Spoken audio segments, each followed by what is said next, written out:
welcome to day one of Warehouse War 4. We are here in beautiful Nashville, Tennessee. I'm Last, and I'm joined by Ritual. We're going to be bringing you the action for the start of Rivals 2 here. Dude, I'm so excited. This game has been sit up. I'm so much fun to play. I don't know how much you've gotten your hands on it, but I have been fiending this game since it came out.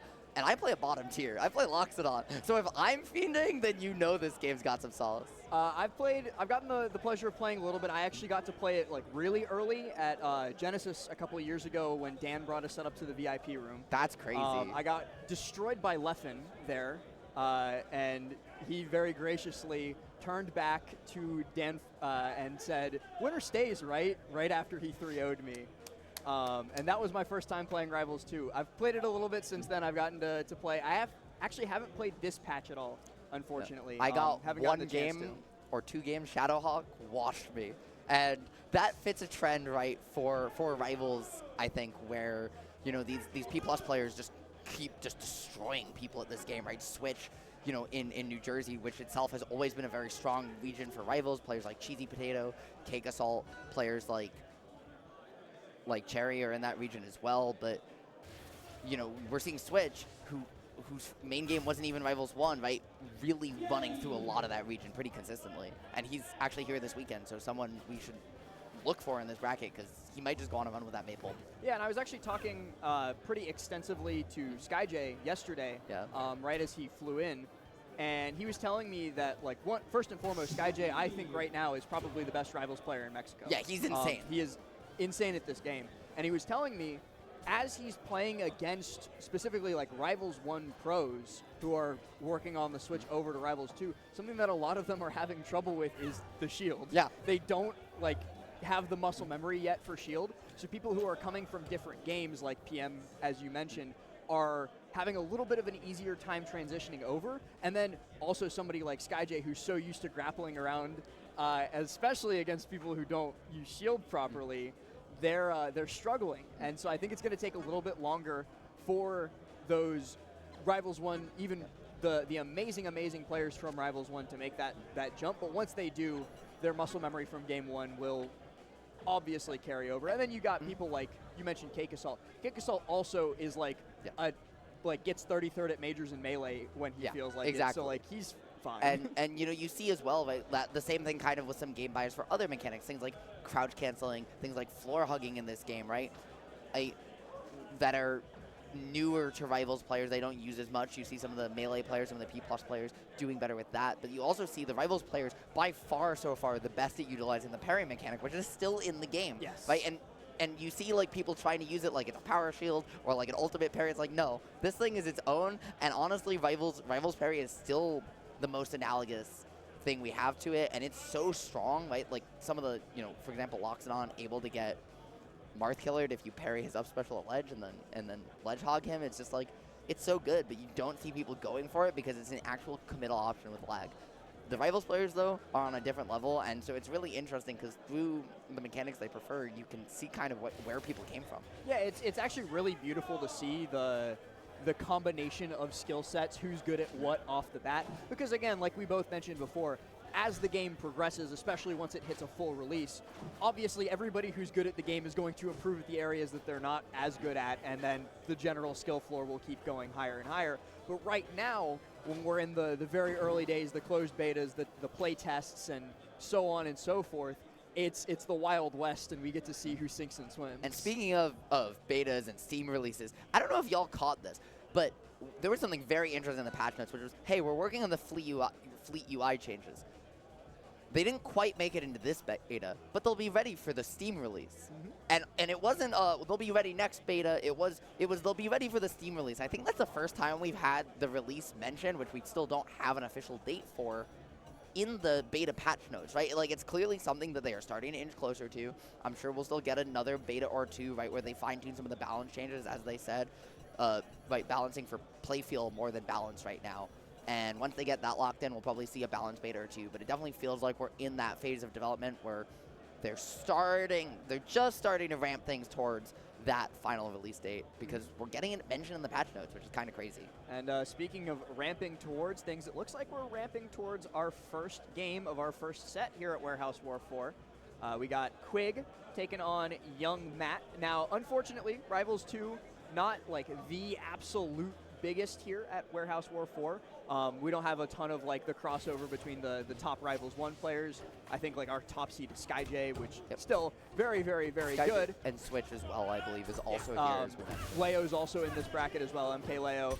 But we're going to be starting off here with a little bit of Claren versus Maple. And Claren is a character that I'm excited to see a lot more of as this game. Maple, I'm ready to stop seeing. I'm a good on this character. Yeah, this character's been absolutely absurd. Both characters definitely receiving some love in the patch notes. I know Claren especially received the specials, but right now it's just been the Maple show. However, Claren getting a chance, trying to push you to the corner, not able to do so. And we're seeing a lot more neutral than I'm used to seeing in Rivals 2. Yeah, these guys are like actually for a round 1 pools match especially pretty evenly matched. Now we did see that first stock go away from Quig.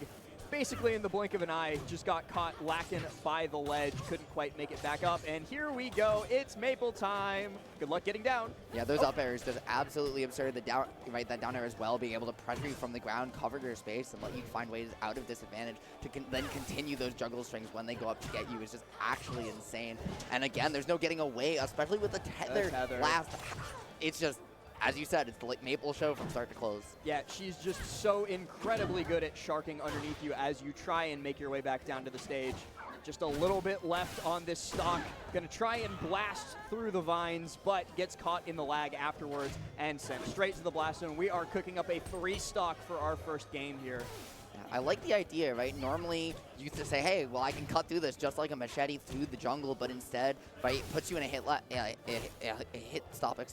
extension, and then you get punished for, trying to take that over-aggressive option, trying to find a way back now, getting punished for the same thing again. You've got to sweet spot those recoveries, right? Yep. Swinging past ledge and Rivals can be a death sentence. Yeah, we've been already talking a lot about like equivalencies to other games, and I think it's a great way to help people learn a new game like Rivals 2. And I think the best way to think about Maple, especially when she's setting up those vines, is almost as like an Olimar-esque. She's putting those out so that you swing into them, and more often than not, you're better at using your movement options to just avoid them completely. Now, Young Matt just absolutely dancing around underneath the ledge, hanging on that wall, not going to come back up until he's ready.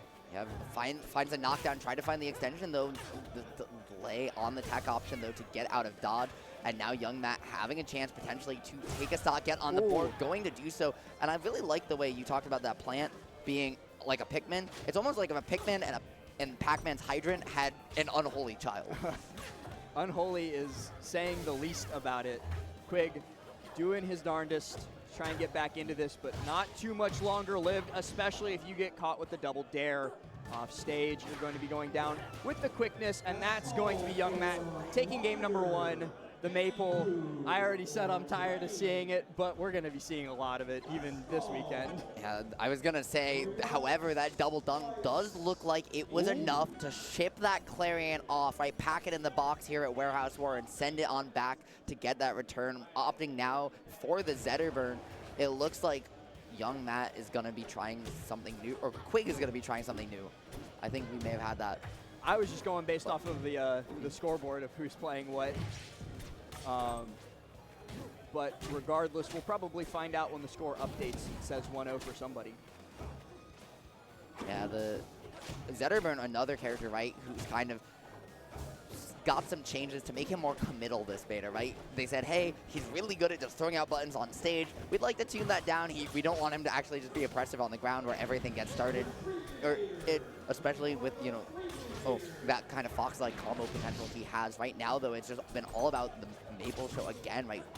Down airs, up airs, covering space, and still no getting away regardless of who you play. Yeah, I've definitely heard tell that, especially in this patch, Zetterburn's still very, very strong, especially when he's popping those big hit boxes like that. His projectile game's pretty great, too, but can't do too much when you get trapped like that. You just get popped up and out, can't get out.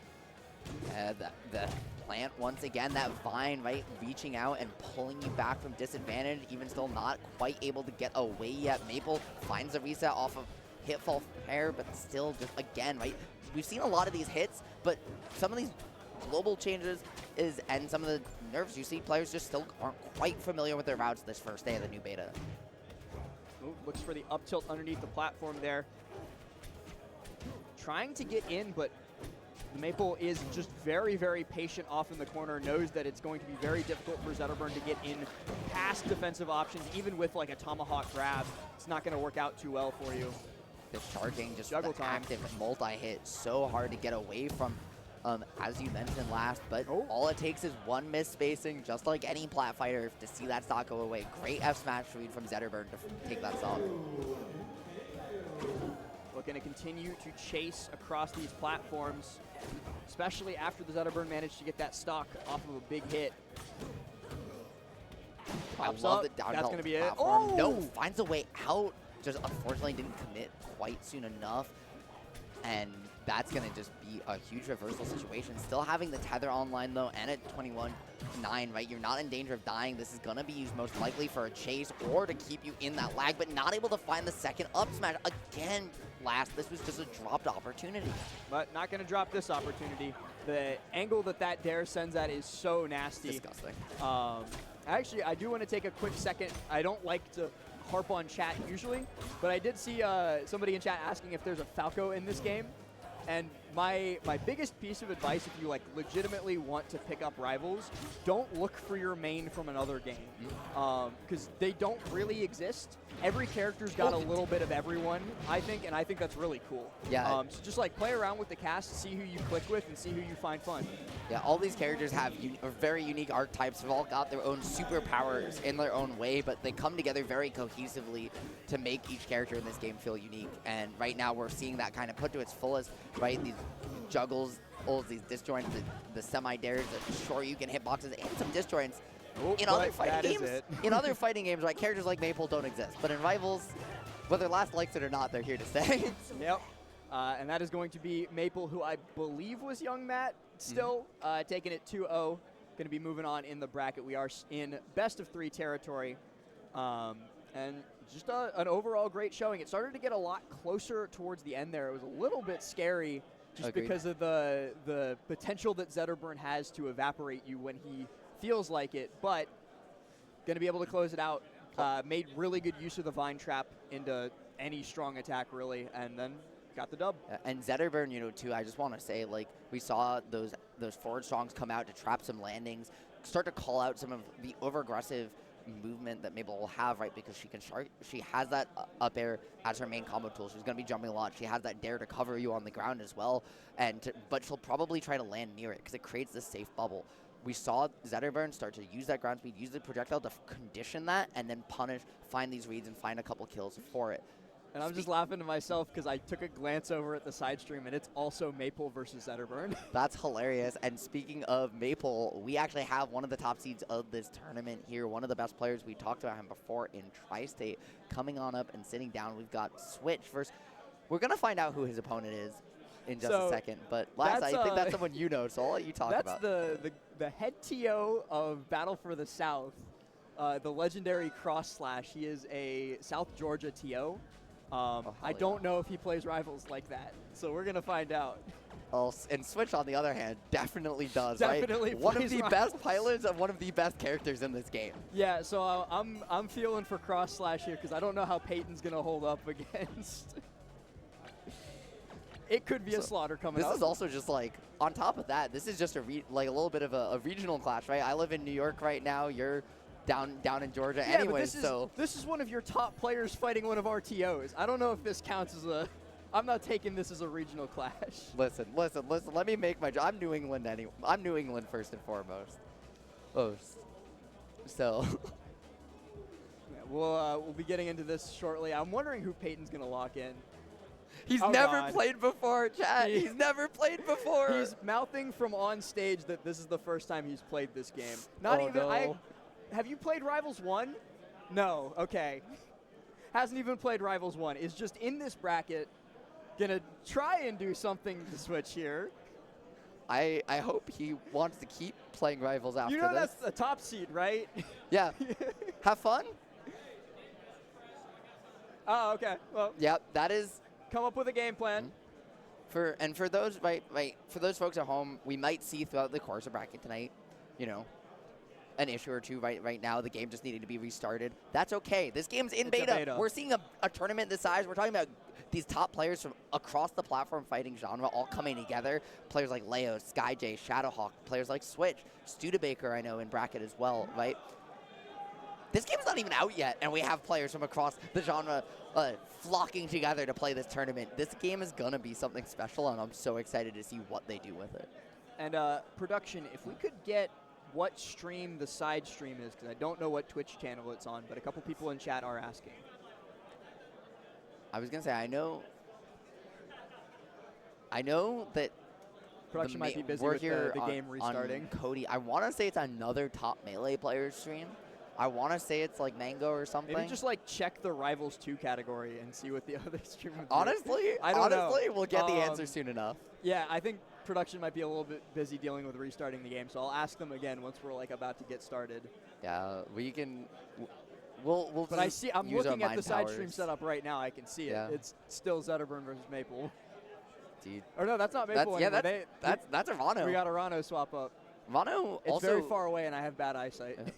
No, I'm right there with you.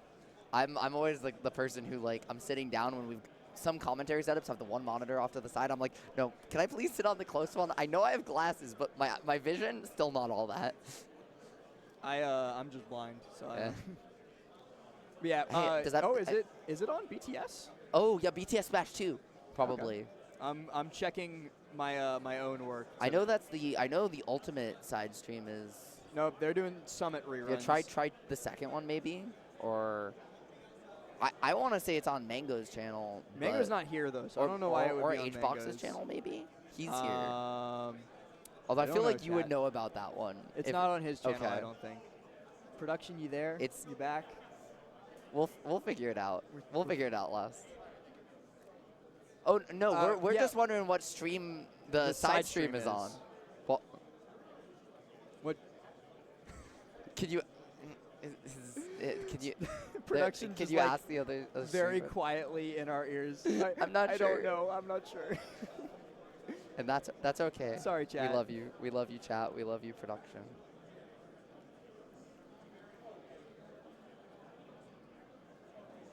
Oh, so it's supposed to be on BTS, and we had a scheduling conflict, and they haven't gone offline with their Summit reruns. Their Summit reruns? So that's what we're waiting for them to figure out for that side stream. So that's actually not on air right now. We're the only people getting to watch Rhino Zetterburn. Listen, hey, chat, last. I think that makes us all I think that makes us pretty special right now. We get to share with them together. It may not have been supposed to be us, but right now we're stuck here. You guys don't even know. Oh wait, hang on. Yeah, goes for the dash dance, doesn't quite find the mark, but Zetterburn finds the combo extension here. I'm not gonna even pretend to commentate this. I'm just watching. I'll talk to them. They need something. They need something. The folks at home are begging for some rivals. I think we might need to just toss it to a break real quick. That's if that's all right, production. Yeah, we'll be right back. I think he might have gotten up again. Yeah, I think so as well. Zetterburn won, by the way. Yeah, we were. That's incredibly fair. We were gonna ask, can we send it to a break while we get the tech stuff figured out, or are they getting ready to start? Ultimate players, doubles is starting in about 30 minutes. 30 minutes. Okay. We'll be starting 7 p.m. Yeah. That Okay. 30 minutes. Copy. From now. So I think at least in the meantime, water would be great. Thank you. In the meantime, we're just chilling. Yeah, we're just gonna be vibing. I'll take a nap. Yo, what? I see you have a book there. I also have a book on me. What are you reading? I'm currently reading Tress of the Emerald Sea by Brandon Sanderson. Oh, fantastic. I also have a fantasy novel on me for the folks at home. Not quite Brandon and Sanderson, but I'm reading Murtaugh, which is isn't it? It's the sequel to the novel. He just came out with it this year. I wrote him. I grew up on Sword and Sorcery books, and I wrote him. Oh shit! Leo Goblin's going on the off-air side stream. That's crazy. That's about to be a banger Leo, who do you even play in this game? Yeah. Fleet? His Okay. fleet's really sick too. Yeah. Yeah. He lost. He That's lost. not even our to- stream though, so we're not even gonna get to see that Yeah, set. I was gonna say he was saying he got third. Leo got third at Smash Factor. He lost to and Grands was Mr. R versus SkyJ, I believe. It was just like impromptu. There was like a pop-up tournament on just Sunday, and it was streamed in the Little Caesars area of that event. It was a banger. You just had like 14, 16 people coming together, just like on the down low, sharking rivals games on 3 setups. It was awesome. That is great. I love to see, especially like when new games, when Nasby wasn't out yet. I was very lucky to get one of the closed beta codes for Nasby 1. Nice. So like I think it was like Low Tide City, like 6 months before it released. We were running like really terrible single elim hotel room brackets with like random players that were nearby who I invited to my room to play on my laptop setup. I'm staying with someone from the local scene, Adagio, for this event, and she's also housing Moth, Master of Flavor. And Moth, for those of you who may or may not know, is not just a Melee player, but also a competitive Nasby player. And Moth was just like, Nasby? And we just like spent some time fiending, like with Moth fiending Nasby games, just absolutely watching us. And I'm like, I don't play this game. And that game is actually like really good. Like it was fun. It was fun. I had was like fun. decently competitive at Nasby 1. I didn't really play 2 all that much just because I just didn't have time to at that point in my life. I've been there. But when we were playing those pre-release, I'll never forget because I was so upset. In that Low Tide City hotel room, Grand Finals was me versus Leo, and I was up 2-0 on him, and he reverse 3-0'd me in that game, like his first time playing it, and I was so upset. Because it can't work in multiple games. That's not fair. Yeah, dude, you told the legend of Game 4, Leo, and it came back to haunt you last. Because he beat me in Game 3, and it was like Game 3 was really close. Game 4 was really close, but then we like looked at each other after it, and I was like, "Don't you dare, don't you dare." Listen, all I was doing when I was at Best of the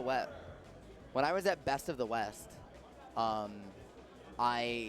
in Nogales, Mexico, they had mechanical bulls, and there was an impromptu mechanical bull riding competition. I would farm. There was a taco eating contest. Well, I won is the thing. But the person with the second longest time for that event and the mechanical bull riding was Spargo. That's all forever. I can forever say, hey, this tournament, I have a win over Spargo in mechanical bull riding. I'm still And I'm salty taking about that to the him grave. beating me in Connect 4 at Invitational. I want my run I back. remember that, dude. I'm sorry. Yeah. I want my run back. We need one day. SkyJ won that. SkyJ. SkyJ. It's right That's there. right there. I was talking about your Connect 4 win at Invitational. Yeah. Oh. Yeah. Oh, we are Okay. going to get started up again. Wait. Talk about your win. Tell the people. Yeah, tell the people. Yeah, Sparrow was trash talking me that he was like the best player of Connect 4, and then I just arrived and do my thing. I won, and what can I tell you? This game started, so I'm gonna leave you. But I'm the best Connect 4 player in the world right now. While he's the best Connect 4 player, we've got the best Maple getting a combo started here on the big-bodied Crag, looking for the tech chase, but Crag able to use that at side special to get out of dodge for at least a moment. However, the grab to pick things back up, and last, this is just one extended advantage state. Yeah, already into this game, this is like the thing in this matchup where when the game was first starting, when it was like in the very first closed beta, everybody was like, oh, Crag is ridiculous. Crag cannot be beat. Just absolutely destroys you in 1 second. And, Dan and team listened. Now Crag is not all that. He's still pretty strong though, like, right? He still has a lot of sauce for sure. Unfortunately, just someone who's never played the game before, right? Like Crosslash right now out, who is on that Crag, just not able to get things too started as Switch just finds the tether into the spike, and that's just ugh. Well, okay, but you know what? As Crosslash was telling us, it felt like so long ago. Not only has he never played Rivals 2, he's never played Rivals 1. He's figuring this out by ear as we get going, and he's like at least keeping pace with Switch right now. Yeah, he's doing a good job, right? Like finding a way into these breaks out of the combos. However, that special pummel going to plant the seed on Krag's back, and that's not where you want to be, right? The combo extension, the pressure can just be so strong. Finds that the cash in off the seed into the Shoryu. Just huge advantage state there from Switch to put his opponent in kill percent. Reads the wake-up option wrong, though. Expects a roll out instead of a roll in. But you only get so many of those chances against Maple before you die. And honestly, this is one of the changes as he finds the read off the block into the extension. What a crazy stock there from Switch. We're seeing, I think, one of the big changes in this beta in general, right?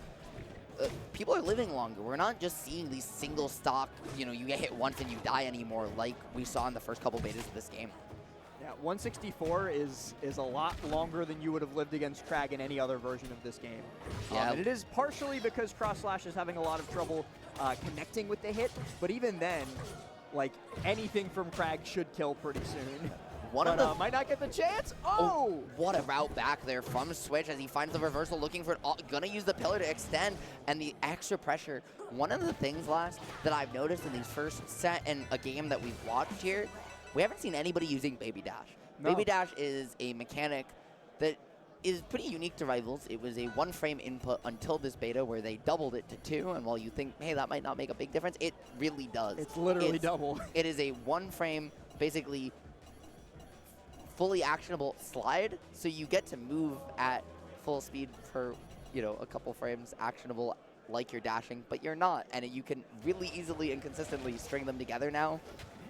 It's like perfect pivoting without the pivoting almost. Yeah, while you're moving, yeah.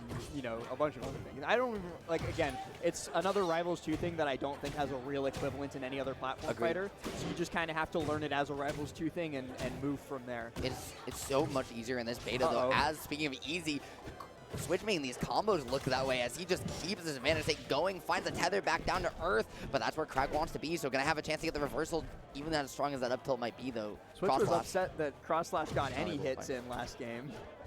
Yeah, however, he's getting a couple, right? And percent's percent, but unless you take the stock, it doesn't quite matter. Unfortunately, Cross Slash is not quite familiar how to recover yet, and so gonna lose the stock for it. Okay, so we have been informed by production to let all of you know the side stream is twitch.tv/hungrybox. And right now, MK Leo versus Goblin is going on, and looks like it's a slugfest. Yeah, right now, though, overall, I mean, this is a slugfest if you're shadowboxing. The way Switch is just absolutely carving up this combo, looking for that rebound off the seed, but not able to find it. Even still, though, you roll in, that's going to be a brutal place to be, and it's going to be one more chance, but bringing them up to you is not where you want to go to get down, Krag. Yeah, I think Cross Slash is just kind of guessing with the pillars and hoping. But, it's going to work out this time. Listen, Krag gives pillar combos a whole new meaning, and that one was pretty spicy. Yeah, so that person in chat who was looking for Falco earlier, here he is. You can do pillar combos in this game. So true.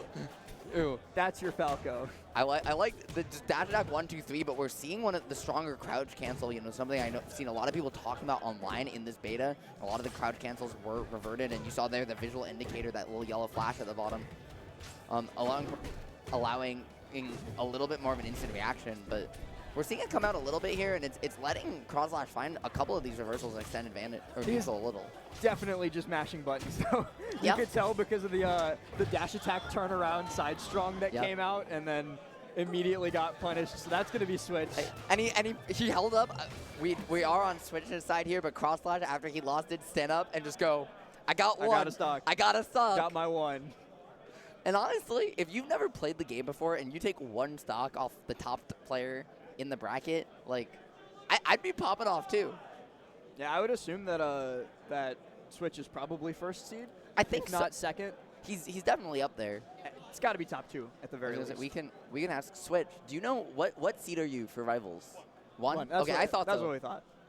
I was going to say, like, absolute worst case, Switch is 2. He's like, and it's also, like, the other thing is, even if, like, the other top players in contention, nobody else is really here from his region for Rivals. So if you're going to seed someone lower due to a conflict, right, it's not going to be him.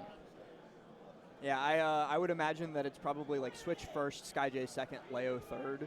That sounds like right. We'll get like SkyJ Leo in semis. And I know Shadowhawk has been doing well in New England as well. He might be someone else seated high. There's a couple other folks here or there that are smattered in throughout the bracket, but yeah, it's not the biggest thing, but it is a really, really fun show. I'm just very distracted by the Fleet Ditto as you should going on over there. That's honestly the most interesting thing to me about this entire game is that it feels like all the Rivals 1 players and all the Ultimate players who everybody are likes looking Fleet. for a new main, everybody is playing Fleet. And I feel like for all the Melee players watching on Cody's channel, Fleet's probably the character that might click with you first, just because she's fast. She has not quite a laser, but the bow shot is the closest thing you're going to get to a laser in this game. And you have side special as well. It's something to control space, but she has this slow fall float. And if you float past her side special tornado, which goes on a delay, it actually pushes you up too. So she has a lot of very creative movement and movement mix-ups. She's very unique in that regard. Get a crazy glint frames as well, because they made a universal change to the engine because of Fleet specifically this patch, which is they made it so that basically your ledge hang invulnerability ends if your aerial landing lag ends, because Fleet was able to do these float cancel aerials, essentially slow fall aerials, and then just have a crazy amount of glint after the first, would throw out the aerial and still be in glint afterwards. So they had to say, okay, if you throw out the button, then you don't get to be in glint anymore because it's too good for Fleet otherwise. Yeah, it's been interesting to see as things develop. You've obviously got the pseudo shine over on the Zetterburn side. This guy just checking Twitch chat. Hell yeah. But you've got Zetterburn pseudo shine. Depending on where you hit it, it's either Fox's or Falco's shine. It's so cool that way. It's just it's very interesting to see all the pieces come together. You have Loxodon's meatball that is if Gordo and Multiverse's LeBron James basketball had a child. It's so cool. This game, Shadowhawk and I were testing it out. You can get either down tilt. People are doing down tilt, but you can literally slightly charge full back angle and then just down air, and then neutral.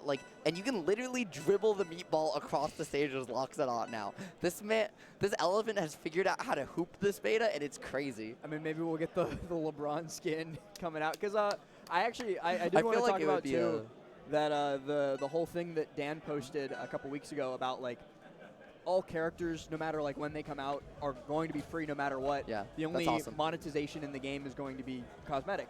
And so I'm first of all, that's awesome. Shout out Dan and the Aether Studios team for just that in general. Mm-hmm. And off-brand too, right? They are on a publisher now, and that's a decision that often a publisher will come down saying, the suits at the top will say, no, you gotta monetize stuff. Yeah. And they're just shout out to off-brand, because they're allowing them to do it this way and really kind of push the space forward in, I think, a positive direction. Yeah, they have a lot of trust in their player base and community that they will support the game that they like. And I think that's really awesome for a publisher and a game studio to do, because aggressive monetization, as we've seen from the last couple of years in gaming, not even fighting games, just all gaming, it's the fastest turnoff to any new game. Yeah, shout out to Overwatch 2 on that one. I'll say it.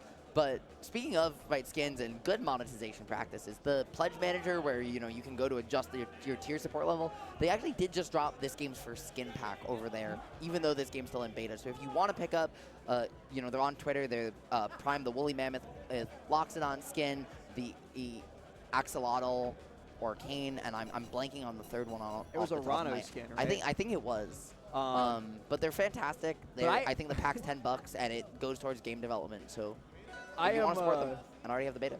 Admittedly, a simple man, and I do not care all that much about skins for characters that are just a different version of the character. I want weird crossovers. I want to see an NBA player but moving as Fleet I think if we get, I want to see Ludwig as Krag. That's it. That's what I want to see. I want to see Loxodon as Shaquille O'Neal, and I want to see Loxodon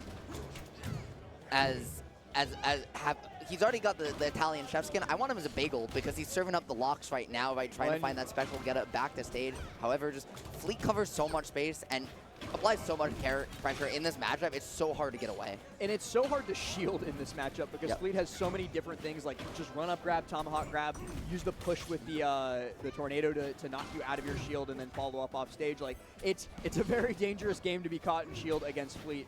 For those of you wondering, SkyJ is the Fleet, whereas Flowjam is going to be our Loxodon here. And one of the things I'd like to see Flowjam doing a little bit more is find some pressure with parry. Just hasn't really been able to manage it so far, right? Parry also reflecting projectiles in this game, sends that tornado back. You can get some good combos off, but if you miss space even slightly, Fleet just covers everything with those down airs, those up strongs, and the arrow in general. I think this character, like the more ultimate and melee players that try this game, it's going to give them more and more nightmares about in-game speech. And yeah, this is, we saw a quick little parry from SkyJ into everything that you're seeing here. Yeah, Die. Goodbye. Lox has a way back here, but has to take the hit to do so. Able to find the hit on the way up, which is very good. You can parry that at ledge and then ledge hog and get the Marth killer. Unfortunately, though, he's so good at covering space. If you went for the slow fall there, the tornado would have pushed him up and he would have been able to find that kill as well. And this is the crazy option coverage that you usually don't see when a game is this new. SkyJ is not covering just one; he's covering 1, 2, and 3. Yeah, and that meatball back, very good from Flowjam. This character, right, seen a huge playstyle change in this beta as now you can dribble that meatball. Well, we aren't seeing Flowjam go for it as much, and you can see like he's going for a lot of the combo starters from before. These down airs, dash attack, even neutral air hit fall, which got a lot worse this patch. So it's one of those adjustments that when the game's still in beta, your character might just change how their kit functions on a dime. And look at how fast SkyJ is at every reaction to Flowjam trying to battle out of the corner. Flowjam has been so unsuccessful, not just because of SkyJ's offense, but because SkyJ's flawless transitions to defense at the drop of a hat. Like right there, finding that side special on the down angle, now just utilizing the slow fall, the cover space, recognizing, hey, my down air is so good, not only does it spike, it's low commitment, the up special to kill as well. The mix-up, SkyJ is just locked in right now, last. And going to just continue to lock this first game down. Flowjam does manage to break out of that disadvantage state, but he puts himself in a bad position and then profits from it. I was about to bemoan the spot that Loxodon ended up in, but SkyJ just does a rare thing and misses. Yeah, but even in a game that's new, no matter how good you are, right, even the best players sometimes make mistakes. Seeing it there, however, SkyJ using that ledge slip to cancel his input buffer, get a little bit more precision, gets the waveland now out in that ultimate and melee, right? Those Smash players, Rivals players, that's the one thing they all have in common. Whether or not they wave dash, they all waveland. Nope, everybody's got one. But still a mountain to climb for Flowjam here. SkyJ not letting up off of the onslaught, pushes him off stage again, looks for the dare. Not quite though. And right now, it's just the coverage. SkyJ trying to utilize the slow fall to get a little bit of a boost, cover some extra space, force you to land on that platform, right, and then catch your landing. Even though he doesn't find it, it's again this tornado that's forcing these awkward situations out from Flowjam, who again, you just see not the most comfortable yet with this Loxodon, drifting just slightly too far back to cost him the game. Oh, holy crap, we're already 44% of the way through this Are bracket. we really? This game flies fast. We're almost there. We are, this round that we're seeing right now between SkyJ and Flowjam is a, like, if you lose both matches after this, you get 13th. I'm sorry, so they're what? They're literally one away from winner's quarters. That's crazy. That's actually insane, right? This game running best of 3, showing you that, hey, yeah, we can run this all best of 5, and it's not going to inconvenience much of anybody last. Yeah, we had a long wait on stream just because the stream setup was a little bit off, but everybody else was just blazing through the bracket while we waited. And, you know, speaking of waiting, and Flowjam waiting, holding space, looking for the dare, but back to or back angle there can set up a frame trap off the meatball juggle. Instead, the special get up, gonna keep this advantage state going. What a tech from SkyJ there to get out of dodge blow. And I'm sorry to interrupt. I wasn't laughing at anything in the game. I was looking through the Smash GG to see that, first of all, MKLeo did defeat Goblin 2-0 in that Fleet Ditto, and his next opponent is Benoit McDonald's Blanc. Oh, Benoit Blanc. But Benoit McDonald Blanc. Yeah. I don't know what McDonald's has to do with our intrepid detective, but hey, that name got a chuckle out of me. Sometimes the donut hole is in the donut, my friend. As right there, it is SkyJ threads the needle to find the stock. Loxodon, to be fair, is the murderer, so that one does work out. Is that what that is in the lore? I haven't paid any attention to all that stuff Loxodon yet. is the evil emperor who you know, framed the murder on Forsburn, and then Clarion, who's the tyrant that Clarion travels back in time to kill. Oh. See, He's that doesn't make any sense to me. I'm not. I'll have to watch the YouTube video on it when it comes out. Listen, those Rivals lore videos about to go insane, as does that stock trade from SkyJ. He pushed it just far enough. Yeah, I was about to say, like, big mistake from SkyJ, same as, like, in game #1, but as this goes on, FlowJam slowly picking up more and more.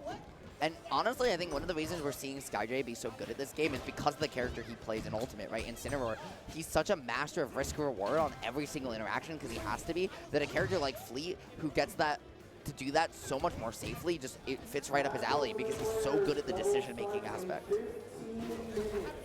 Pops up with the projectile, just going to keep throwing those to make it harder to recover for SkyJ. That coverage was actually insane with the meatball, the lingering hitbox, those multiple charges, right, as you stand in the lava. Those hitboxes on your smash attacks linger a little bit longer, and was able to use it to take the stock there. Yep, actually looking like FlowJam could be taking this game if SkyJ is not careful. Still a pretty big lead built up from all the work that he did on that second stock. But and speaking of being careful, SkyJ has got to be careful here, overextending into the reversal situation. Yeah, and you get spiked by Loxodon off stage there, and it is your fault. Yep, and looking for the F-Strong there. Instead, maybe he could have gone for a forward, though. I like taking the hit there, even though you have to contest with Fleet, right? That downer so non-committal. You got to take the hit to give yourself those options. Maybe a side special to the wall and getting a wall jump out of it could have given you a route back. But again, Loxodon versus Fleet off stage is about as one-sided as a matchup in this game can get in any given situation. It is, yes, it is one-sided, but also, like, there is always the potential for that reversal with Loxodon's recovery.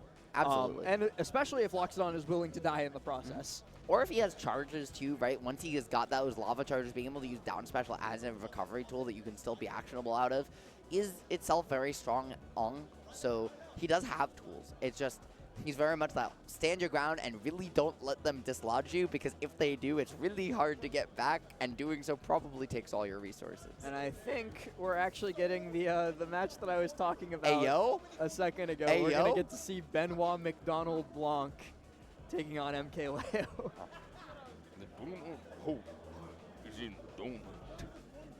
Okay.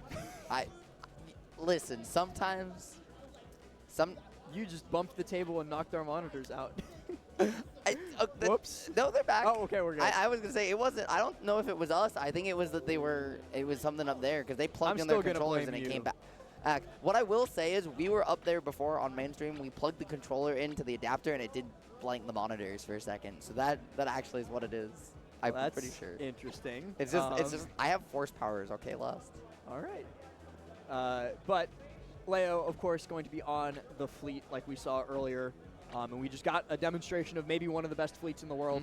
In SkyJ, you know exactly what this character does now. I'm curious to see who our intrepid detective will be piloting. One of the things I would like to see, though, you know, and maybe we've just missed it all on stream, we have a new character this beta, and somehow last you and I have not talked about that. We haven't seen him yet. Orcane hasn't shown up on stream. He is really good. His friction is super low, which makes things like his baby dash, his wavelength and dashes, his moonwalk, all very strong.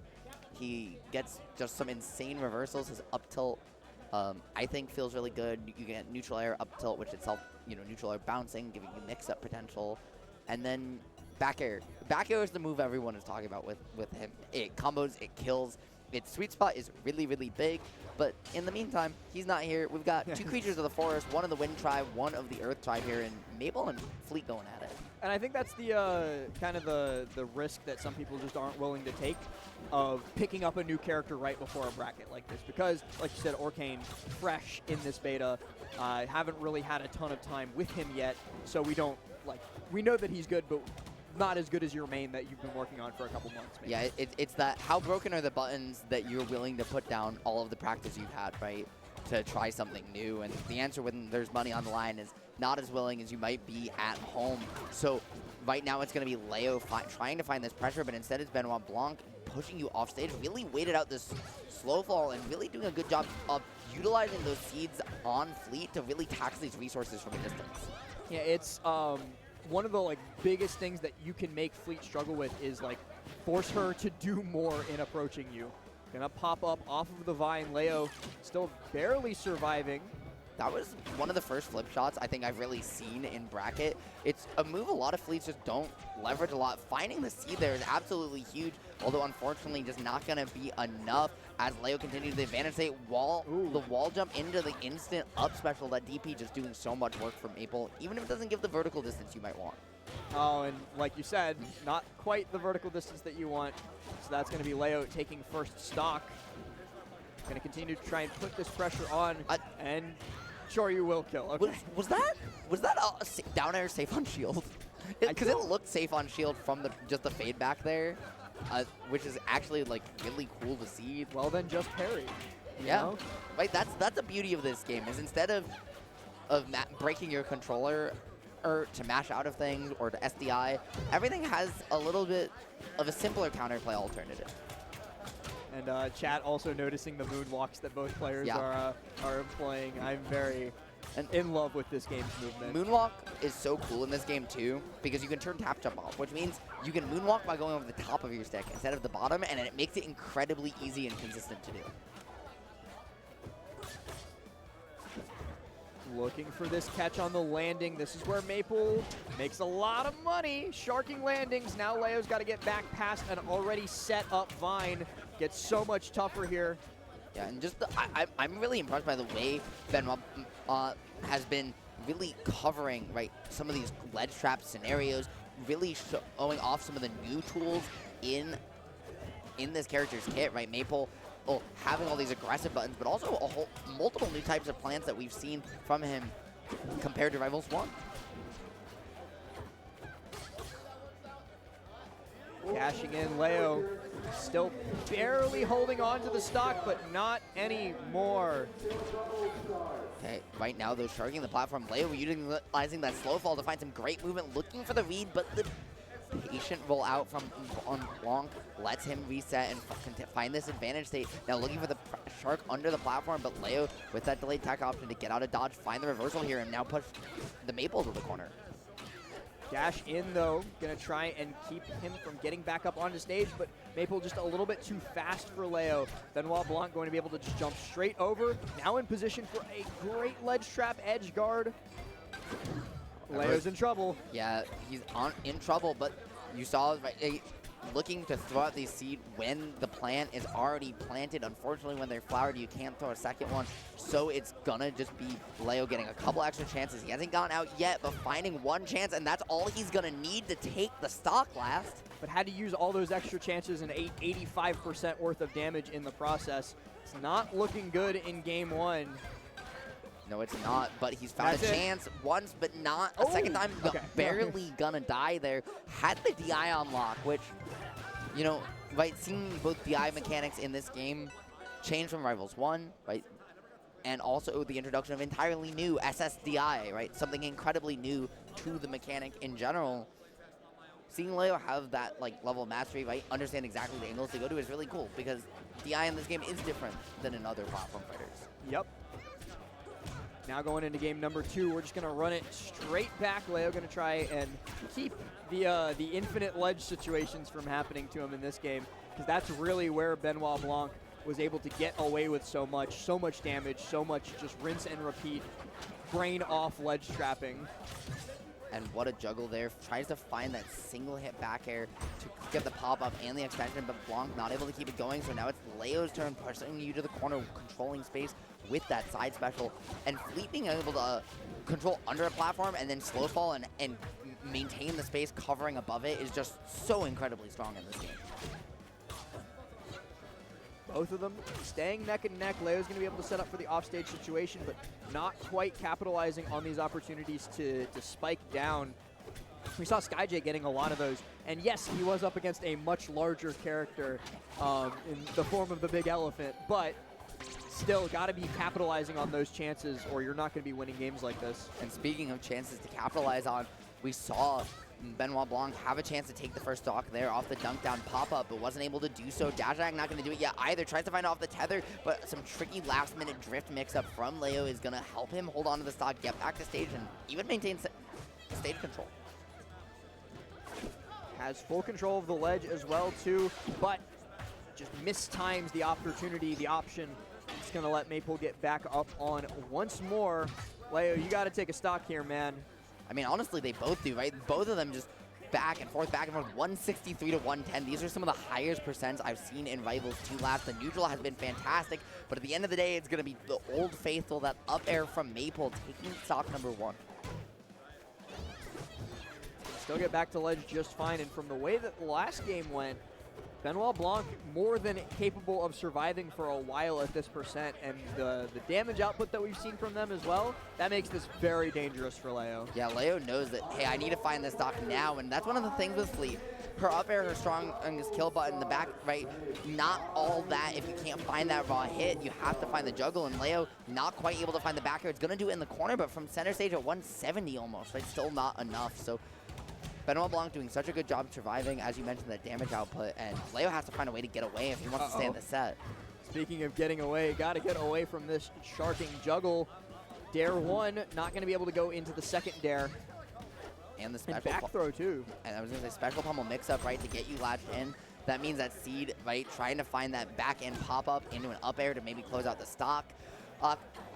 Benoit Blanc feels like he's thinking so many steps ahead with some of these setups than some of the other Maples I've seen who are just really abusing the character's more aggressive buttons. Landing it on the shield there. Neither one of them quite has the confidence to parry these, because we could see the game turn around completely if these falling aerials on shield start getting parried.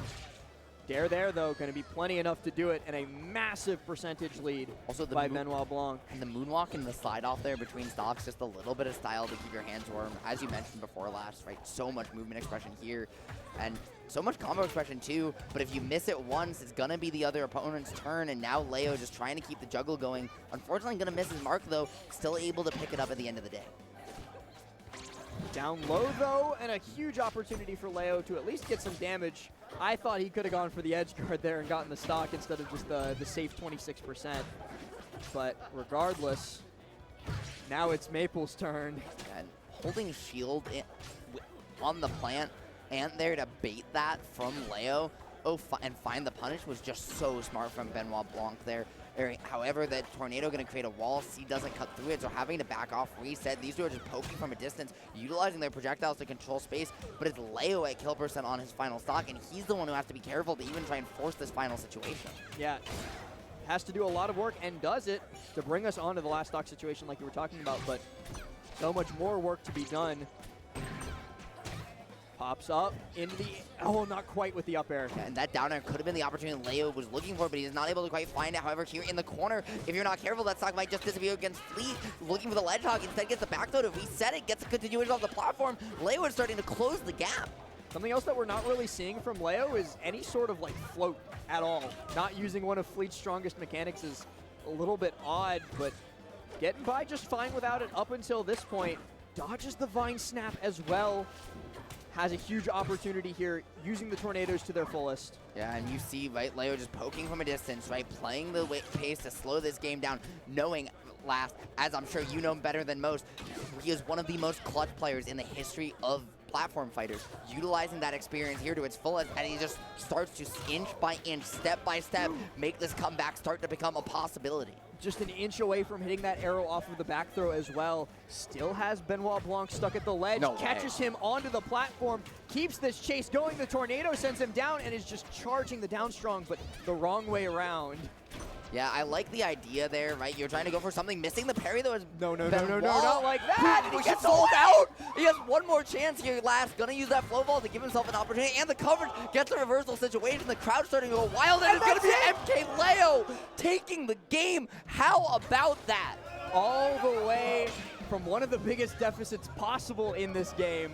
Leo manages to bring it back, and not just that, but by the skin of his teeth, because he avoids the the tether up air that should have been a true confirm. Last, what were you saying to me about it you works playing in other backroom? games. Right, you're like, it shouldn't work in other games. Well, guess what? It does, and I don't know how he managed to get it work in other games, because it's not a universal thing, but now, Game 3, we didn't think we'd see it, but we're here, and both these players are ready to show us their finest because they know what the other one's capable of. Absolutely. And Benoit Blanc not going to let the way that game ended get him down in dumps. He's going to come right back out of the gate swinging for game number 2. Leo trying to get tricky with the offstage movement, but still hasn't been able to touch down on solid ground. Even now, going to continuously get juggled here. The tether, not quite enough for the KO. Yeah, just the off-screen, right? Not having a radar like you do in Ultimate means it's a little bit harder to find some of those off-stage confirms, and Leo has been taking full advantage of that, even as Maple in turn, right, taking advantage of these biplats, not giving Leo space to land, and really doing a good job locking him down in the air.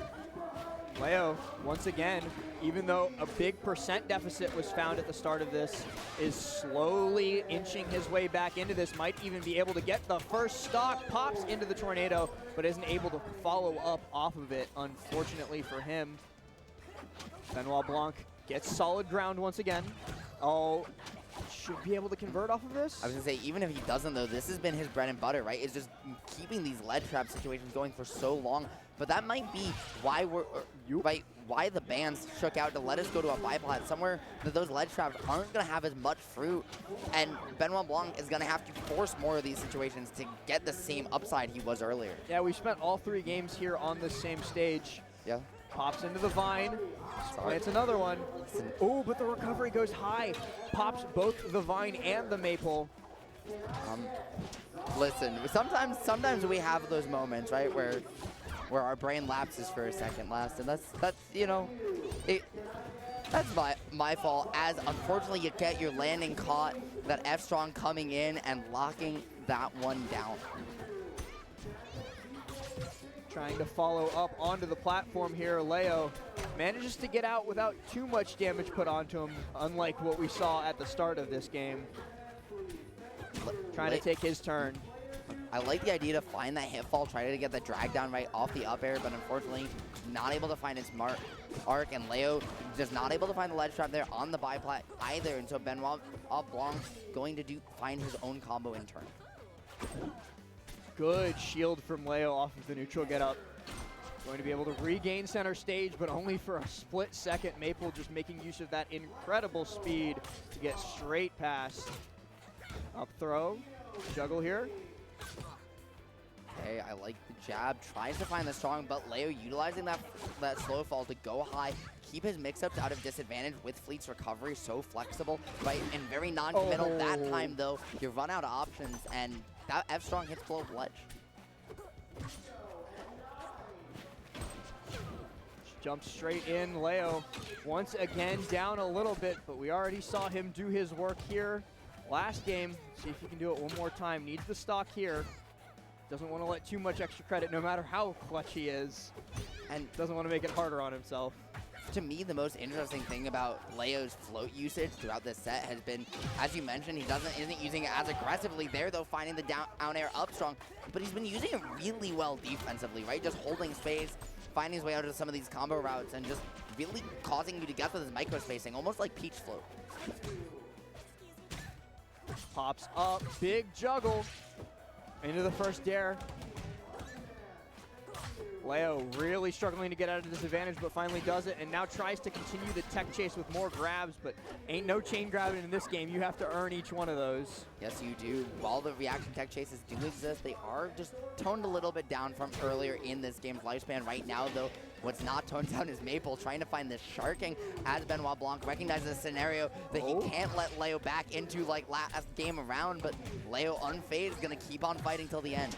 Oh, that was very nearly it, and okay, it was. For a second, I thought Leo might have survived through that, but the tether into the aerial is just a little bit too strong from that position on the stage, and that is going to be a 2-1 victory for Benoit McDonald Blanc over MK Leo. Yeah, and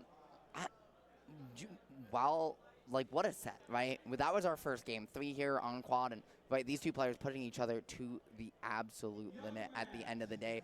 Benoit McDonald Blanc able to clutch it out a little bit, right? Kind of catch on to some of those defensive floats and kind of lock down Leo at ledge, force him low more where Maple can really shine. Are we at top 8 yet? Not quite. So that was the winner's quarters qualifier. Okay. So one more set for each player, and then that'll get them into top 8, winner's side. But Leo still got another shot at it in losers.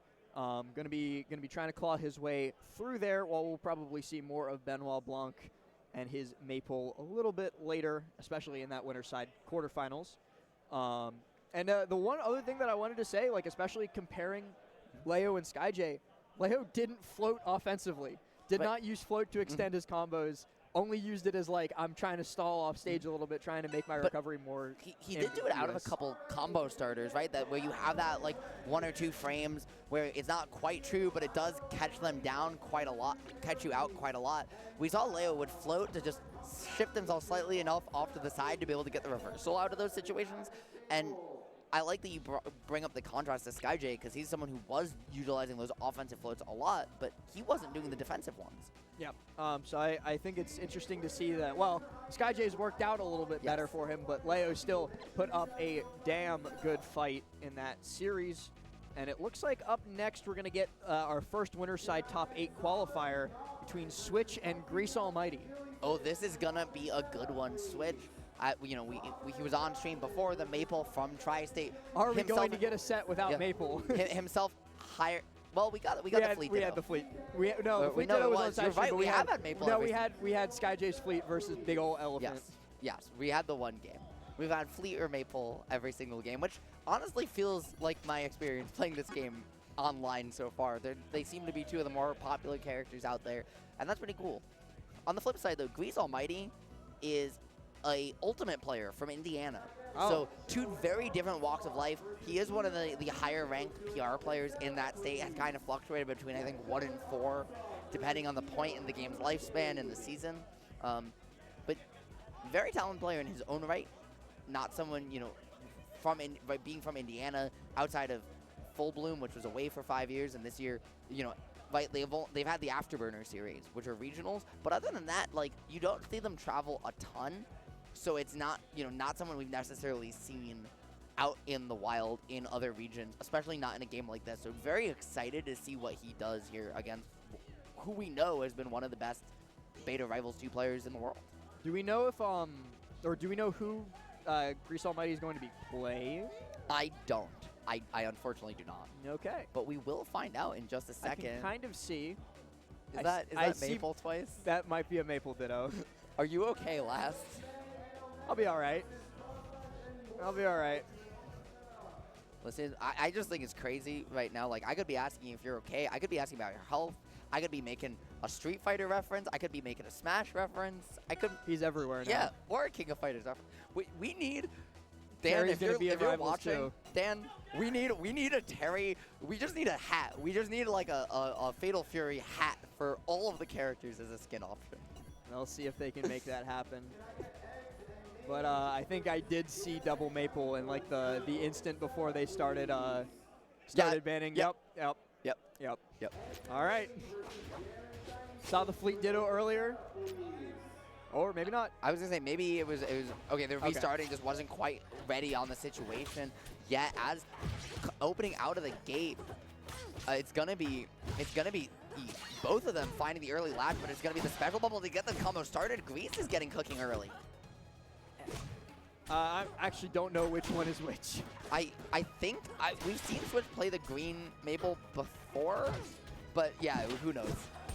We'll just assume Switch is green Maple and go from there. But if that is the case, Switch off to a poor start on the back foot, trying to fight out of the corner, but now has control of center stage. Tries to chase that neutral get up, but does not do so successfully, and you are gone. Okay, I just heard someone shout out, "Let's go Switch." So it seems like maybe that was Switch. I think Switch is the red one there. Agreed. Just like finding the strong advantage stage here in the corner, but a good reversal option and gets the juggle. And we're seeing in this matchup something very interesting. This is our first real up air string so far. These combos have mostly been side to side rather than top to bottom. Yeah, we saw a lot of that style of combo, the big juggle, big shark from Switch earlier when he was playing against Cross Slash, but is having a little bit more trouble doing it here, and well, looking to finish out the second stock the same way as the first one. Very nearly got the strong attack off of the Vine pin. I love that dash dance into the grab, right? Just utilizing the movement to find that continuation. And when you've got that special pummeled seat on you and the tether, it's just so hard to get away. Okay, so Okay. Switch is player 2. We have full confirmation that he is the brownish, reddish maple, not the green one. Finds his Grease way. Almighty trying to tether out there, but just gets ignored almost. Yeah, it was that Uh-oh. tether up there confirmed. Uh-oh. We saw SkyJ drop before, or sorry, we saw it get dropped last set by Benoit Leo found Blanc, it, found his way out against Benoit Blanc, and we saw it there too by Grease going for it kind of horizontally, just the angle at which, while it is a true combo, the angle at which you're standing and how that tether whips you around based on the drift of both people might just put you in the awkward position for it to not quite connect. Down throw here, and after a dominant game number 1 from Switch, showing why he is the first seed of this bracket first and foremost, looking to do the exact same thing, but this stage a little bit harder to maneuver on. Only that one far left platform that will start to shift across the stage, very like Smash 4, Smash Bill. Yeah, unfortunately no balloon this time around. The only thing to pop is your opponent and the occasional second platform that might spawn in. And right now though, it has just been the Switch show, as you were talking about, gets the tether, gets the reset, and the dunk. I mean, this one is just looking so brutal. Well, is going to be able to get past Switch's ledge trap / edge guard combination, but might end up right out there again. Ooh, gets out of the grab with a swiftness. Does not want to let him, Switch put him where he wants him. Yeah, Switch, I like that get up there into the shield. Has been someone very conservative with looking for these special get-ups, right? Most of the time just taking it one step at a time. Both these players now with a tether on them means the stock might keep going or disappear like that, depending on who pushes it first. It's going to be Grease finally getting on the board and getting a lead in this game. Grease Almighty with a massive lead too, especially if you can get one of these low percentage maple combos. But Tries to pop this, keeping him trapped at the ledge. Oh, this is so much pressure on the shield, but he's survived through all of it so far. I like the ledge reset there from Switch. It allows him to get behind Grease in an awkward situation below him and shark the disadvantage state so well. Right now, though, it's just going to be that at plant offline, and that confusion from Grease is going to let Switch get started, or get Grease, Switch started, Grease gets started once again as he continues to coast to coast. My brain kept saying the same name. Yeah, so much damage coming out from Grease Almighty. An opportunity for Switch to turn that around, though. Has him down deep. Shoryuken's going to be able to punch straight through all that defense and get him safely up to that stage. And so many vines just flying around. Oh, and that's the stock. Could Grease be on the verge of an upset here? I mean, it's certainly possible, but he still has that extra game to work with. He is getting these combos started, gets the regrab now, and then looking for the double dunk. I like that just up air out of disadvantage there from Switch just to find the hit into the reversal, knowing at low percent it's not going to send you far away, but it's going to give him just enough room for a moment, and he's been doing a really good job utilizing crouch canceling to find reversal situations, but Grease just keeps picking them back up. Getting back past a dare setup. Just barely surviving through all this is Switch, and he's taking a lot of punishment in the process of doing so. Pops up, platform tech chase opportunity, but the tech out isn't what's red. Off stage again. Switch has been successful every time until now when it matters the most, and we see back-to-back 2 stocks. They just traded off against each other, and we're on game 3. Can you do me a favor? Can you're the one who's had bracket at your fingertips. Can we check? Is that the first game Switch has lost so far? 2-0, 2-0. Because I'm pretty sure. Yeah, I was gonna say I'm pretty sure it is. Switch losing the potential no-hitter there. As the 1 seed, gotta be sweating a little bit going into game number 3. This platform layout though is somewhere he's comfortable on. We've seen him at tournaments like Warp number 5 just absolutely steamroll folks when he gets to go here. Uh-oh. However, that is not a good start for Switch here. We were talking about losing the no-hitter by dropping that second game. He might lose might be losing winner's side altogether to this other maple, this Grease Almighty. He's not careful. And that honestly is, would be the biggest surprise, right? Switch is someone who we know, he's kind of the reputation of maybe the best maple in the world right now. So losing the Ditto, especially, not just the upset, gets absolutely crazy. But Switch seems to realize that, gets a special pummel, and now getting the advantage. They gonna miss that reset off the down air to keep things going, though. And now getting put back in trouble. Oh, this scramble just keeps going back and forth between these two. Ooh. But it's Switch who keeps finding the slight edge time and time again. Well, it's Switch that's finding the edge in the moment-to-moment, but Switch is behind in the overall score. 41% on him on the second stock, finally manages to take away the first, so chips away at the extra credit that was built and now is getting close to an actual lead. And do remember as well, right, that first stock was lost off kind of an SD, off an awkward situation, and a miss on the input. So now having a chance, right, once again, Switch just took 2 stocks like that last. Now it's a last time scenario. Grease on his last stock of winner's side felt so good a game ago, but right now, just Switch is not slowing down. Not in the slightest. 28% already built in a great corner situation. Big pummel here, tries to tech chase, and is actually going to be able to do so successfully. It's just the long game has to wait until after the get-up attack clashes with the shield. And that up throw at ledge too, he looked for it. Grease DIing in. If you DI out, you just get down out there. And now gonna potentially look for it again here. There's the DI out at the higher percent. Gets the reel back in with the seed off the 50-50. But Grease DIing that down just enough to make the dunk difficult. Finds a reversal too. Gonna get it once, twice now. And that's gonna be the stock. No, the tether saving Switch when he needs it most. Yeah, Switch just barely holding on, but still has another stock to work with after this one. Anyways, just kind of laughing in our faces for even daring to doubt that the first seed of the bracket could end up in losers this early. A dominant third game after a rough start gets him into top 8. And we may not dare to think, but certainly they think to dare. I don't think at all. I don't know. Well, hey, that, you know what? Sometimes head empty, no thoughts. That's how I like it to be. Copy. And it looks like over there on the side stream about to get started is another one of the winner semis qualifiers, which will be determining who Switch's opponent is, and that is SkyJ versus I Like Pizza 107. So that is one of our big PM people here this weekend. So that's going to be an interesting set over on HBox's Twitch, and it looks like the other 2 top 8 qualifiers are happening off stream at the moment. Interesting.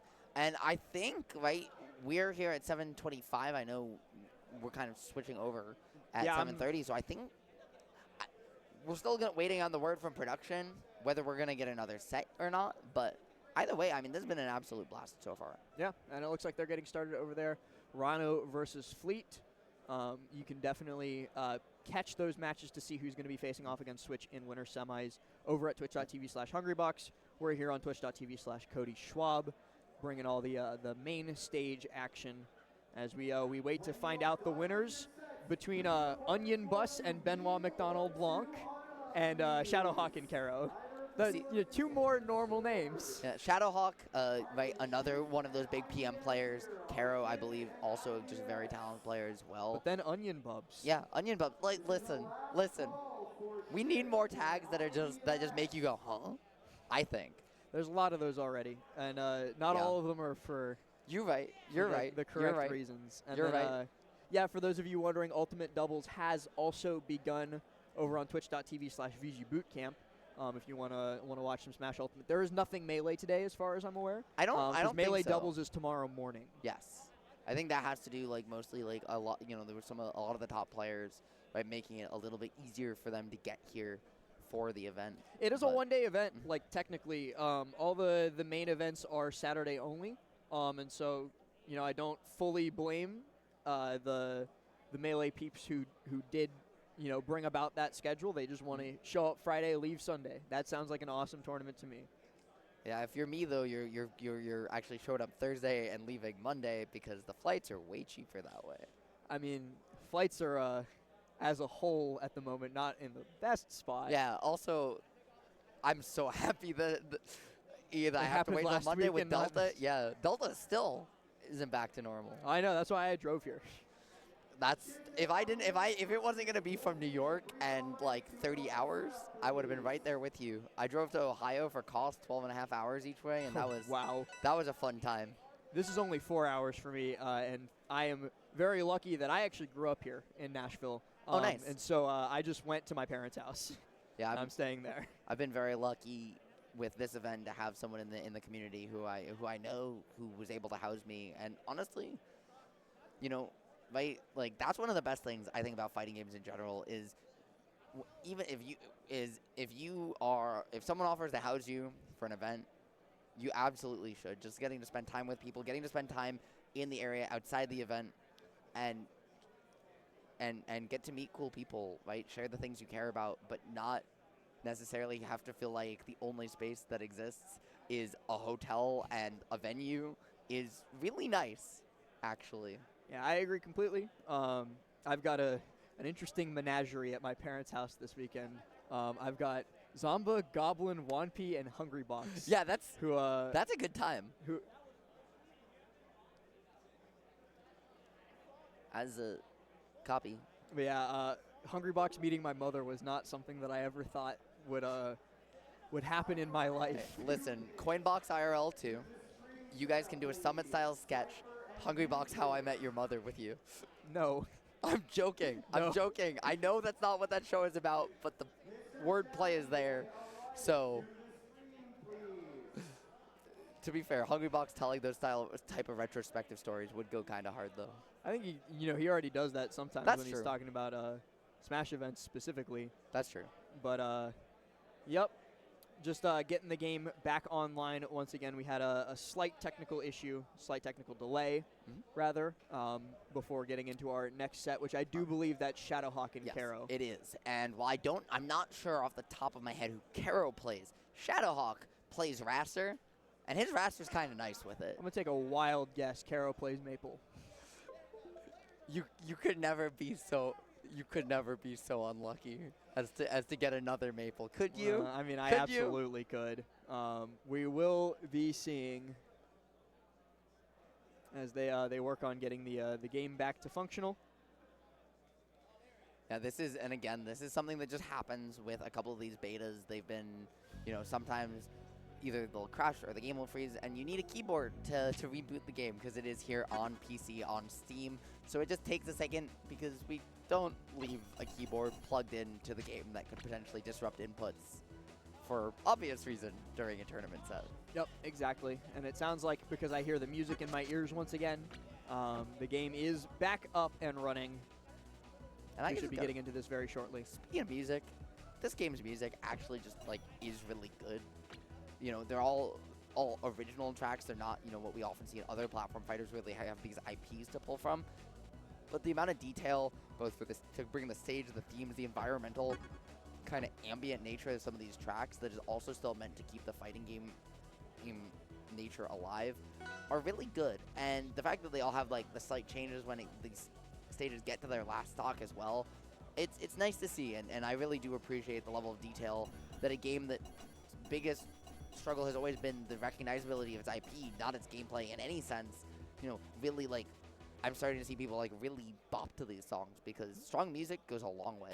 Yeah, it's just an additional level of polish that I really appreciate the team at Aether Studios for putting into it. And it's very nice to see. When a game has a studio that cares about every single aspect of it, the game ends up all the better for it. And Agreed. we're definitely seeing that with Rivals 2 here, as I hear a lot of that sounds like Maple noises. It does sound like Maple noises. Oh, no. And not just Maple noises, but at least this is going to be something new and special for you last. Yeah, Everyone else has been a GameCube Maple. This is a box Maple. We haven't seen Raster yet either on this stream, so we'll get to see a new matchup at the very least, if not entirely new characters. Yeah, let's see who we are going to get started. And at least everyone at home, if you're a Maple main, you're having the time of your life. You're getting so much many high-level mods, plays. yeah. You're getting all the matchups. This is basically, you can cut Warehouse Wars until top 8, probably as a how to play Maple this beta video. How to Maple. Well, How to Maple. we'll see. Welcome to Warehouse Wars. We got a Jules Veil once again. Oh no, that's it's Loxodon. Yeah, we got Loxodon instead of Maple. I thought I heard Maple This sounds. is, well, Shadowhawk definitely warmed up because he played me before the bracket. So, very interested to see how this one goes. Karo, though, obviously on another level. And showing you just the ability to control space here against Shadowhawk's Raster in a matchup that can be relatively volatile for the Big Elephant. We'll definitely have to see how this one plays out, because I actually can't say that I've seen this matchup at all, even in any patch of the beta. Although Loxodon's only been out for 2 patches now. He's been out since the game's launched. Well, the very first closed beta. That's not in. Since the game has been publicly, since the collision build of the Yeah. Yeah. as we see, right, just doing a really good job controlling space here. And this is why I say volatile rather than bad. It's because Raptor has the combo ability to just blow up a character like Loxodon. But between the disjoints and the meatball, controls the type of space Raptor wants to occupy and disrupts his ability to just run through Slipstream really well, right? Raptor, in that his speed increases, so does the burst range at which he's getting caught in some committal positions by these lingering hitboxes. And you're really seeing Kero make the most of it early. Once again, just uses that long distance dash grab into your face. This time combos it into an up strong. Gets the KO. Now, just going to continue to pour on this extra credit. And this is what you're talking about. A big body like Loxodon struggles really, really hard at getting out of these situations. Yes, he does, especially in this beta where that neutral air hitfall one's so strong and getting confirmed before this patch, but this time around you can't really do it. Instead, though, Kero able to pick up the advantage state the old-fashioned way, find the back air and take the stock. Now with max charges online too, if he doesn't get killed here, he has a great route back. Instead, it's got all that resources going to go the way of the dodo as he's forced to a last stock situation. Yeah, you were saying if he doesn't get killed, but definitely was not surviving through that hit. Yeah, that's always the downside, right, of heavies. It's always, if they don't get put at disadvantage, they can be really strong. But once they do, right, we're just seeing Shadowhawk show you exactly why these big body characters often struggle in games, finding the reversal there, just clipping the big body, putting you to the ledge. That being said, though, Loxodon's so good at holding ground that he's able to just fight his way back just from getting his feet down. Especially in terms of, like, if you compare this to, like, a Smash Ultimate big body, this is not even remotely similar. Your disadvantage options will just get run over if you're wrong. Yeah, that being said, though, talk about a setup, right? Off that meatball to find the stock, just putting you all around the globe, playing a little bit of Pong, as is Kero, looking for that one more chance to make it happen. If you can find a way back down, potentially going to use the down special and going to find the way back. But off the up throw, I mean, where do you go? The answer is the Blast Zone last. I mean, that entire sequence there was just pain, pain, pain. I was honestly kind of wondering if the weak side air was going to be enough to kill in the corner, but it wasn't quite. And then I was like, okay, Loxodon gets back, gets a chance to fight. Nope. Nope, no chance. It's like if he gets one more chance to get down, right? We saw Kero take those stocks in one interaction himself, but it's just like, then he doesn't. And it's like, what do you do? Well, you die. Yeah. I'm really interested to see what these bans are right, Shadowhawk being able to take that first game with the Raster. It makes sense here. We're going to the buy plat. I feel like this is one of the most common stages I see in Rivals 2. And listen, plat fighter players love their buy plats. And I mean, Kero got by the, or sorry, Shadowhawk rather, got by the round start meatball that everyone gets hit by until they remember that Loxodon can do it, or you catch them dashing in too fast on round start. But and one of the things you can do that we haven't really seen anybody do, certainly not Shadowhawk so far, is hit that meatball back, right? It is harder to do in this beta. They did kind of make it a little bit more Lox favored. And even when you don't, right, finds a stock, gets an edge cancel. Oh, Shadowhawk just moving right now. Does not need to even bother with hitting that meatball back. I like the space, the drift back there, and utilizing that jump from Shadowhawk just to utilize that platform, right, as kind of a wedge between yourself and Loxodon to control some space. The F-tilt, the pressure on hit, even on shield there, got a lot better, and so that risk-reward going in Kero's favor. Not able to get the actual advantage state, though, and so Raster able to lay down that slipstream and just roar back into an advantage of their own. Yeah, Shadowhawk not letting Kero get away with any, like, lazy damage. You have to work for every single bit and piece of percent that you're getting, and a spike is going to bring us to a 3-1 lead.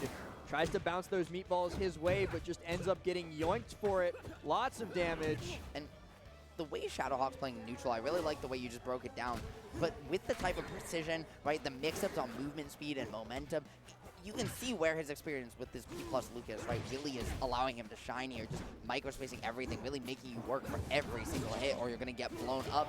That being said, Kero does find one, but you need to take two more and you're running out of room to work with. So little left to work with, as you said, deep off stage and gets caught jumping in the wrong spot. That is going to be Shadowhawk, a very, very dominant 2-0 victory, not even breaking a sweat. And that slight jump, right, before the slipstream, meaning that it's an aerial instead of a grounded slipstream, so that Raster is able to get the speed benefit through the jumps rather than on stage, was super smart there from Shadowhawk, right? A lot of people are going to throw out that grounded slipstream to get you to the corner, get the chase faster, and then get put off stage and say, well, now what? But instead, Ed, he throws it in the air, is able to get the extra momentum to actually give himself the chance to close the stock out. And it's the type of awareness that is really cool to see with a mechanic that is still getting tuned, whether it's Rivals 2 or Rivals 1, with Slipstream just getting an overhaul well into the game's lifespan. Yeah, it's always interesting to see. We were talking about earlier, like the balance philosophy as it develops of a game like this, and we're definitely seeing how Dan feels about Raster. Yeah, I was gonna say, they are sitting down. Do you know, are we getting one more, or is this a swap? Because I see the casters for the next block. I do not know. Locked in. Production hasn't told us anything. Hey, production. Are we swapping? Yeah. Our schedule says 7:30, so you may want to ask them to pause. I think we are in top 8, right? I believe this is a top 8 set. That's not top 8. Is it not? That's a qualifier. So that losers match, that's Leo versus Hirsch, which is like 2 sets back from losers top 8. So are we gonna just run this one and have it be the last one, or I guess we're gonna figure out in just a moment? But yeah, we just chill and we wait for production and the TOs to tell us what's going on. After that set, I'm gonna be real. I want to watch more Locks faster. It was a fun set. Yeah. I just want to see more Raster, I think. Anything that's not Maple for me, I'm happy. Last wakes up with cold sweats, just like thinking, worried that they're all gonna turn into seeds and sprout little plants. I'm all mapled out. Can't show me anymore. I don't want to see it.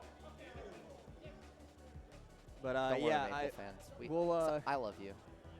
We might be seeing this set before we swap off, in which case it'll be MK Leo versus Hirsch. It did just get marked for stream on here as well. And then the winner of this will fight Grease Almighty for top 8. Oh, that's going to be a good set. Especially, like, right, seeing the way Grease, right, able to roar back against one of the best in the world and the best rep of his character out there was really exciting to see. I think they are waiting. They were asked to pause and wait while we look for production to figure this out. So in the meantime, SkyJ cheesing at the camera as he walks by. Yeah. I really appreciate that from him. I think seeing SkyJ just start to come up to streams more, really just hang out, like that man's stage presence is amazing. He's a ball of energy. He really is. Just enjoys being how he is, and we all love that for him. And it looks like he's sitting down over on the HBox stream to play against Switch for top 8. That is in top 8 over there. I mean, that's in top 8. I would assume that we're going to get... I'm kind of confused why Leo hashes on this stage and SkyJ switches on that stage. If we can get production to cut to a break, I think we're going to switch, because they're just doing a hand warmer to get things situated. We are going to swap, so, okay. That is going to be it for us. I've been Ritual. You can find me on Twitter at RitualCasts or any other social media. It's been an absolute pleasure. But before we go, where can they find you? That's right there on the screen. So it's at LastV1. I don't really use Twitter much anymore, but it's there. It exists, and you can follow me there if you'd like to. See you guys later. Have a good one. I could just get up. We'll do that. Yeah, why don't we? Somebody put like the lock on this chair. I need to figure out which wheel is locked. It's this one. There we go. See you guys.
everybody? Welcome back to Warehouse War 4. I'm Combo, joined here by the one and only Lentine. How we doing today, man? It is so fantastic to be here. Another beta weekend, another killer tournament series, holding it down, showing us what these characters can do the day the new patches come out. There's so much mystery surrounding this bracket. You look at some of the patch notes and it's like, yeah, we changed this jab. Try it out. Okay. See what you think. We'll see how it goes. This is the day one, basically, in a way. I mean, it's like day negative so whatever short. 100, but... I'm so short. There we go.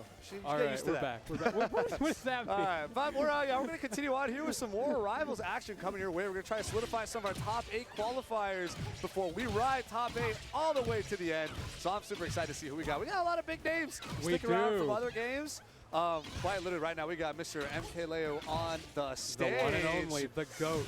Excited to see what he's got coming up. This is loser's side, though. Yeah. We were talking about this earlier. He had to play Goblin winners round 2. Yeah, and Ended Goblin up winning dropped the that, losers. yeah. And then he goes down to join him later. He felt bad for the homie, you know? Yeah, You gotta, that's tough. That's tough. Gotta go join him down on the Imagine being loser like, side. okay, you know what? I'm gonna, clueless. Wake up today, sign up for a Rivals 2 tournament. Right, round 2, that. Goblin versus MK Leo. How Like, easy. All right. how do we get you? And then it's like, okay, it was one drops the losers, the other drops the losers, and now it's like suddenly we made losers an absolute bloodbath for fun. Right, but of course we have other people out here representing, their own Rivals skill and representation, all coming out from Rivals 1 or previous Rivals 2 beta weekends and stuff too. So it's not all about the old blood, and I'm excited. I'm hearing a lot of noise from the setup. Are we like mid-game right now? What is going on? Production, are we? Oh, okay. We're good. Okay. Button check. It was a button check. It was a Just long making one. I was just getting making nervous. Yeah, it's a scary thing. You never know what you might end up missing out on. But yeah, hope you guys are all having a great time. Thank you so much for joining us here for Warehouse War 4 in Nashville, Tennessee, the biggest tournament in Tennessee in Smash history. It's right? fantastic. The vibe of this place is immaculate. Like, let me show you guys our badges. badges. Right, we got our own custom tags, everything on it, but it's like literally like a shipping label on cardboard. It's actually like glued on there. They made shipping labels for this. Oh my! And then on the back it shows like the venue layout where the bathrooms are. It's right. fantastic. It's like you go back on the production side, and you see like a huge like stacking of chairs and everything like that. Like you are definitely in the way. You can see it kind of behind Lenti a little bit. There's a lineup of tables right here. Right. It's like we are quite literally in a warehouse. What's with all the ladders? There's just 5 ladders on the wall. It's a warehouse. What do you put in a warehouse? I guess ladders. Yeah, you can put anything. You put chairs, you put ladders, you put your tables. And a Rivals tournament. And yeah, you run a Rivals tournament. You put MK Leo in one as well. Yeah, the classic. You put MK Leo in a warehouse. Well, we did. We're in a warehouse. They put us in a warehouse. We're all in a warehouse here together.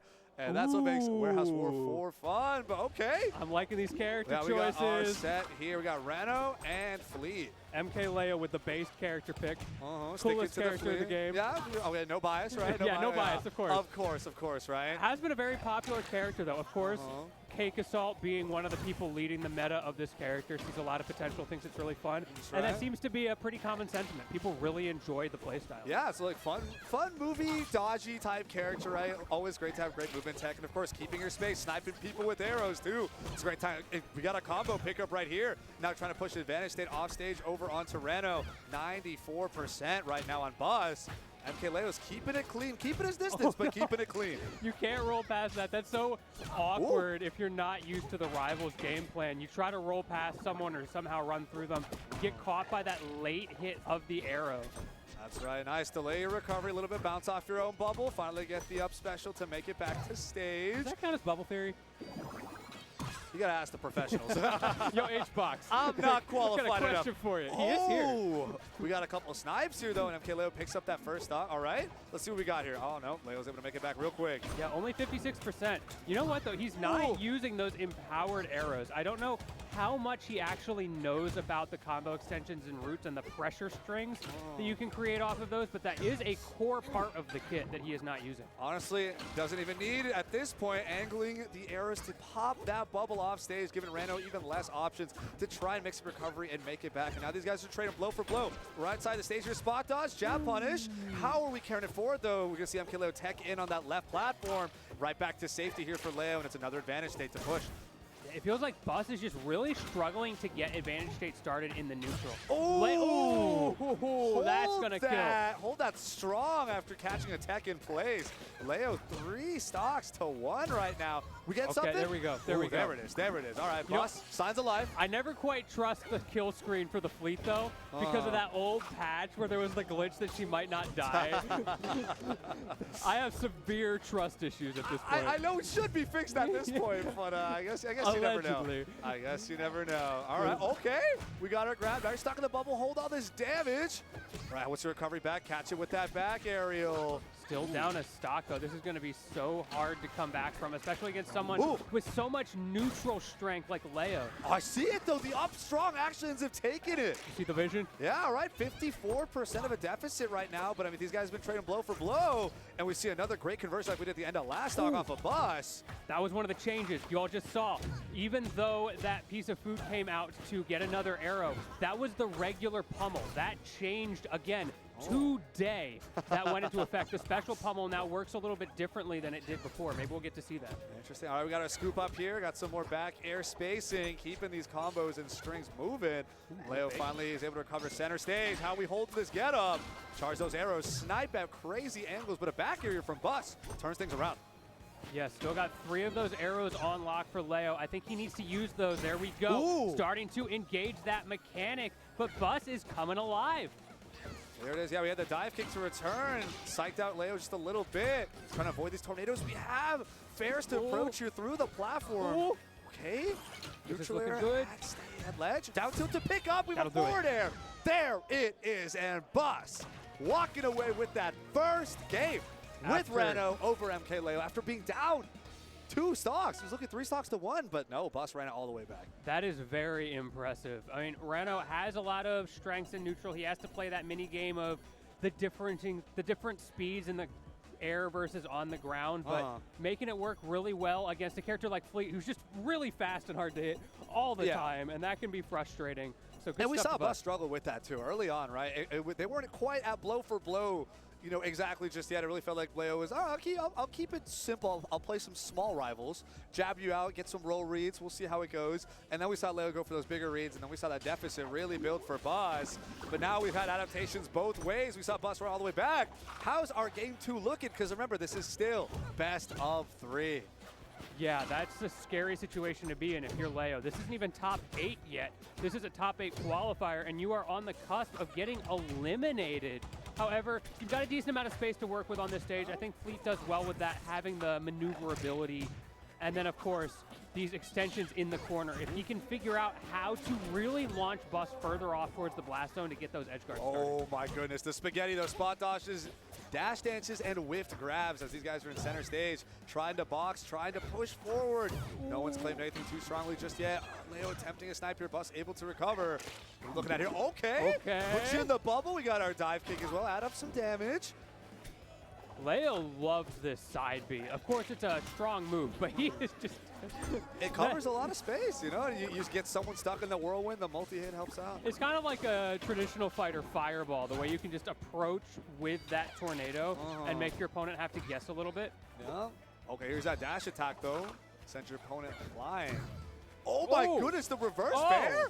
What was that? What a hitbox. Leo's not he able can't to quite make it back from that angle. I can't even blame him. Yeah, no, Bus making it back. Okay, air dodge in, though. Will get punished. Can Leo convert to this entire stock? No. We have a dive kick, and we have center stage recovered here for Bus. That was Sniped a nice little bit. Yeah, you got to catch him off guard with that great stuff to Leo to find that. But Bus, he is holding this advantage very well. We're going to push the bubble. No, great spot dodge there. Going to make Bus whiff a grab and get a punishment. Leo still don't have to convert a stock just yet. 29% of extra credit. Meanwhile, we have Bus at 151. Something like a down special up air will kill here. Oh, not yet. That Real does close. kill. Oh, what? I looked away at the wrong time. That looked like he was in the blast for too long, where it wasn't going to take the stock. My bad. My apologies. That was a weak hit, too. So definitely not expecting that to kill. Oh, there it is again, right? The tornado's going to stack up. That multi-hit puts you in a really uncomfortable position. He was cooking. Went for the ping pong, wasn't able to find it, and now Bus gets to start setting up this pressure string again. All right, yeah, down air. We're going to try to climb some more. Up air to scoop as well. And here's more back air zoning finally. Leo's going to respond with a fair here. Nair to keep some more space too. Ooh, down strong. speaking of those back airs, continuing to find ways to use them. Bus, so strong in the corner as well. That is a strength that I've noticed over MK Leo. Leo is much more comfortable. There you go, dash back, there we reset go. to neutral. Yes, catch the read, punish the dive kick with a double arrow snipe. Almost finishing out the stock two, not quite. Yo, hold these frog legs. 40% of a deficit here for Leo, though. What's the ledge option going to be? Oh, no. Ledge trumped yet again. That's tough. Bus in a good spot right now. Looking like a solid 2-0 potentially. Let's see if Leo wakes up. I think Leo might have heard you. He is cooking a little bit right now. We got the dash tag still punished here. Oh, air dodge through. Oh, Jab punish. And There's there's a a strong strong hit of up air. And now we're at one stock apiece, 0%. Promise Duel jet. to the death. Okay, finally we're seeing that empowered arrow do something in this matchup. The few that Leo has used have just hit shields or missed entirely. It's really unfortunate. It's hard. It's a hard life. Oh my goodness. I love Leo's positioning and spacing right over Rano's projectile, especially when uncharged. Gets fantastic punishes like right here. Almost a 30% lead right now. Continues to add up, nair out of shield, and we have up air, sniping upwards as Okay, well. Leo. Ooh, trading with the dive kick. You gotta respect the tornado. Unfortunately, Leo not there to confirm off of it, but 117, he has come back into this game and punishing the missed parry attempt. That's right. Oh, we see a charge strong attack right there. Not quite going to connect, but the pressure is still prevalent. Great roll read here from Boss. We get a forward throw, late hit of back air. And with a frog legs. My goodness, no punish of the late landing onto stage. It weren't even on ledge, but Boss still keeping Leo alive. Sniped on the way wait, down. this might be, can you get the conversion? No, not quite. Leo just not comfortable enough. Almost clipping with that up special though. Boss still able to make it back. Rolling through some of this Leo pressure, trying to approach. Oh, man. Just got slammed. Those strong hits, they catch you off guard. They really do, And Leo brings it back. We're 1-1 here. Just again, banger of a set, but just best of 3. Look, if there's there's one person in the world who I think can figure out a way to be consistent with tipper hits and with strong hits and weak hits, it's MK Leo. I think back to the Smash 4 Marth. Honestly, even his alt Marth, the number of tippers this man gets, his spacing is immaculate. But now he's got to do it on Bus's counterpick. That's right. And even if, whoever is able to triumph here still has to make it through one more set before they are on loser's side top 8. So the gauntlet continues to grow. Oh, yes, it does. Now let's talk quickly about who else we got here on top. We got Goblin on loser side, and on winner side we've got Switch taking over SkyJ. So SkyJ dropping losers, and then Shadowhawk and Onion Bubs on the other side. So I'm sure we get into those sets sometime soon. But let's hop right back in here to Game 3 of MK Leo versus Bus, sticking with the Fleet versus Rano. Let's get it. Ooh, the command throw is gonna whiff opposite direction. Not gonna get your fun little bubble setup. So they're gonna hold this punish as you were stuck. Yeah, those up tilt combos, and there's the extensions. But again, MK Leo just not super comfortable. He has the ideas. It's just the unfamiliarity making that execution not quite connect. That's good adaptation though, not going to the ledge that time. And again, fantastic punish on the Rano uncharged projectile. Having awareness of here's a slight little habit I can convert so much off of. We see Leo do it time and time again. Great ledge trump. And we're not going to see Bus drop a stock here, yeah. Leo's looking just barely gets that off of him in time, giving Bus an out for that situation, but Leo does not care. He's going sicko mode right now. There we go, yeah, nair to space, dive kick to make it back. Oh, gotta hold these Ferris rings. There's an up air 2 snipe. And we're almost a lap in percent right now. What a reset! Floating in his face, and the down strong charge. MK Leo is coming alive in this game number 3. We've activated Game 3 Leo right here. We really have. Is that the rivals difference? Oh my goodness.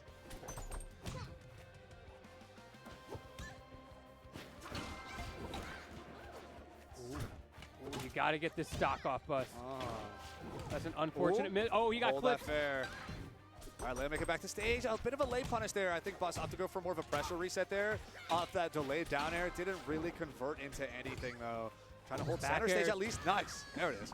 Light back air. It's a strong hit. But now, we've seen Bus in this situation before in Game 1.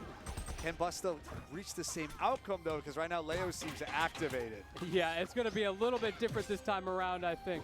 Again, with those side Bs working so well, and the empowered arrow finally getting those conversions. Does not go for the up The air. snipe! Is that going to be it? That is Ooh, it! my man looking Swedish with those snipes. That was crazy. Yeah. MK Leo moves on over Bus 2-1. In a hot set, tight set, Yeah. for real. That was great. It That was great to really, see. it felt like he was gaining comfort as that set went on. Something about maybe this is the first time he's played against Reno at this point in the bracket on this patch. Right. Feeling a little bit awkward about it, but started to figure out those timings for the punishes, especially those downloads in the second to last stock, ending with the down strong full charge. Oh, complete That reset was- right there, too. Yeah. It's insane. MK Leo really, really strong at capitalizing and opening those moments. That's what I definitely noticed in game 2. I brought it up twice before, but just, you know, as some post-match analysis, it's about catching when to challenge the charged projectiles versus the uncharged. Yes. Leo like perfectly like short hop right over those uncharged projectiles and gets a massive conversion, completely turning our momentum every time. That's going from playing like a pretty evenly spaced neutral to just I'm winning right now. I'm almost taking your stock. Right. So we saw some of end of game 2 helping like those conversions were really strong, and then in game 3 just brought it all the way to the bank. And as we saw really strong MK Leo in game 3, closed out with 2 stocks remaining, if I'm not mistaken. So, wow, you know, Leo can cook. This is he Rivals, can cook. different Don't game, forget, but my Leo man can cook. Leo can cook. I was really intrigued by Leo's side special usage in general. You know, it's a useful move. It's a move that you see pretty commonly in Fleet's toolkit, so it's not a surprise that it's coming out. But that was just the cornerstone of his neutral. He loved to pressure with those tornadoes. I was talking about that FGC fireball kind of thing. Yeah, where you even can sorta- classic. you walk behind the slow fireball, and then you can dash up. You can maybe get a grab. You can do a strike throw mix type stuff. And that was something that Leo was, I think, throughout that set, trying to figure out how to optimize in the matchup, really shutting down the grounded movement. Yeah, I see it. Sometimes we saw the tornado clip too, and we kind of get, you know, Bus stuck in a whirlwind, getting clipped by a bunch of multi-hits, and then, you know, Bus is in an uncomfortable position too. Yeah. Because a lot of time is Bus attempting to approach Leo while a tornado is coming towards Bus, so you get scooped up. Leo has enough time to set up and convert into a proper combo right after. So definitely useful, very, very useful. But it also felt like Leo was committing a little bit too much time to using it, especially in the first game. The first half of the set game even too, we're just kind of I'm going to throw it out, and then Bus, like, I'm just going to sit, and then nothing happens, Yeah, right? it's just- And then we just kind of I'm just reset chilling. to like, okay, throw it out again, nothing happens. That's fine, right? You're limit testing the water, see how your opponent's going to react. But eventually, I think Leo was a little bit more intentional and using it less for like controlling space, and now just like, I know you're getting fishy here. I know you want to like get in. I want to actually use this to convert. But we saw a lot more aggressive options, especially. Yeah. Like the approaching snipes, right? Just approach with the arrow, clip, and then you Exactly. either get like a double arrow or use a single arrow too, and then both lead into proper combos that, you know, now you have really great stage control, or you even have the ability to close out a stock. So Now, one thing we didn't see from Leo's side was the usage of down special. It came out a couple times. okay. But that move was pretty significantly nerfed this patch. The key takeaway being that now, if you get a hit with the move, it's pretty similar to what it was before. Sure. But if you whiff, it's a lot more punishable. And it used I to be see. super easy to just throw that out in neutral or when you're landing or when you're off stage as a recovery option. Now, first of all, you can only do it once per air time. Sure. And second, that additional punishability makes it so that you really have to pick and choose your times to use Yeah, that it's move. a much more significant risk to commit to being like, okay, yeah, this is a neutral tool that I could just kind of do whatever to give me, you know, free advantage for fun. But yeah, it's not going to be the same anymore.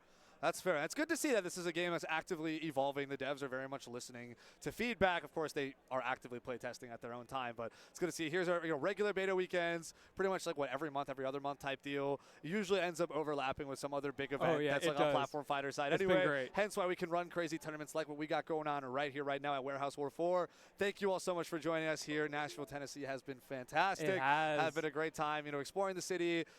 Broadway, the legendary, famous street Broadway is definitely a sight to it's an behold. experience. It I is- was it is walking insane. down that earlier. Yeah. The number of unique buses Yes. that went by. Proper party buses and The everything, party right? buses. You got your loud live music coming out from the bars directly, all clashing with one another to create this sense of chaos on the street. And this is at like 5 p.m. in the Yeah, evening there when was the a sun is still out. bachelorette party that went past me at 4 p.m. I'm like, There what you are go. you?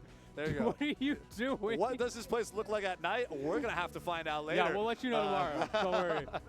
Yeah. And hopefully you guys can also make it out here eventually. The Smash scene here has been fantastic. Again, we've just hit the largest tournament that Tennessee has seen in Smash history, right? And I'm Let's sure double down. Rivals is also playing up there too. So it's sick. It's super sick. It's been a Yeah. great time so far. Super excited for the future. Any of y'all who are online thinking about coming out here maybe in the future. So far, it's been an incredible event, like you've been saying. Great venue, great people. So maybe Warehouse War 5 in the future. You never know. You never know. We'd love to see We'll make it even bigger. Heck yeah, heck yeah. Again, how much bigger can our warehouses get? I'm excited to find out as well. We're going to need some more ladders. We might need more ladders. We have more chairs, more tables.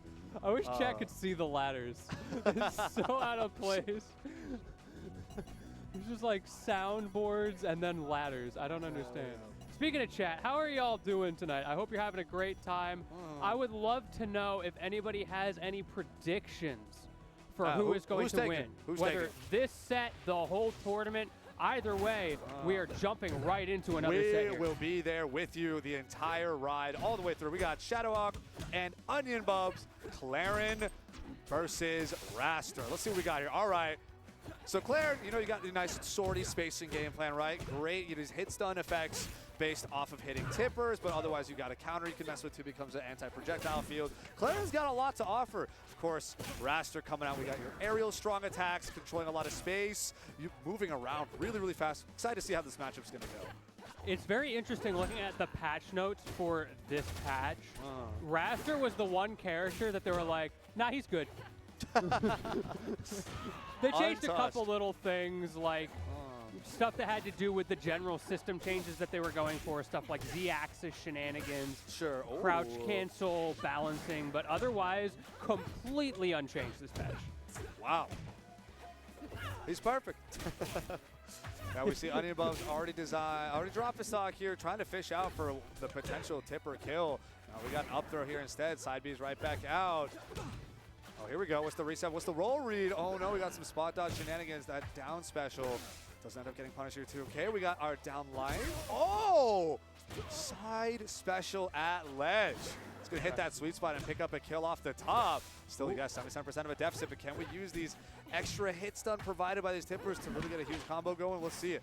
Yeah, that's something you really have to be used to play Claren at a high level. Shadow maybe able to play that traditional Raster from previous Rivals of Aether, but Onion Bubs is going to have to really adapt to the changes of Claren in this game. Here we go. Oh! Got to hold that up strong in the air. 136%. Onion Bubs just, one confirm away. I'm surprised that didn't end up killing, but let's see if we have enough resources to make it back. Kill. Hold that ledge, slide right on through. Now we have an entire stock deficit here for Onion Bubs. Shadowhawk looking strong. And because we are in top 8, this is winner semis. Yes. We are getting a best of 5. And I'm excited to see it. We do not get to see enough of Claren in this game. Starting to be on the come up a little bit. People are figuring her out. But like I mentioned, she's a bit different from Rivals 1. So if she's not quite your cup of tea, you could bounce off of that a little. Oh! All right, unsheath that katana. Forgive me, Master. I must go all out just this once. Okay, the Shinobi execution. Call my man Sekiro on that one. Coming out with a vengeance on this last stock. Yo, chill. Here we go. Here are those extra hit stun tippers I was looking for. This is what I ordered on the menu. Oh, we got a down tilt scoop up here, though. You gotta be careful. Alive here from Shadowhawk. He's like, wait, hold on. I had this game in the bag. What is going on? These are two very Marthritis characters, which means they're in the perfect position right now to get their single hit confirmed. Not quite going to kill. Beautiful DI. We're close, though. All right, side B's going to whiff, though. Yep, scoop it up. Now we got some stage positioning advantage here. Okay, we're going to see Claren be able to drop right back down to center stage. Back throw. Hold that up strong. It's not going to be enough. My man knows his DI. Staying alive. The special. Oh, he did it to him. Oh! He gave it to him. And Shadowhawk regained control of that set, being like, hold on. I didn't sign up for you to style on me. I didn't sign up for your master to give you that passing grade on your examination to become a full-time of your own. You're going right back down to the trenches where you belong, as that first game goes to Shadowhawk. Welcome to Rivals 2, everybody. Got knowledge checked on that one. You've got to be ready for those crazy Raster shenanigans. They gave this character a grab. And the How throw are you going to deal with it, right? Yeah, the whole throw break system is completely different. Speaking of, special pummel. Into that mat throw. Okay, try to put great whip punish on that nair back down. That down throw into down air, solid 29%. Oh, tipper up tilt, and we have a back air. What's next? What's next? Oh, we're trading out here. Up tilt again to scoop. Forward air, forward air. Come on. There we go. Get that reverse hit as well. Ooh. More tippers. The spacing from Onion Bug. All right, fine. We get some throw action here. Start scooping up. The classic. Here you go. You are stuck. Welcome to Raster. Not playing the game at all. What's the read? All right, in place. Again, the side B is an interesting get off me option. Ooh, good Back up. punish. Forward strong, and it was a tipper. You are blowing up. We are gaming right now. Once again, Onion Bus showing that immaculate spacing, but give him those hands. What a response back from Shadowhawk. There we go. We got this slipstream right back out to play. Dash attack just to mess around. Got to use that enhanced movement for fun. We got a jab check into a back throw, trying to space out more with some back airs. Instead, we're going to get a throw break here at ledge. Here we go. Back to Raster. Again, the classic. You got to be ready. And the neutral special. I like the idea from Shadowhawk. Not able to convert off of it. I feel like it's a weird fallout there. Ooh. Got some fair chains going on. Almost a third to hit. Down tilt here. Right back to Shadowhawk. Onion Bubs struggling a little bit to find their grounding here in the second stock. Okay, but this is where it gets started. That wave land was nice. Oh, bounce off the stage here. Have to deal with that up special. And we can see Ooh. Shadowhawk trying to just rest carefully in that slipstream.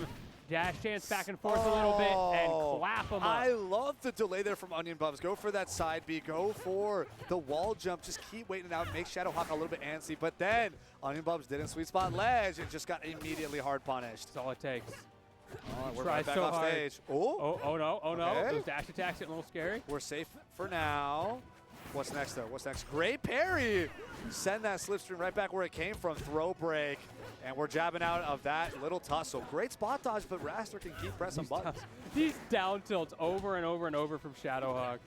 Is trying to get those combo starters, right? We talked about that Marthritis. The upside of that is that at Ooh. these percents, it's your magic window where you can really make something happen early.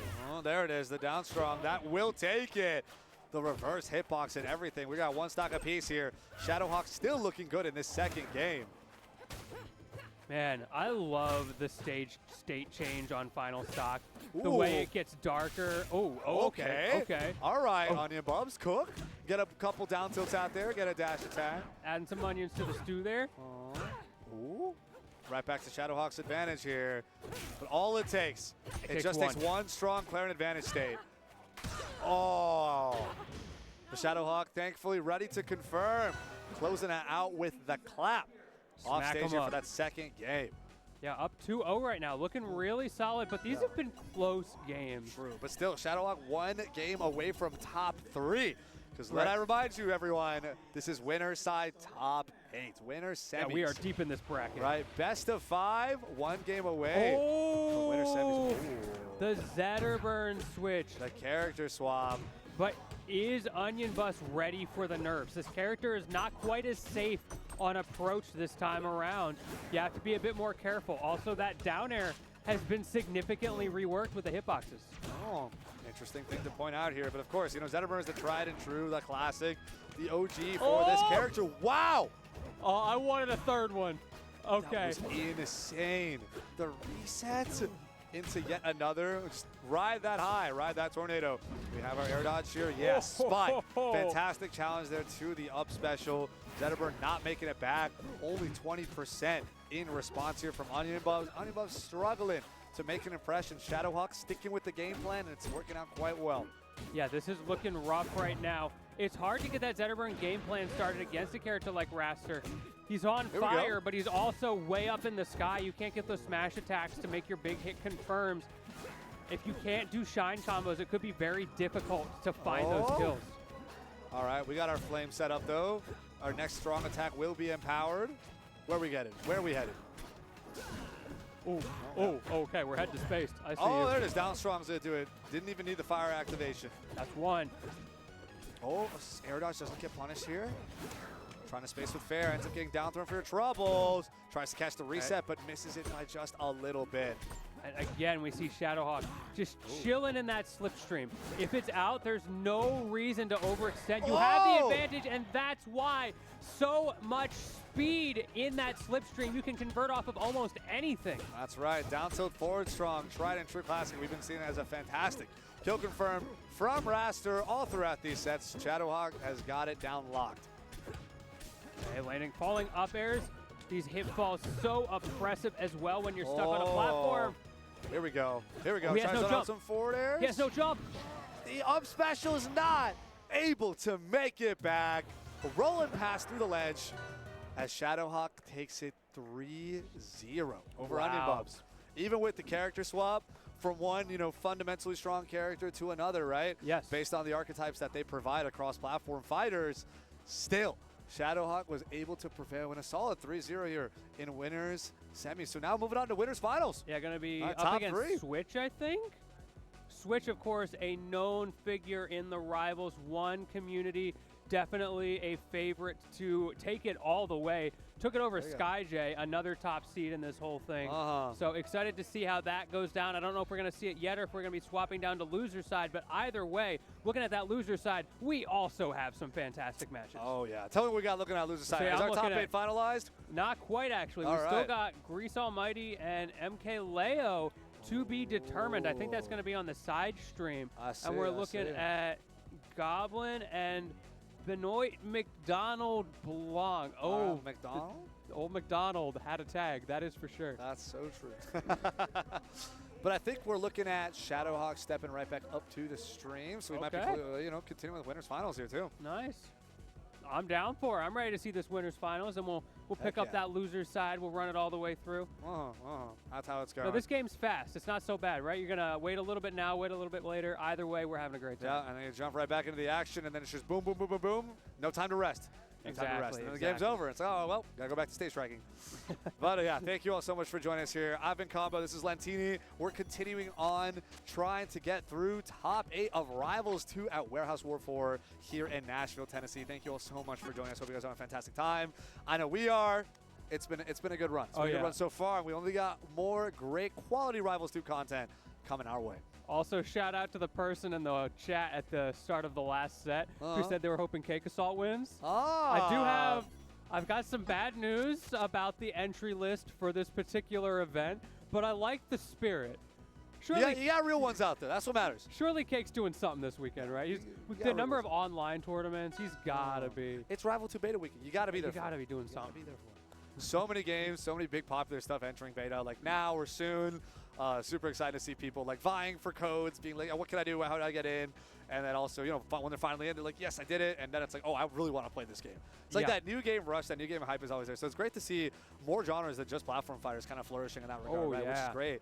But even, at EVO, right, or for example, we had the announcement for Arcane. We also saw multiverses, announced characters like Samurai Jack. So it's good to see, platform fighters still out there, out to shine, to grow. I'm super excited to see more and more people enter the space. Dude, the Samurai Jack. That hit me in my nostalgia so hard. Like, I forgot about this character, but now I need him. Yeah, he's real. He's here for you now. In a platform fighter at that. So definitely give that a look if you can. Of course, Arcane, first time playable this weekend to the public. He was playable at they were playable at EVO. Ooh, awesome, which I didn't get to check out. No, because the Rivals booths were always packed. You're too busy playing 2X. Look at this guy. Guilty as charged. Guilty as charged. Listen, I'm excited for that game. You can't blame me. You can't blame me. We thought we had That a real or one. the Pokken cabinets, because they actually had some Pokken arcade cabinets. Yeah. So I was out there, I was educating people, being like, this game is my home. This game is the love of my life, and I'm glad I can share this with some of you too. Ooh, I see the stage striking happening, so it looks like we are about to get into We're hopping this. in. Shadowhawk and Switch. All right. Here we go. Winners finals. 2 of our top 3 are sitting right here today. We going to the forest? Thinking about it. Oh no, we're striking that. Okay. Okay. We're taking a sec.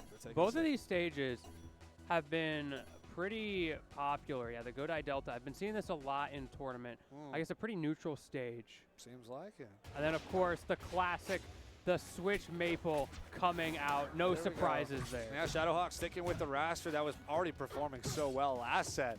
I mean, no reason to switch it up, right? Yeah, real. They got it going on. 3-0, that was crazy. But can Switch deal with these slipstreams? Of course, going to have a lot of experience with that from Rivals 1. Like, Kusi is one of Switch's basically practice partners with how much these guys play. So, knows the character. Now it's about the player. how much do we know the player? But so far, Switch does not seem concerned. Shadowhawk able to get strong conversions off of throws, though. That's been a really good kind of momentum break that we've been seeing Shadowhawk utilize a lot. 'Cause sometimes you're stuck at disadvantage. Poppy?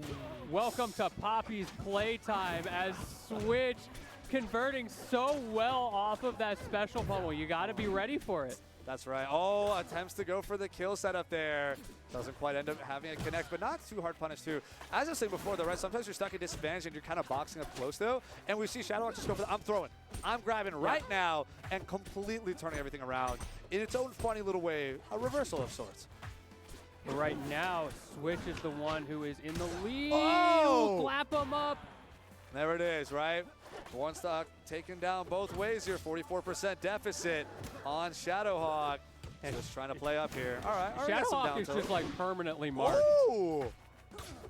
I'm not seeing Switch do a whole lot with that mark. Maybe saving it for the up special.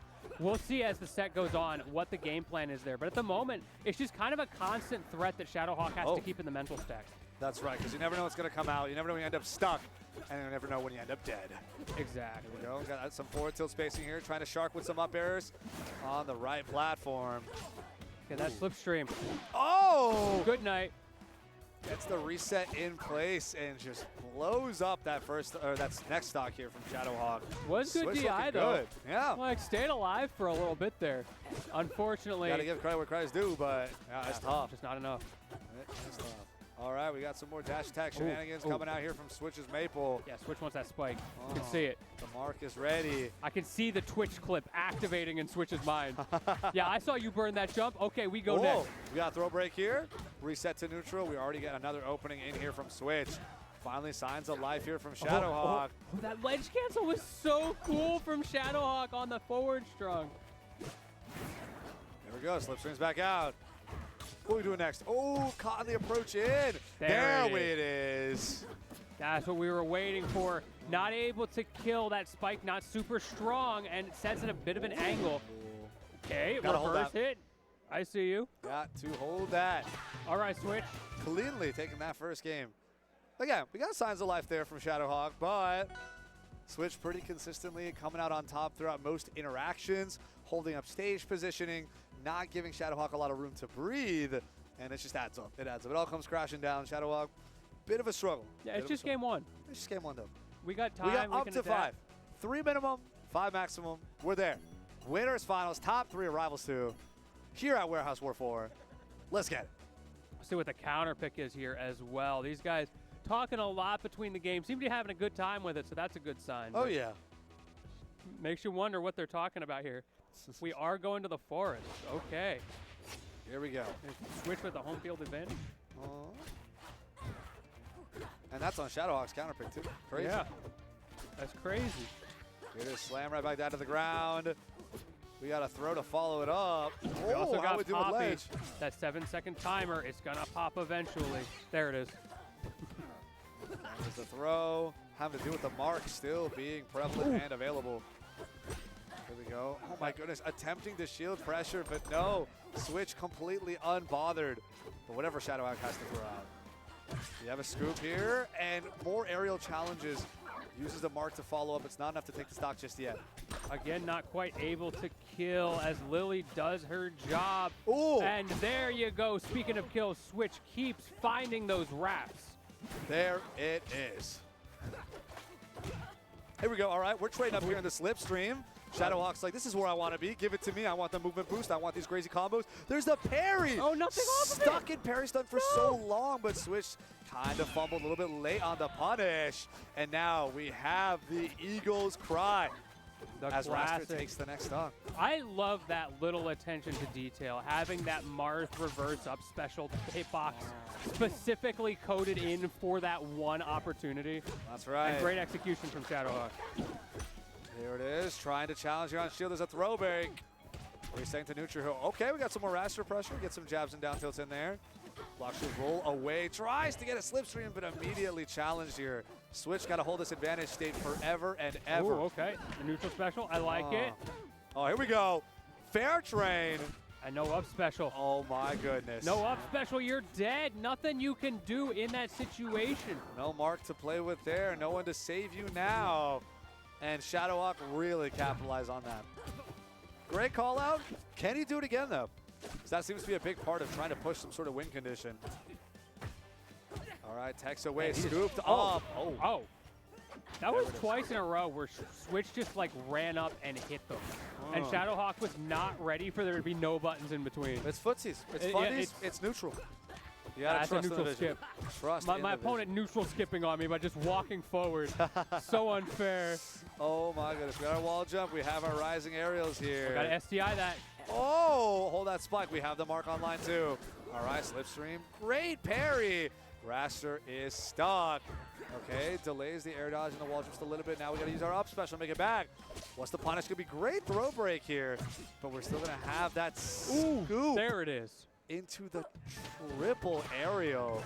Third one, of course, after the special. I think I've got a good idea now of what Switch is looking for with that mark.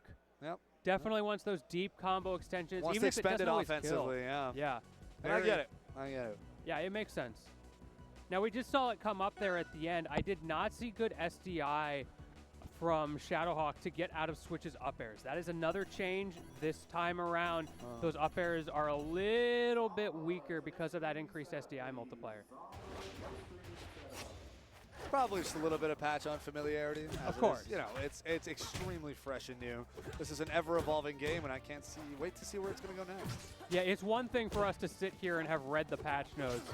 It's another thing to actually implement it in your game plan. Oh. Here we go. Parry attempt from Switch. All right. Find your way in. There it is. Got some nair planning going on. Zone out with fair. Down tilt. Is going to get grab punish here. Get up attack. Ooh, do it to him again. Special get up. That's such a long hitbox, too, and Switch was not quite ready for Whoa. it. Speaking of not being ready, again, those combos in the slipstream. There's a reason Shadowhawk spends so much time setting up that slipstream and then refusing to leave the ground. Here it is. This is Shadowhawk's moment to really start pushing forward momentum. You saw a great down throw conversion. Trying to keep advantage states, not going to stick around though. Switch is right back on the board, only 21% deficit, nothing the Switch can't make up pretty much instantly. Getting rid of Lily as well before that invincibility comes out. We parry those! That is devastating. Oh, you see Holding that parry See lag. that cheeky smile from Switch? He knows what he did. That must be heartbreaking for Shadowhawk, thinking, I finally found footing in this set. It's game 3. I'm on my last legs here in Winterside, but I'm finally making it work and then getting your approach parried so you simply fall off and die. That is brutal counterplay to what is generally considered to be a pretty strong move, even post-nerf. That's right, but great to see a Shadowhawk unbothered. Yeah, we set up that slipstream. We're chilling. Again, the special get-up, but the adaptation from Switch, remembering now, not going to kill. Oh my goodness, another wall bounce here. Can we get the wall jump after? No. Seems like that resource was already expended. As we see Switch move on to grand finals. Winner's side in a solid 3-0 over Shadowhawk with the one and only Maple. Yeah, I mean, this character's still got sauce. I know there's been some talk. At one point, people were saying this is the uncontested best character in the game, unwinnable matchup for whatever my main is, et cetera, et cetera. Definitely, they figured some stuff out. They've toned it down, of course, learned the matchups as well. For sure. But still, strong character. We can see why. But Raster also, I think, a pretty strong character at the moment. Yes, that's right. That's right. A lot of options available, a lot of fun stuff you can The do. players have some opinions walking by us. Fair enough. It's okay. They're having fun. Yep, that's what we're all here for. This Rivals 2 tournament's been a great time. Again, super blessed to have it fall on a beta weekend, and then everyone can just get in on this, experience it from home. We got our own bracket running over here. It's been a great time, but hope you're all having a fantastic time joining us here for Warehouse War 4. We are continuing to tear through Rivals 2 top 8. So many fantastic players, so many incredible sets. Hope it's been a great ride for you guys, because we know it has been for us. Yes, it has. It seems like it's been a great ride for my man MK Leo, who just walked by. 2-0 victorious. He is still in the bracket. Are we so seeing losers top 8? Yeah, who does that put us up against here? If I pull up my handy dandy bracket, exclamation point bracket in the chat, y'all already know what to do if you want to see it yourself. It's there. That's going to put him up against Jack Pickleson. Oh. I don't know that name. Anybody know a Jack Pickleson in the chat? Is this guy good? I guess he must be good. He's still here. I guess we're going to find out as well. Up against MK Leo in top 8. It's going to be a hype set. That must be great. No contestants stepping up to the stage just yet. Yeah, I do see that the Goblin and Old McDonald set still has not happened. Goblin might be stuck playing doubles. We do have ultimate doubles right at the same time. I see MK Leo sitting up front on the stage. Yeah, he's ready to go. My man's here to play Rivals. I love that. That's always the test with the top players. When they're not playing the game, are they standing behind one of the rival setups or are they standing behind one of the alt setups? Yeah. My man Leo, he's sitting behind the rival setups. He wants to see. He's got to finish his bracket out. He's got that fleet DNA. I respect the grind. Such a cool character. And it's cool to see also, representation from both the kind of ult side and also, other games as well, right? Melee obviously being a very strong inspiration for this game. So I'm sure it ends up feeling pretty good in a lot of Melee players' hands. But Ultimate players too. You got that platform fighter fundies carried on over. Yeah. Especially with the direction they've gone with Rivals 2, right? Rivals of Aether 1 was a very different game to the point where Rivals 2, in some ways, to some people, doesn't even feel like a true sequel. It's just a different new game with the same IP. It's very interesting, and the way that it has gone has allowed people who are into the traditional platform fighters to much more naturally transition in.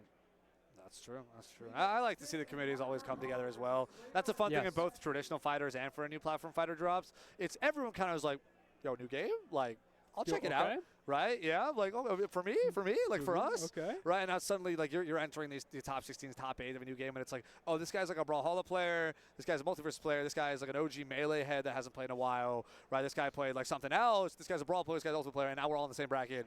Right. You're all like running the same top 16s, top 8s. And I'm like, this is the crossover I want to see. So when a new traditional fighter comes out too, right, or if like something gets like a really big circuit, now suddenly everyone looks like, oh, okay, we want to play Street Fighter 6 or we want to play Tekken 8.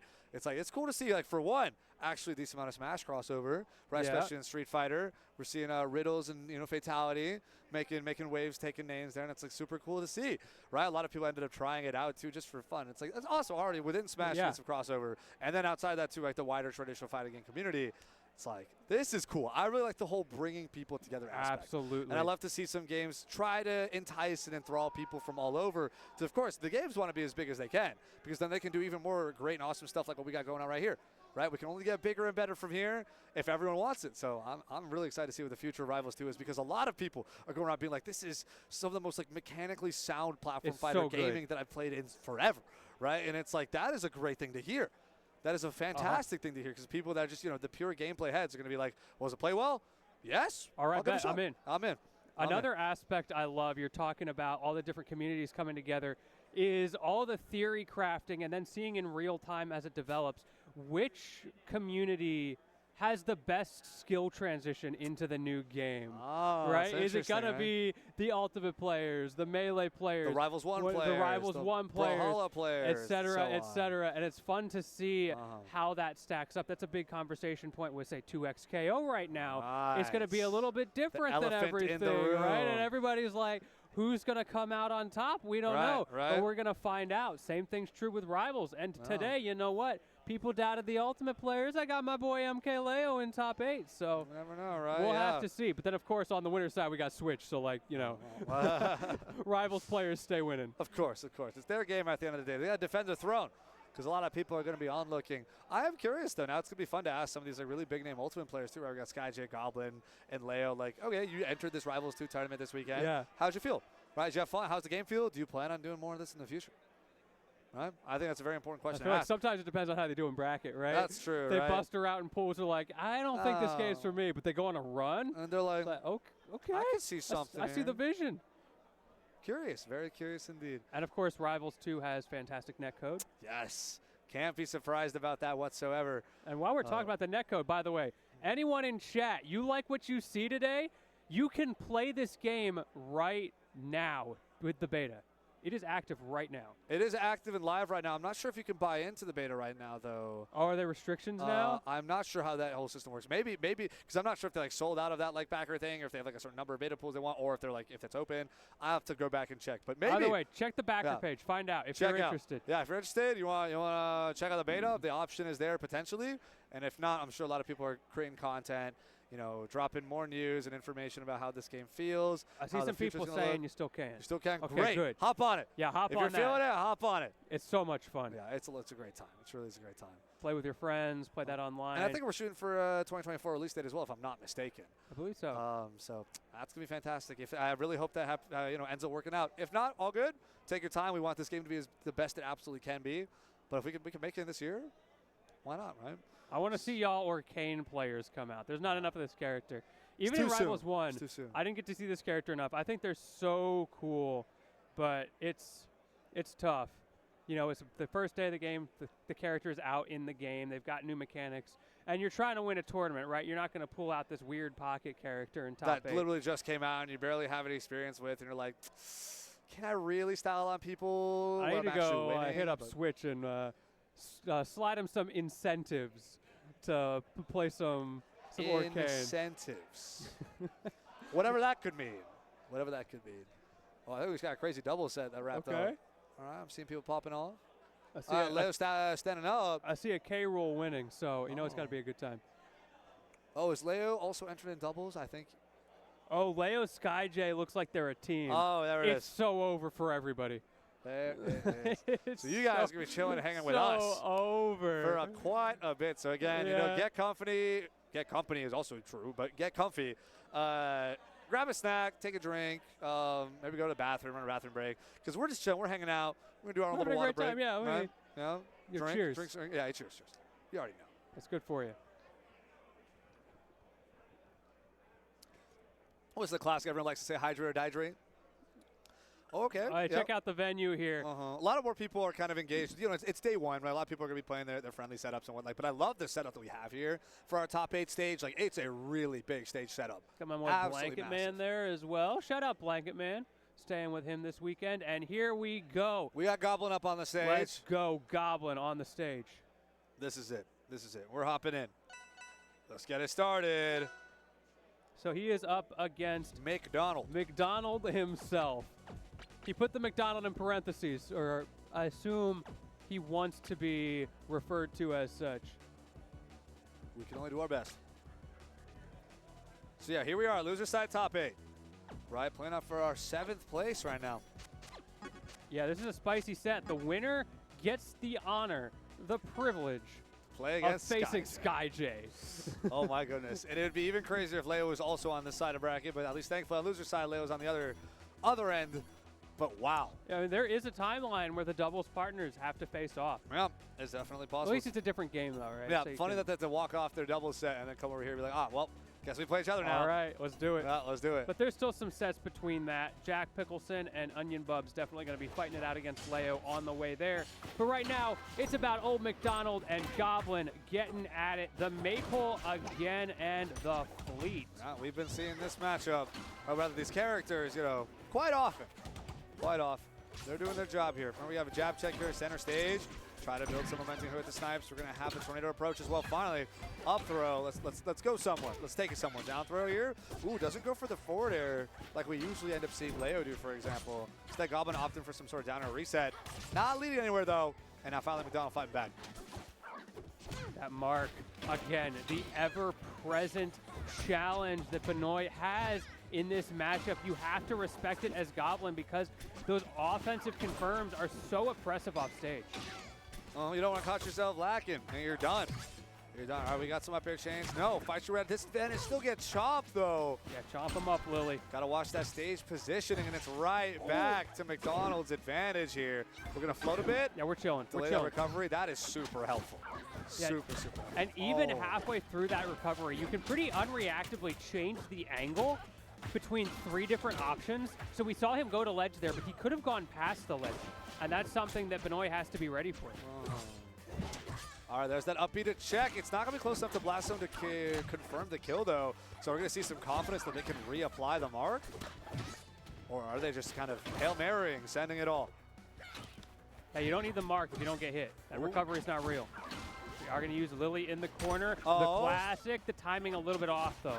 Able to block in the end here from Goblin, 150%. Just trying to out-snipe, add up some chip damage here for McDonald. But this advantage state has lasted what's felt like years at this point in McDonald's favor. No, he's still alive, though. Yep, and we're still keeping it.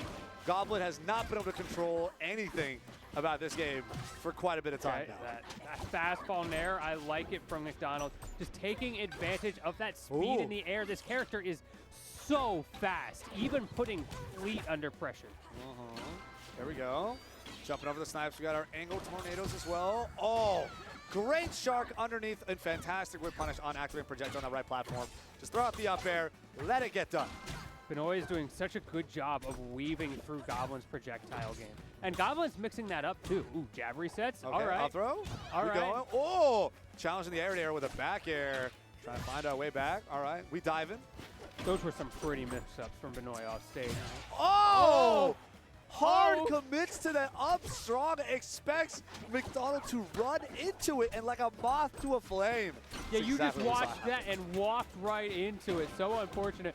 I imagine Benoit was expecting Goblin to let go of the arrow and wanted to make sure that they got the punish, but you got to respect it. I should really start saying Benoit too. Every time I say McDonald, I'm getting a lot more hungry. So we got Benoit here on the Maple, still pushing a solid lead here in this second stock over Goblin. All right, get the scoop, get the launch You pickup. got that SDI? We'll find out. Oh, we got a float, but the mark is still available. There it is. Oh, forward toe poke again. Dash attack.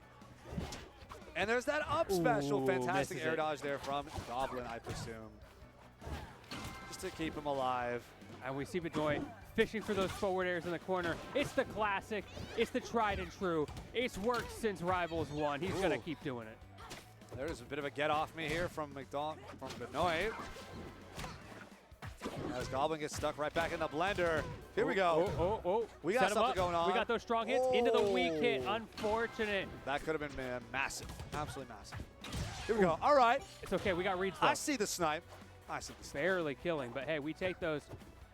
Also, another Fleet who is just not worrying about that down special right now. It's such a new change. I think people are scared to overuse it. That's right. Don't want to get themselves caught in a really bad position if they expect it to work one way, and now it's a little different. Ooh. Okay. All right, we're evened up here. We're evened up here. After Benoit feeling like they had the advantage for the longest time, Goblin finally cemented something here in that towards the end of that final stock. Now Benoit trying to run it back, but this is where Goblin starts to build a lead. We see that empowered arrow coming out, but the way that McDonald was able to use the Lily to just prevent that pressure from even starting from Goblin was very well orchestrated. Ooh. Here we go. That bow doing work. Here we go, dash tag. Where's it going? Where we go? We're going back and forth. We boxing. These guys are boxing. These guys are playing neutral. They're so scared of overextending. They're just trying to check each other with these safe, spaced moves in neutral. And otherwise, just keep their distance and not hard commit to anything, whether it be on shield or just even in your face. Oh, here we go. Okay. Get attack to be punished. Okay, Nice. show 'em what's up. Okay, catch the tech on platform as well. Here we go. Complete reversal here from Goblin, or at least attempting. Didn't go anywhere.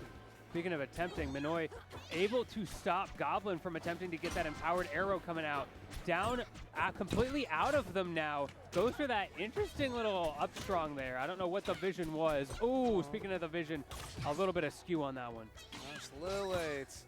The dash tag scoop here. Look at that one hit apiece right now on this first game. Where are we going? Who's taking us home? It's going to be Benoit or is it going to be Goblin? Oh, the that's fair not going to spike. kill. We got plenty of time. Yeah, air dodge after the wall jump and the up B with the slightly missed special get up there. That was that angle difference I was talking about earlier. Went medium height. That time went for the high one to go past the stage, and Benoit wasn't ready for it. Here we go. Snipe to help cover yourself, trying to make your way back to center stage. 150% here on Goblin, though. Is that going to be enough? Oh, my goodness. I didn't feel like it was close enough to blast zone, but at the same time, we're getting a really dangerous presence right now. Ooh. Ooh. Oh, Okay. no. Get the snipe at the plant. Gotta Still get past there. this. And he does so. Goblin has gotten back to stage, takes a risk going down onto Lily, but it pays off as Goblin clutches out that first game. Holds that trade to finally bring it in. Is this how this whole set's gonna be, guys? Oh my goodness. I don't know that if my blood pressure can take that. My doctor told me to take it easy. Yeah, that was a long first game. These guys are playing keeping ultimate. it cutthroat. Keeping it there a standardized timer for this game? I don't see it. Is it like hidden under the overlay? I don't know what they're running on the rule set here. I mean, it's Rivals. People hold forward. It's fine. 8-minute timer. Okay, there is cool. an 8-minute So we got timer. Yeah, All I right. was like, there's no way we have no timer unless people really, really trust. It's the old Smash 64. Have you seen like the videos on that fabled like 2-hour set? I have not. There was a game that was, I think it was like an hour long because there was no timer. Oh, I see. Y'all should check that out on Twitter or YouTube or wherever. It's hilarious. You'll find it somewhere. Coming right back here, though. Goblin versus Benoit. Guys are going blow for blow right now. Again, a bit of a disadvantage here for Goblin, but we've been seeing a lot of that common pattern throughout the last game. Oh, there we go. Finally, a down air spike. They got moments like these where it's like, oh, yeah, that's why Goblin's on top. That's why Goblin's here. That down air spike, when people saw that first appear on the character's move list, they're like, oh, no. This is going to be impossible to deal with off stage. But people figured it out. And now we don't actually see it that often. It's very hard to set up. Unless you're Cake Assault. Then, like, it's every stock. I don't understand. Oh, we're going deep. Yeah, I appreciate that people are like, okay, hold on. How does this tool actually work? Why am I, like, having this much problems with it? Let's try and make this work. Right, the devs have a vision. Sure, they can try and listen to outcry as much as they want, but at the end of the day, self-reflection and attempting to solve the problem is probably the best way to go. Ooh, the combo starter. Great tech chase. But Goblin just smacks his way out. And oh my goodness, the conversion. Chill. Keeping it moving. Oh, hello, What Twitter. A clean How y'all stop doing? right there. That was nasty. And now Goblin one stock away from being one game away from moving forward here in top 8. All of that off of a flub tech chase from Benoit. Okay, hold those multi-hits. Wow, Goblin didn't want to push that state right there. Was to just hold this weird tornado multi-hit and then we'll reset the neutral after. I wonder why. Ooh, that up tilt barely catching. And I gotta say, Goblin is getting a lot of mileage off of these down throws. You don't see that super often from Fleet players, but it's working out really well. Of course, up throw has been nerfed, so that's a factor. Right. Yeah, we've been seeing a mix of everything, though. Both down throw and up throw have still been like solid combo starters in their own right. I think we saw Leo tend to opt for down throw forward air a lot as kind of like a very simple bread and butter to just get confirmed consistent damage. Wow. Benoit is working overtime right now to try to run this back. Putting in those extra hours. Again, that late hit tornado, down air tech chase, and now that empowered manages to get it off in time. Great stuff from Benoit going for that grab, recognizing Goblin's going to shield in that scenario. Here we go. Trying to approach it. We got the plants to play. And now we have beyond even this up. Benoit is back with a vengeance. There it is. Oh, they're both not able to punish here on shield, coming to a bit slower option. Oh, no. Wow, what a strong charge. Mashed that up special. Oh. Get me out. Looking for these upward snipes. I'm yet to see the fully charged up smash come down. I want to see that. They added that this patch, and the patch note was just a message from like Dan or someone on the team saying it seemed cool. It seemed cool. Hey, rule of cool. Sometimes that's all you need. And when you're the one in charge of making games, you can do that. You can do that. Again, we've entered another one-hit situation here. This is so back and forth. But can Benoit find that clutch factor? No! I can't even get through my sentence before Goblin finds another one of those tech chase up smashes. Goblin stuck the landing yet again. Now currently up 2-0 and loses 8th. Moving up to having to play in 6th instead. If Goblin can clutch. Let's go. Wow. The Arcane is real. Wow. That is not a random character swap I would expect. Clearly there's got to be some level of comfort here, though. This seems, I read this as a little bit of a desperation pick. Like, I'm sure he knows the character, but picking this character day one at this point in the tournament seems like you're just hoping that this will catch your opponent off guard. Yeah, not to mention, day one was only just a couple days ago. Just not enough time. Just not enough time. And so far, Goblin hasn't been hit. And Benoit's already lost stock. We just rolled through him. Goblin not amused. Goblin has not been hit. Not yet. This is not going well. We're working on it. The bubble butt though. Okay, we got one. We got one and it was the right move. Fun fact, that only has a hitbox if you're moving fast enough. Wow, I actually didn't know that. That's hilarious. I believe the lore there is that in Rivals 1, where that is also the case, Yeah. it was like super exploitable. So they're like, okay, you have to commit to moving Yeah. before you can do something like that. Dang. What a very interesting nerf.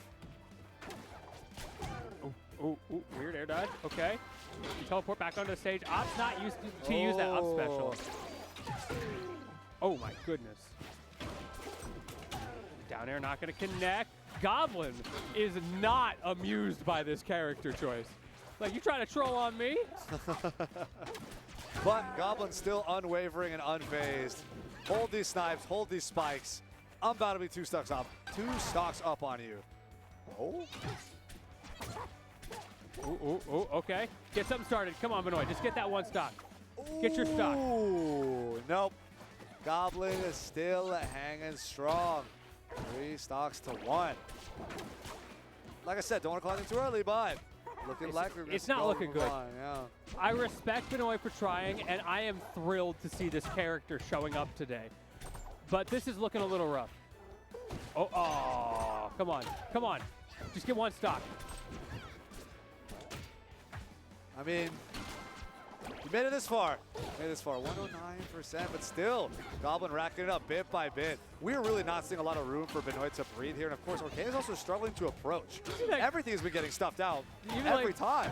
Goblin is catching out even the wild options. Benoit just came into his face, air dodged through his model, and still got clipped. Like, he just knew to wait. Then on top of that, he also just ran up to Goblin, and Goblin turned around and neutral beat as an insane read that Benoit was just trying to like jump over him emptily.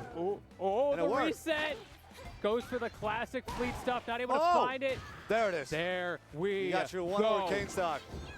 We got one. Okay, no JV though. Get one more hit. Oh. Up air. I believe. I Nope. see the vision. Wow. There we go. Okay. No JV. We are cooking now. Let's go, Benoit. Let's see it. 155% here on Benoit. All right, we got some up tilt chains. We got the bubbles back out. Okay, catch him. Resets. Going for an option select there, but I think messed up the timing a little bit on those traps. Okay. Ooh.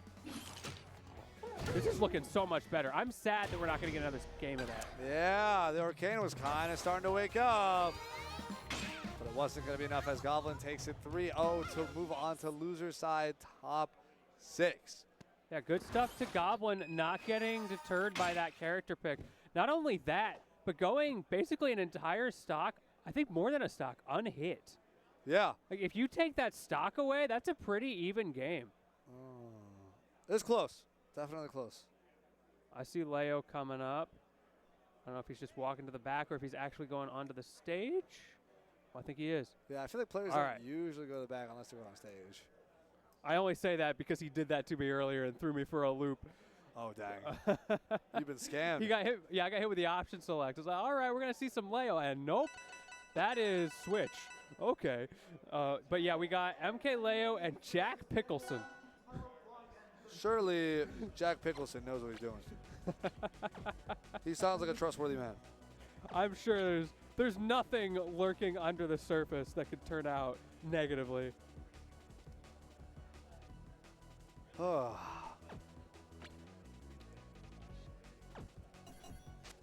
right, chat, what's your predictions? What are we looking at here? What are we thinking here? Also, chat, how y'all doing? You holding up good? You like that Orcane gameplay? You want to get some of that Orcane gameplay in your own life? We talked about it earlier, but you can go online right now, back that Kickstarter, and have yourself a grand old time all weekend long. But right now, it's not about Orcane. We got some more fleet, but we're switching up the other competitor. We got some Rano.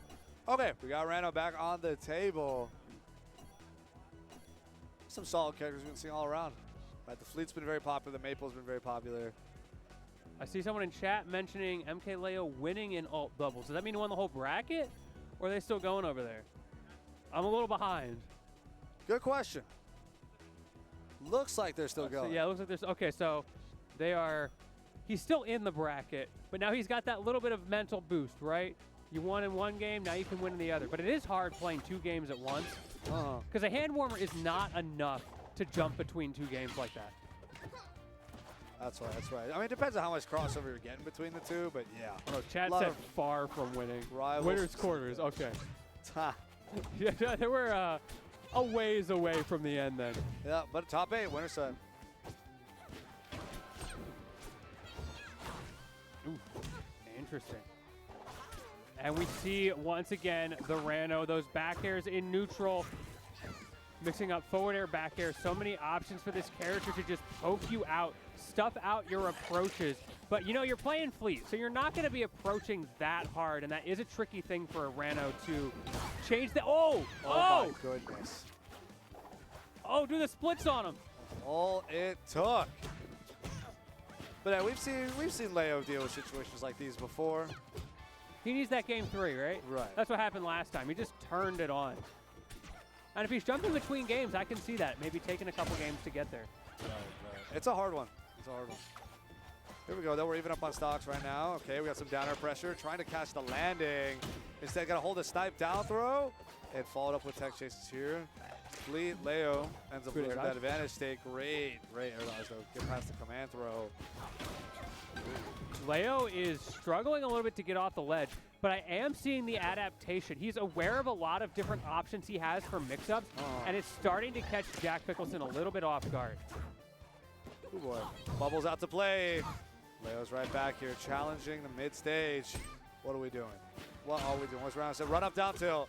Then what? Oh. Pressure! Oh. Back air into that up strong.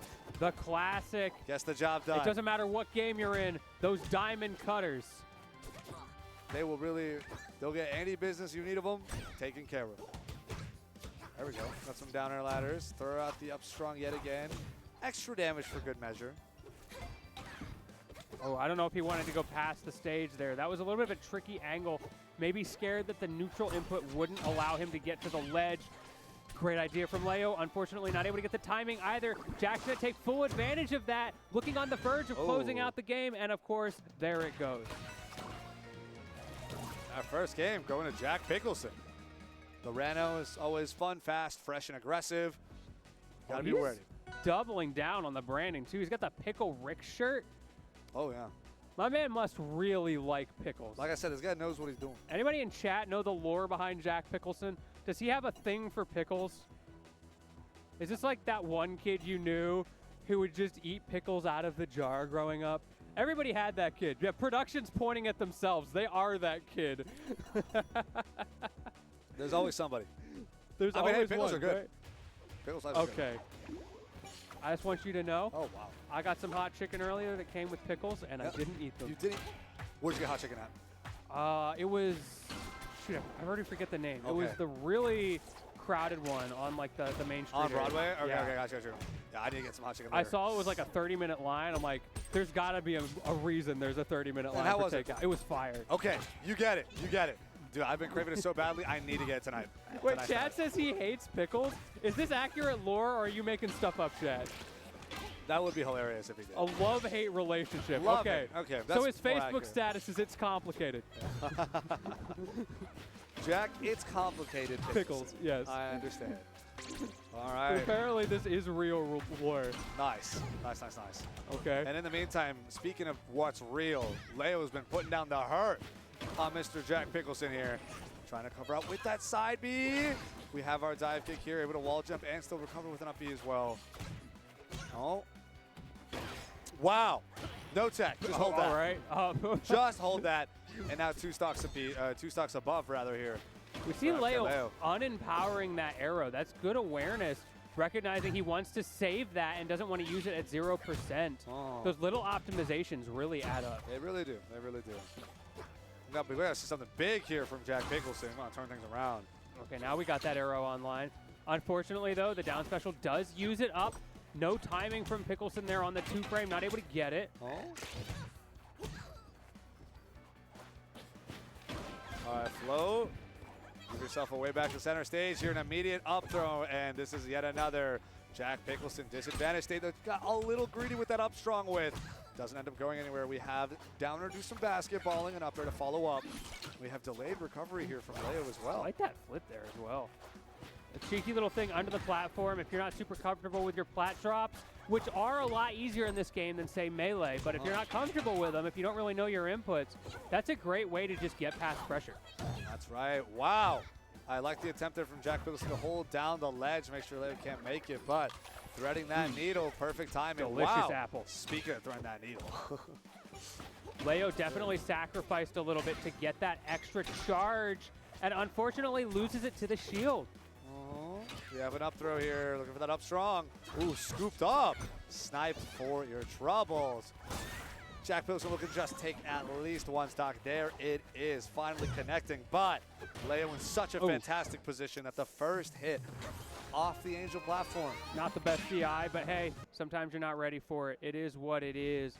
But that is going to be game number 2 in Leo's favor, and pretty solidly as well. The adaptation, the warm-ups, the jumping between games, whatever it is, he seems like he's back. He's locked in again. Yeah, he's got it.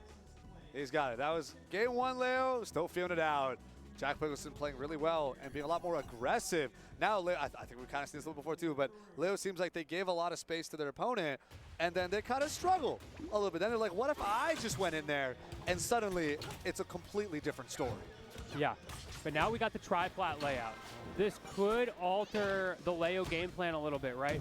These fleet players have been really enjoying those up strongs. And on this plat layout, it's a little bit harder to find that. Meanwhile, Jack Pickleson gets to take advantage of that grounded movement more in the air because you're so much faster with Rano on the ground than you are in the air. That's right, that's right. Let's see if that's going to end up changing the outcome of this match. As so far, Leo has no qualms of just let me find my way in right now, playing a little bit more defensively. Bit of a commentator's curse, but nice forward air punish. Again, no tech. We're just going to get that strong to follow. Still keeping Jack Pickleson off stage. Air dodge in. Over the fair, and then a nair. That is so hard to defend against, because what are you going to do? Air dodge and get down aired? It feels like a checkmate sometimes. Part of the counterplay to that is just don't let yourself get in that situation against Fleet off stage. Yeah, there's a certain point where you kind of head down the flow chart too far where there's no return. Point of no return. You don't want to be there. You don't want to be there. So prevent it. Let's prevent it. Down tilt the scoop. All right. Catch. Okay, okay. Ooh, trying to get that back air. Just get me out of here. Yep. Okay, I like the positioning here from Jack Pickleson. Nice, going in deep for that back air. Can we get a proper edge guard? Great. Catching the post air dodge frames. Wow. Down strong to catch the ledge landing. And Jack Pickleson takes the stock here. Now we're even, 2 stocks apiece. Jack recognizing that angle so well from Leo. It was a tricky spot where if he used the neutral variant of the up special, he likely wouldn't have snapped to ledge, which forced him to go past. Ideally, he probably should have gone slightly lower before pulling the trigger, but you know, you're in those tense situations, it's hard to make that call in the split second. There we go. Oh, wow. Doesn't even need the snipe up for good measure. Just in case. Just for fun. In case it didn't kill. Okay, an up strong, and it popped. There we go. Those catches. Leo just throwing out those neutral airs. They're so fast. They're so hard to punish. Sometimes you can just use it to check your opponent, get them to burn that jump. So I got some of those tripod scrambles as well, where should I jump here? Should I just kind of mess around this platform? Should I turn back to the ground? It's always fun. It's always fun. Yeah, that tongue movement is a great way for Rano to get around, especially since he's so slow in the air.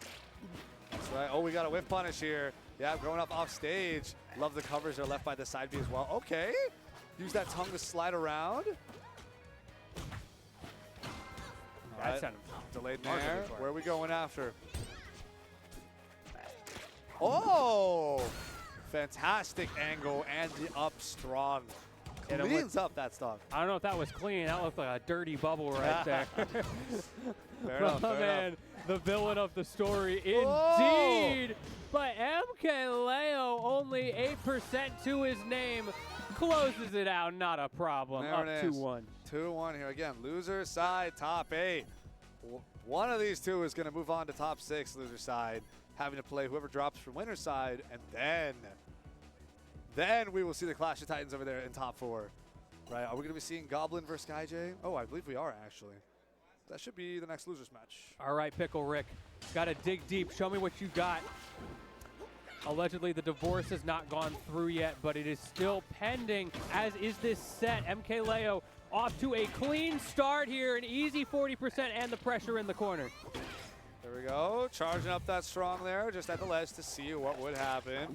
Ooh, okay, I like the funky stage pick here too. Positioning his platform as being asymmetrical. It's a fun time. Okay, up strong Yeah, here. it's kind of like a static FOD, you know what I mean? Which is something we haven't had in a lot of games. It's odd for sure. All right, trying to use that back here to get something started, but man, Philitte's drift in the air makes it so much harder for people to continually pressure off stage, right? It's you have to hold this mix. You can't keep this forever. Oh! Wow. Okay, that was a little bit ambitious from Charge the Leo. arrow. Oh! That man thinks he's Armada right now. Those snipes are not going through, but I respect the effort. Finally, gets a little clip, not able to fully reset the situation, but the pressure is still ongoing from Leo. Oh, we're in the bubble, and now we're falling. We make it Oh! back! Leo's ready to punish, though. That's first stock down. Leo now, if you guys are just joining us, is actually up 2-1 in this set. So now Leo just being 2 stocks away from moving up further here in top 8. The movement from Pickleson is so clean. Using that tongue to go over Leo and then slingshot back the other way. Oh, here we go. That's the extended advantage state that the Tornado allows you to capitalize off. That I want to see more from Goblin, right? We saw a bit more fear from Goblin, but Leo is simply in there. They're both going for spot dodge shenanigans, but a fantastic parry there from Leo. Yeah, what a time to pull that option out. We're not seeing him just throw out parry attempts. And while Goblin's struggling, Oh my. he's getting caught. Jack Pickleson, rather, not able to make it. Goblin's in a different Oh game. yeah, you're right, you're right. Oh. Dying off the left side of the stage here. Okay, we're trading. That's a good trade. Jack Pickleson will definitely take that as we get a stock down. But now we have an entire stock deficit to work with. We got a bubble. Not a lot of percent off it just yet, but 15% is not nothing. If Pickleson can dig deep and find that game 1 magic, he can still do this. Oh. That up strong whiffing is going to hurt. Here we go, though. Still signs of life. I like the movement. I like the movement. Oh, no. Tries to dash grab the arrow. Doesn't end up getting it. I love these cheeky little resets from Leo. He's not really trying to extend his up-close pressure. He's taking advantage of Fleet's strength in that safe projectile game. That's right. Playing those 50-50s where if you lose the 50-50, it's a reset to neutral. Oh, my goodness. And now we're climbing this ladder. Cover with a tornado. That beautiful height as well. Jack Pickleson barely stays alive. Checks him for it. Can you close out this stock? Leo committing to that strong read, almost closing out this entire set. How close were we? There we go. This is going to pop Not up. quite close enough. Oh! Punished with that up strong, and now we're 1 stock to P. First hit off the Angel platform. Immediately that up air will clean up this game. The momentum was almost there, but Leo's like, let me put a cap on that. I saw the vision. Yeah, let me slow it down for you. So you know what? I'll give it to you. Hats off. Yeah, that Nice was nice. one. Okay. But Now hold this, JV. that's my game. That's my game, right? Great stuff. And now we're going to see 2 more legendary Titans walking up to the stage. We're going to have Goblin versus SkyJ. Ooh. So who have we been seeing SkyJ play in this game so far?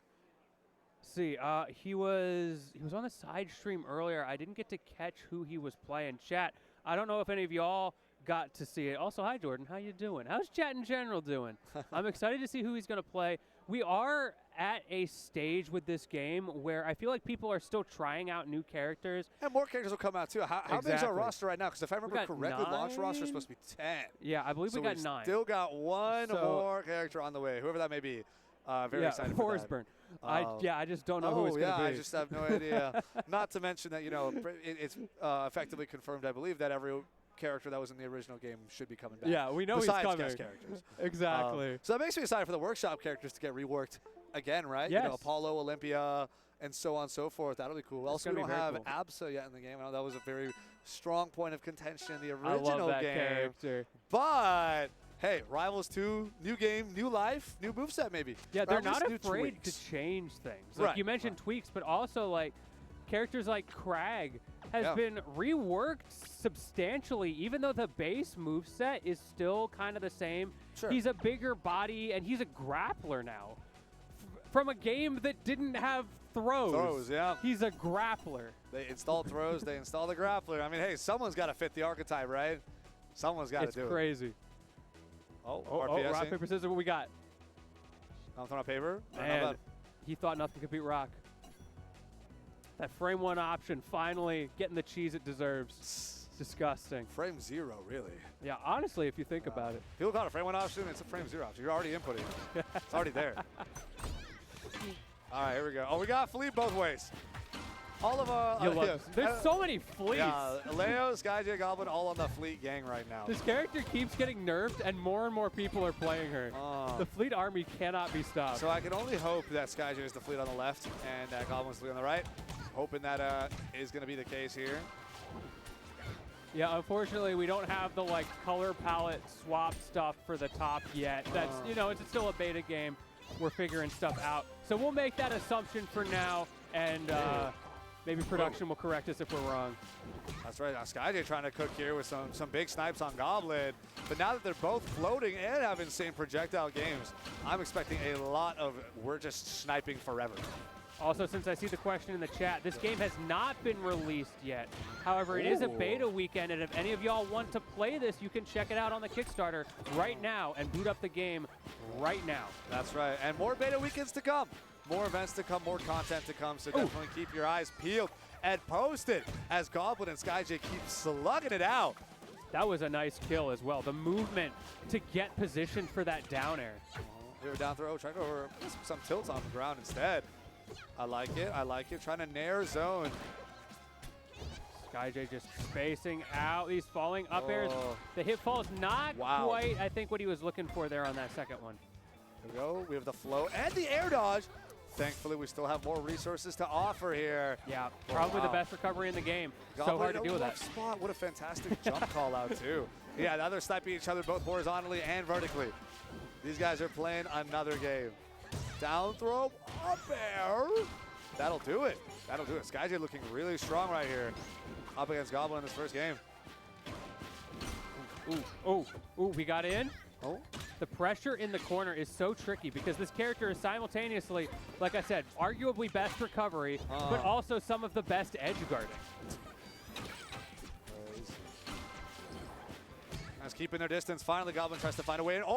Down snipe. What's next? What's next? How do we keep the pressure? Double down on that grab. Oh my! Commits charging arrow right in front, gets the scoop. There's an up air and an upward snipe. But how are we closing this one out, Goblin? All right, fair. Just the confidence from Goblin. He whipped a grab and was like, nah, you're going to roll into me. And doubled down. All right, creating some space here, trying to pop up with the arrows. Catching a landing here from SkyJ, not letting him play the game. We got to use our maneuverable options when we have access to them. Down throw fair, we'll finally get it done. We love strong hits around here. Now the up air chain is back. Fair, down throw.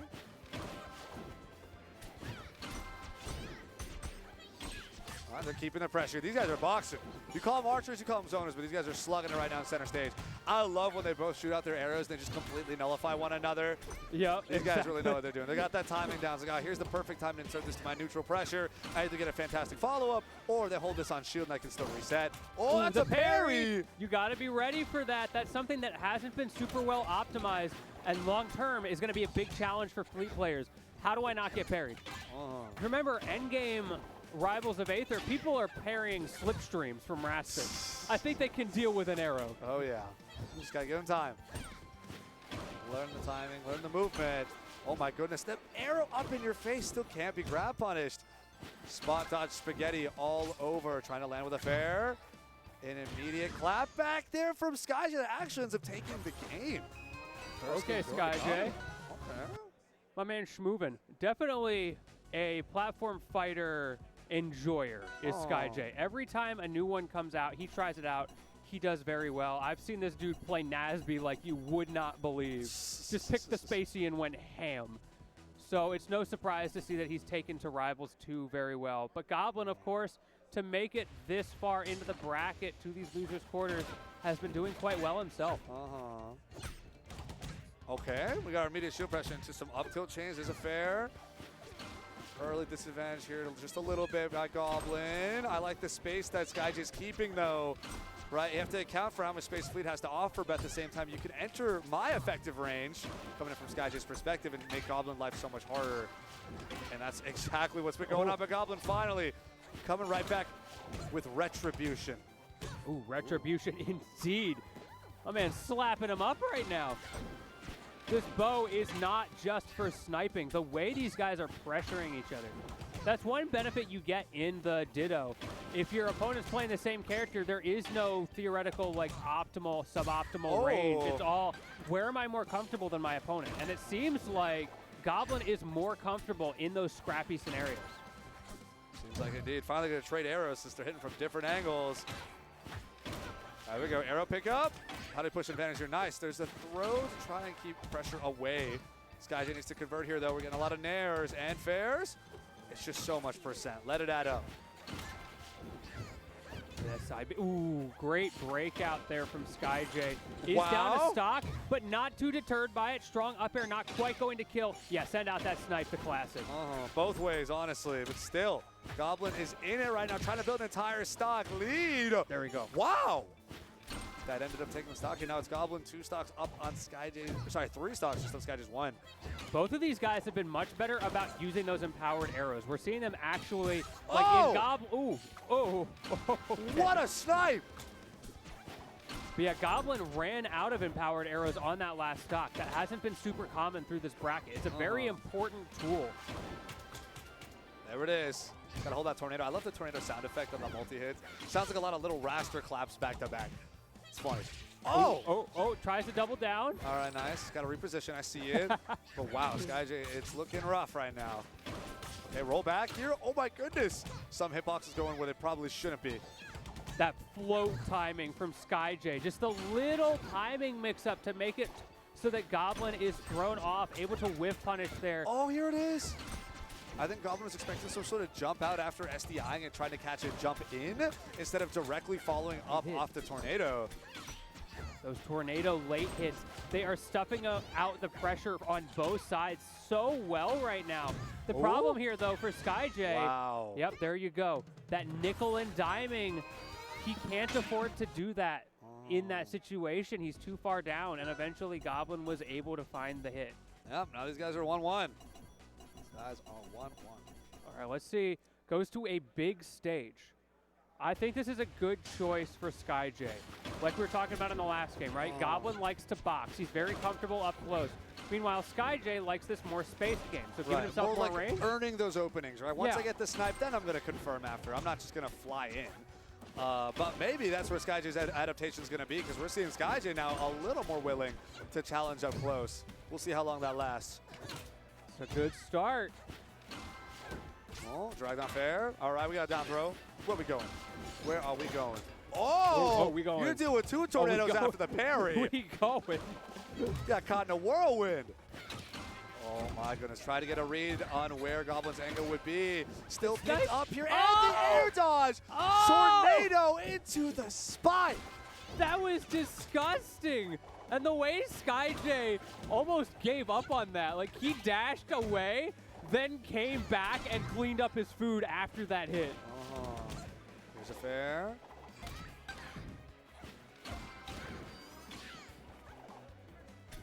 Okay, all right. That was a lot of just keeping space, staying at ledge. I was like, so what is the ledge option? Like, where are we going with this? But we're gonna equalize here and neutralize. 2 stocks apiece, low percent. Wow, that's an early lead built here from SkyJ, though. I'm seeing a lot more in the Ditto than in other matchups. The ability for these up strongs to snipe the opponent as they're coming down. I think part of that is just because Fleet likes to float above you and mix up the timing on the landing instead of the positioning. And the result is they don't have the muscle memory to, you know, hold left and right and get out of the way of that arrow. Ooh, don't scare me like that. Goblin ran this all the way back. 108% here on SkyJ. There's another pickup. Tries to get a jump read. The up air doesn't quite take it just yet. But I love the delay there from Goblin, knowing this is my chance, this is my opportunity. Trying to get away from the upward snipe. SkyJ more like just trying to find an opening. Goblin's not going to provide him one, not for free. Ooh, Yeah, there's an air. The stage is working out well, but you know what? Goblin, as you said, he's not giving away those openings for free, making them work for it. I think a lot of it's going to come down to who can get this kill and then force their game plan for the last stock. Here we go, down throw. Oh, back air. Not going to connect here, but I think we're looking at another nice kill confirm if we can make it happen. Gets past the late hit Ooh. tornado just barely by a couple of pixels. Wow! The parry on the tornado to help catch your own recovery now makes your own recovery so much harder. But Goblin still clutched out that kill. Not without taking a lot of damage, though. It's 125%. It means that Skyj can effectively just one-touch this and even this right back up. Yeah, if SkyJ gets this kill right now, we're back to even. Everyone's chilling. But if he's got to really fight this out, it could be flashes of that last game. That nickel and diming ended up in Goblin's favor. That's right. Remember, winner of this moves on to top 4. Nothing to scoff at here. Only one of these two legends will survive. The noise. It's the constant sound effects from those arrows. I love it. Here we go. Ooh. Oh, nice. Great catch there. That on was the high so recovery. Wow! smart. SkyJ with the special get-up to cover the high up special and then converted it into a kill. I have never seen that. We're making moves out here. We're definitely The making moves out game here. is young. Yeah, the meta is developing right in front of our eyes as we speak. There we go. These guys have gone right back to just trading blows, even for a second here on this last stock. We're seeing those parries continuing to come out from SkyJ as well. Just create that pressure. Don't allow Goblin to throw out projectiles for free. Oh. Okay, now we got some back air hot potato. Like the float here just to mix up the timing. There's been a lot of chip damage on these two. Waiting for that opening. There's a dash tag, and SkyJ resets right just back to the arrows. Try to get a jump read there on the upward angled arrow, but instead Goblin stayed grounded and got an arrow punish of his own. Speaking of which, no jump here for SkyJ, but the switcheroo stealing his own arrow buff from him. Does not go for the parry. Interesting. I thought SkyJ for sure would have that one scouted out. Oh, wow. Yeah, that has a lot of knockback. Yeah, I didn't realize just, fun moving option like that could do so much. The timing on the get up is not quite there. Reset for Goblin, but no, he accidentally goes off into an awkward scenario. SkyJ back on the stage. Yeah, Goblin also able to recover, gets a rising fair into an arrow. Still back to controlling center stage here. We have a tornado to help push, but Goblin doesn't want to go all the way. Instead catches a jump read with a back air. And now we get another game here for Goblin, 2-1. These fleet mirrors have been insane, right? Very meticulous planning. When you got two people trying to build Mario Maker levels of I can't know what's going on, like I can't get back in, on each other. And when things cancel each other out like that, then you start getting parries, then you start boxing like crazy. Like, man, we've got a couple of spammers out here. That's what it comes down to. It gets wild. It gets wild. Well, I don't want to devalue their work by calling it that. This is the gameplay. Your 5-year-old cousin tells you you're cheating. Ah, true. You're just throwing projectiles. You gotta learn today. Yeah, there you go. You gotta learn today. Welcome to the real world, everybody. Fleet is here to stay in the meta. Oh, here's just a parry. it. And you got to hold the 2 tornadoes worth of hits time. Actually insane. Right now, Goblin has been struggling. This has been SkyJ's game through and through. There's our get up. All right, roll in. We got to throw. Tries to get the scoop, pick up from the arrow. Didn't work. Back air. Great spacing there from Goblin. Still trying to stay alive. That's one place that SkyJ has just been head and shoulders above, those parries. But you know what? Goblin has been playing around them incredibly well. Oh. And for those of you just tuning in, Goblin is currently up 2-1 in this loser's quarterfinal set. Another best of 5 banger. Ooh. Tries to go for it again with a, hey, there's the arrow coming back down. All right, now we're looking at that snipe. We're looking at that snipe. Where is it? Run up, grab. I like it. Yeah, tries to get the drag down into a throw. Great parry here. And that was nice. Closes it out. Yeah. That's all it took. That's all it took. And that's a lead for SkyJ, but there's a nice amount of damage on this stock. Could easily close it out here. Oh, grab whiff. And now we got a rising option starting to connect a little bit here on Goblin. Oh, okay. Arrow goes down a little too deep. Trying to get the air snipe. Oh, gonna roll off stage instead. All right. No instant arrow punish or anything like that. Okay, grab whiff doesn't even matter. We're gonna grab again. SkyJ's not worried. It's got to get up. You know the timing on the get up. SkyJ had the idea. because you know exactly when he's going to get up to avoid that hit. Unfortunately, not able to execute. 119 though. SkyJ is still alive. 119 indeed. We can't see Goblin get too hungry or too feisty, because that's where Sky's going to love playing the runaway snipe, get my confirms game. Goblin's going to have to still pace himself. Late hit of that up air as well. SkyJ, not only that, but also getting the strong hit. Starting to get a little bit more inside Goblin's head on these timings. Reads the wake up. Yeah, catch the wake up too. We got an angle scoop, but that's just for Goblin to make it back. Immediately punish on your way up. That's a 2-stock lead here for SkyJ at 133%. Ooh, back Okay. hit. That'll do That it. was nice. That'll do it. All right. He dropped shield. Can't get hit. Don't get hit. Just don't get hit. There we go. Up throw. What's the follow? Now Goblin's starting to Oh. come a little bit back to life. But SkyJ, not letting him get overextended there. Yeah, you got your kill, you got you early percents, but now he just wants to reset this neutral, right? This is that happy place where he can just nickel and dime, and this time he gets the advantage out of it. That's right. Here we go. Now we have a Nair off stage. Goblin fighting, vying for some sort of recovery, some sort of comeback. But this stock deficit seems like too much of a mountain to climb right now when these guys have been trading blow for blow. Ooh, Tornado walk on him. confirm. Hit him with the stretcher into that up strong. Who said the Dacus was dead? That's the kind of confirms that I've been looking for coming off from that tornado hits. I feel like Goblin is very afraid to commit. I think Goblin is like, oh, everyone knows how to SD out of this. I want to catch jump reads. So now I start seeing Goblin kind of jumping in place or jumping a little bit behind the tornado, but never actually falling up off the tornado. Yeah, you can Feels do like that. you're leaving some damage off the table. You can do that same stretcher off stage with down airs. It's just really tricky to get the positioning.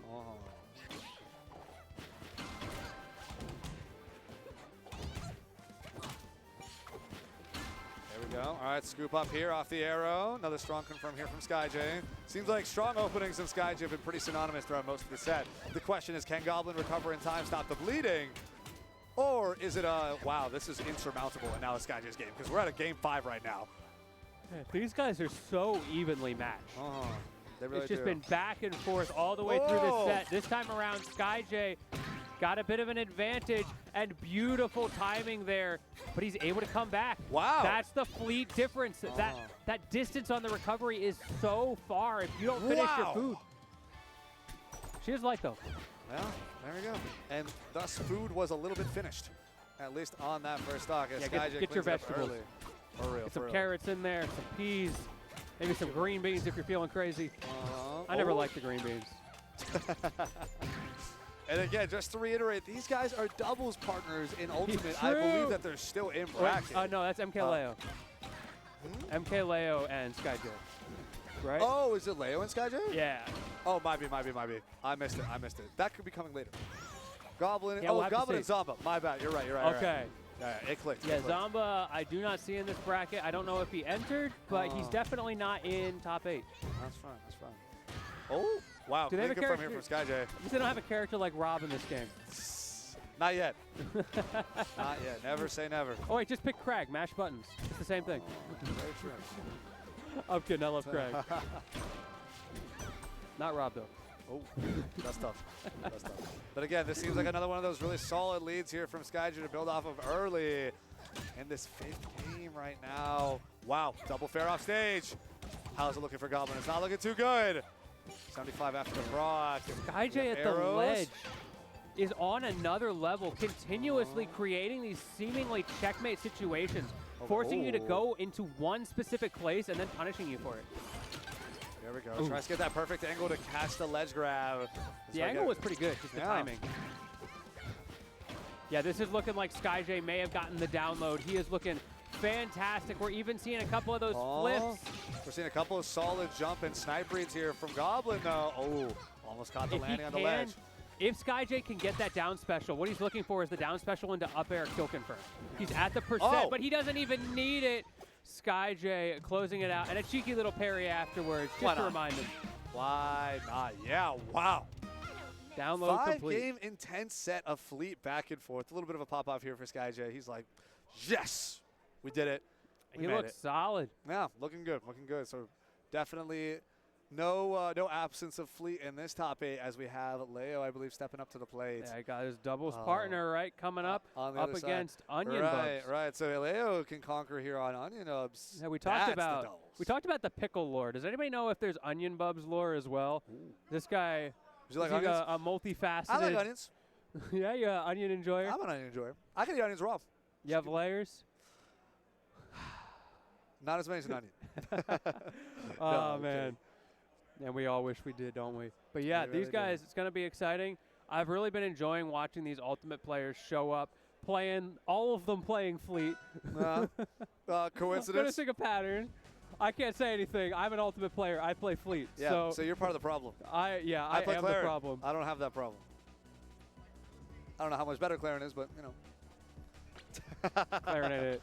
Not a swordy enjoyer. I see. Listen, I respect the ain't it. legacy. I respect the legacy. Marth the OG, Prince of Altea, for future, you know, hero king of Arcanea. I do like the direction they're taking Claren, though. And one of the big places that they're doing that is consistency on multi-hits. There's a lot of difficulties with tipper-based sorties, with nairs tend to be the classic move, but say the multi-hit forward airs and things. Sure. So the Rivals team has been tweaking that stuff to make sure if you get your tipper, you get your tipper. Yeah. There's not going to be jank on it. I know the forward air, they're still figuring some stuff out, but the Right. nairs, There's a lot of like weird hitbox. Well, rather the forward air has like a forward hitbox and then kind of a down angle hitbox to follow. yeah, it's a little funky. So it's like a little funky. I understand. Still excited to see what we got coming forward here. Onion Bubs probably bringing the Claren back out. I would be happy to see it. Shout out Player One. Player One has been killing it this entire bracket. Wow. What if there's a conspiracy behind that one?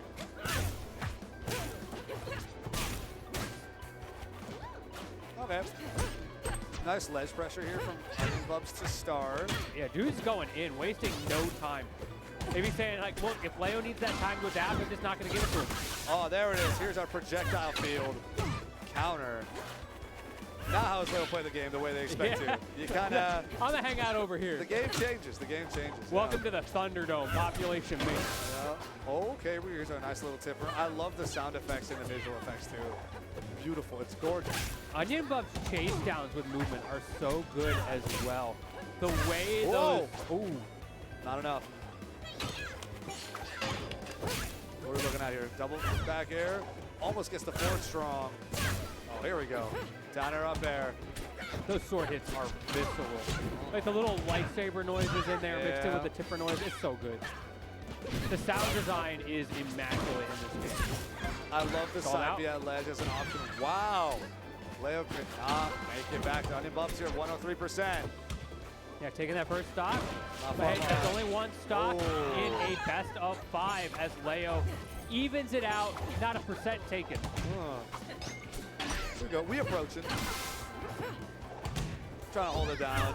I think Claren has a nice mid-range boxing that I know Fleet's going to be going for a lot of, right? You know, you got those kind of extended hitboxes with the bow spinning around and whatnot, but I think Claren can very comfortably play in that range. Doesn't really have any problems scooping up or like catching some of these frame traps and spot dodge to jabs. Wow, down tilt, no problem. Yeah, I mean, Claren's got that big disjoint, right? So if you expect your opponent to be spacing out with that bow, just hit them with the mines bigger. Not much they can do about that. That's true. Size sometimes matters. Another up throw. Oh, catch the read. Hey, size may matter, Sniped but to the heavens. I'll tell you one thing, MK Leo is not shooting blank. Are you going to deal with that pressure? Don't get shield broken. Wow, okay, I like the jump mix up here. Still getting clipped by a tornado. We got a tipper. All right, Ooh, we got double another down. one. Up tilt and then down tilt. Giving Leo a taste of his own medicine. You remember when you could do this? It's my time to shine. All right. Oh! The back and forth. The true hot potato. Well, we have a stock deficit. Wow!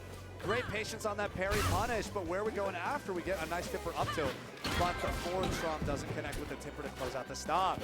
Now this deficit for Onion Bubs is really starting to add up. Not quite. The spacing. Speaking of spacing, no tippers to be had, but Onion Bub's able to reset this corner pressure anyway. Just needs one, finds it, evens up the stocks. Now MK Leo on his last. Can he find that opening to close this out before it gets out of hand? Fantastic tipper downer, living up to its legacy. Oh my goodness. Yo, chill. Oh, I love these tippers. I love these tippers. Give them to me. Oh, up the scoop here from Leo. Leo's right back to being alive again. He's like, now hold on. I don't need to worry about game 0 Leo anymore. He's not real. Oh. The Yeah, classic. he's not real. The down smash strong at ledge. Such a potent option for this character. And Leo taking full advantage. He has that ability to download people so quickly. And if he knows you're going to go there, you know that down smash is coming out soonly after. You know you're getting blown up. That's exactly what Leo has been keeping tabs on. There we go. Get our game 2 started here. It's another. I like the chances Onion Bubs have again. The game plan seems to work. It's just you want to play that mid-range, you want to get these huge combo confirms, even off something like a jab, right? Like advantage state is so heavily pushed forward in your favor when your opponent is just perma-stuck in hit stun. Absolutely. We're also seeing another tri-flats counterpick against the Fleet players. Wow. People really like tri-flats against Fleet. They want that maneuverability. Okay, wait out the Although tornado. timing, okay. That's like a Smash Bros. Boomerang type thing. Yeah. Forward tilt. I see the vision. All right, what's our punish here? Back throw, forward strong. And we also have our neutral special coming out Check too. him with it. All right, we got our forward airs. We got a neutral special. Ooh. Went deep off stage 4. Still no punish though. Leo trying to catch Onion pressing buttons, but that's a few times now we've seen that Onion is very patient, whether it's tech chases, whether it's holding that shield, and it's catching Leo off guard. We saw an up strong attempt there. But dash attack's not going to go too far. Tries to jump on over with an air. I see! Run up and side B info through everything. Hit him with the Monado. That was sick. Ooh. All right. It's like, you know, one of those old Japanese movies where you sheathe the sword after you go past your opponent, and then they blow up and die. It really is. No, that's the the vibe. hit pause on that is it's amazing. Just the attention to detail in the animation of this game. It's so smooth, so fluid and crisp at the same time. I love like the kind of the futuristic like fading effects that Claren has because she's coming in from the future. Yeah. Right? I love the thematic consistency we got going on here. They understood the assignment when they made this character. They really did. All right. Oh! An up strong could have been huge there. But Onion Bob still keeping the pressure on. Down strong reverse hitbox almost takes the stock, but not quite. Down air. That was a Sorry, setup special getup, interactive. Yeah. Those special get-ups will catch you off guard because, like, it's such a new thing still for all these players. It doesn't matter how much you've read up on it. The truth of the matter is we've hardly played this game. Yeah, you gotta get used to it. There we go. All right. Oh! That is so much horizontal coverage. Onion Bubs able to air dodge, make it back. MK Leo scooped up with the downer, but the up strong doesn't connect, and Leo still lives. Now gets a tech chase situation of his own. One thing I'm very impressed with Leo's tech chases on isn't even the percentage of the time that he's getting hits, it's that he's tech chasing in a way that if he whiffs, he still holds some sort of advantage. Wow. All right. All right, there's, okay, double tipper down air, 20%. What's next? What's next on the menu? Oh, there's a snipe. Leo's approaching here, crossing with an air. You have an approach with an air here for Onion Bubs, and look at these fair tippers. Ooh, we saw a little bit of that weirdness with the tippers. Forward strong. Amazing spacing right there. Onion Bubs on this last stock, it feels like it just takes that one extended advantage state. Leo on the back foot right now, desperately throwing out that down air, trying to reset this neutral, and finally does so and gets that stage control.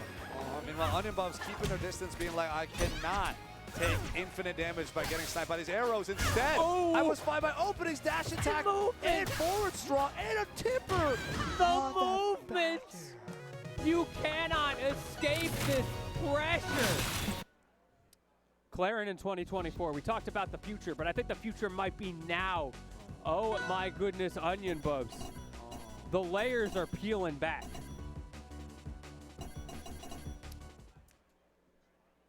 Layers indeed. 1-1. Up against MK Leo. We got the counter pick though, and the immediate little flip kick there. Remember, this is best of 5, so we got a long way to go. Yeah, another very even match. We're at that point in the bracket where the level of competition is so high and so close that it feels like anything could happen in a given game. And advantage state is so potent as well. Yeah, it's so strong, at least so far. Oh, okay. Nice, get our counter out into another tipper to follow. Yet another one on that forward air. Come to think of it, Onion Bubs made that option known very early and then just didn't really use it. It is situational. Oh, no! Rolled into just getting blown up. I love the charge, the neutral special there. They're still aggressive with these forward airs. Slapstick comedy. Oh, tries to go for the counter there. A little too early. Ooh, pretty heavy punish to follow, too. Ooh. Nice. There's parry potential right there on that up because the second hit up special is a huge hitbox. So Yeah, smart, and like- very smart delay and wait there from Onion Bubs. Multi-hits like that have a timing on the second hit that can't be mixed up are so scary. Oh, yet another counter. I like the idea. Connects, and that forward strong. Spot dodged and punished. Leo is woken right back up. These are a lot of chunky hits back to back. Oh. Neutral specials connect, but the unstrung does. There we saw a great example of just the end lag of that the down special from Leo. He can't throw that out for free as a get off me option, and Onion Bubs is able to punish it because of those changes. There we go. Tried to throw him into the tornado. I like it. I saw the vision. All right, we got some bears coming in. Side B to cover instead of up B. I see. Okay, immediately throwing that ledge. Mash on him. Oh, what an angle, and the proc. Another snipe goes in so deep. Fantastic air dodge at the right time there for Onion Bubs, but still gonna get punished. No, won't end up getting punished, but thrown instead. Tries to do a get up in place. That's okay, punished for that though. This is an entire stock difference right now. Okay, I think somebody might have told Leo about the down special button. He is suddenly using that move a lot. It's right in that percentage. It's the same thing. We saw SkyJ do this earlier. You get to that kill confirm percentage, and these fleet players just overuse that move. Oh, no. Leo's gonna go down, but still 119% here on Onion Bubs. One solid hit, one solid read, anything off stage here. Yeah, let's Leave see it it, up. Leo. Can you overcome the arthritis? Can you close this stock out? Not the best DI. That's tough for Onion Bubs. There we go. Ooh. Dang, Leo keeps the pressure moving. And a spiker. We see another one? No, it doesn't even matter. Recovery. The up B couldn't take you far enough. One of the I big was weaknesses of speechless Flaring. that stock. I was like, okay, well, this advantage is vanished. When are we going to see Onion Bubs break out? And then it just didn't happen. There was no, I just wasn't able to. Wasn't able to. No reversal, no air dodge, nothing. Just you're done. It's And brutal. then, Leo. yeah, the stock was clean. He has Finished. He has really come into his element in these last couple of matches on stream, and we saw it kind of mid-set at 1.2. The first couple games he was looking a little bit iffy, and then he just locked in and turned it on. Oh my goodness. That down air tipper had so much hit stun that Onion Bubs was able to grab before the launch actually hit. That is insane. Unfortunately, at the end of the day, though, only 30% off of that. That's where Onion Bubs is struggling. Hasn't been able to get the big confirms anymore. Ooh, great spot dodge, but yeah, the jab check doesn't lead to a whole lot. You have the up strong. Where is it really taking us? Nice. I like the counter here. The field is out. Trying to get back into your safe zone. Okay. Yeah, that Oh, platform no. too high for Leo to punish with the float. Leo keeping Onion Bubs away from the counter field that was created. Very smart and a bit awareness there from Ledge to be like, I'm not going to necessarily prioritize anything huge or risky. I'm just going to keep you away from the field until I can be comfortable with the state of the game again. And I appreciate that. Wow! That neutral special hit from center stage. Almost cleaning up Leo's Can you stock clean up here. your food, though? No, Leo swings out, no fear. You gotta respect that down air, and Onion Bubs does exactly that. Fading back just enough to stay alive. There we go. Oh no! Tries to get a crazy read on that forward strong. Gets punished pretty heavily instead, and now Leo's got the lead. I like the side B here. The second hit affair to the tipper will do it. Here we are, we're even. I love that the game basically tells you whether you have bad DI. Like, if it's not purple, you should have lived that. Okay, tipper one. Where we go next? Up tilt's getting blocked here. Another one, jab check him. Down throw. Ooh! Spot dodge, okay. Immediate spot dodge. Great spot dodge over the down Nice. tilt as well, but getting hit by the tipper up tilt. They're scrapping. Oh, jab. Immediate down tilt. Oh, the back dash as well. counter. Great read to just run up and shield right there like it's Smash 4 from MK Leo and gets a fantastic punish to follow. Leo just turned it back on. It's his advantage state. Once he gets his hits, he enters this Zen mode. The download complete. And it takes so long for Onion Bumps to break out of it. This time he doesn't even get a chance. It's just stock gone. We go next. Okay. Ooh, goes to the grab. I Grab like with it. down throw. Ooh. Now you're getting reset time after time. And you do not want to be on the receiving end when it's MK Leo. They just played like 8 games of rock, paper, scissors, all back to back to back. So Leo came out on top. Yeah, Onion Bumps has been struggling. Frame zero options, got hands. Oh my goodness. Ooh, speaking of which, hold this fist bump. Wow. It works in-game and IRL. There you go. Leo cleans it up 3-1, but I got to give shout-outs to Onion Bumps right there. Oh, I yeah. really love seeing the Clarion game plan, especially in those first 2 games, coming out to shine. There is something immediately dopamine rushing about the tipper sound effect and visuals, as well as the lightsaber swishing and swashing with these fantastic combos, right? Like it's beautiful. It's so cool. Maybe it's my swordy brain. Maybe it's my, futuristic, like, oh, I love, lightsaber type deal brain, right? Maybe it's that. Maybe I'm a little biased. Maybe I play this character. Maybe not. Maybe Hey, it's that's just cool. the beauty of this game, Yeah, right? maybe it's just you've cool. got edgy characters for people like you. Edgy. And then you've got the cool characters like Fleet for people like cool. me. We've got Orcane if you like water. We got our fire characters. We got our grapplers. So many different options out there. You'll love to see it. I love how different all the different characters in this game are. I love that we have 4 types of characters. We have edgy, which is Claren. We have cool, Fleet. You have water enjoyers, and you have everyone else. Hey, The 4 types of don't rival forget player. grapplers. Oh, We got grapplers. I got grapplers now. Sorry, my bad. Listen, I feel This like is Rivals 2. I feel like water enjoyers are getting a little too Hey, stereotyped there's here. nothing wrong with water, my guy, right, chat? Everybody loves some water. Sure, but that doesn't necessarily, pigeonhole you into being an Arcane enjoyer. I don't know. Okay. Cool. All right. So we just got word that our next set of matches are, as we mentioned before, we have Ultimate Doubles and we also have Rivals 2 running at the same time. So because of, bracket shenanigans, we got a bit of a time bottleneck here. So we're going to be here for about 15 minutes is our approximate ETA. Yeah, so anybody who needs to take a quick break, go to the bathroom, refill those water bottles that are making you need to go to the bathroom. Now's a great water time to do enjoyers. it. Grab a snack. If not, we're hanging out. We're holding it down. Of course. You can multi-twitch as well. What is this? I have talking about Connect 4? What is? Yo. Oh, yes, please. I'm about to get Production cooked in just Connect told me we 4. got Connect 4 out Okay, here. so I just get to be embarrassed publicly. This would be great. I'm gonna get absolutely cooked. I'm so ready to play this game I've played once. Oh my! It's I've so over for probably you. played it less than I don't know. Anybody I in know chat there's Connect like 4 enjoyers? Math and theory behind it that I didn't install There it in my is, brain. yeah. It's Like, I'm just definitely not a solved there. game. It's I'm like just not there. checkers. Yeah, exactly. So I know it's like in theory, like I should be pretty much winning if I'm going first or whatever. Hey, it's but fine though. I don't play checkers. I play chess. You play check. Okay. I don't believe in solved See, games. I don't play either. So I don't know what to believe in. Whoa, hold on, Jordan.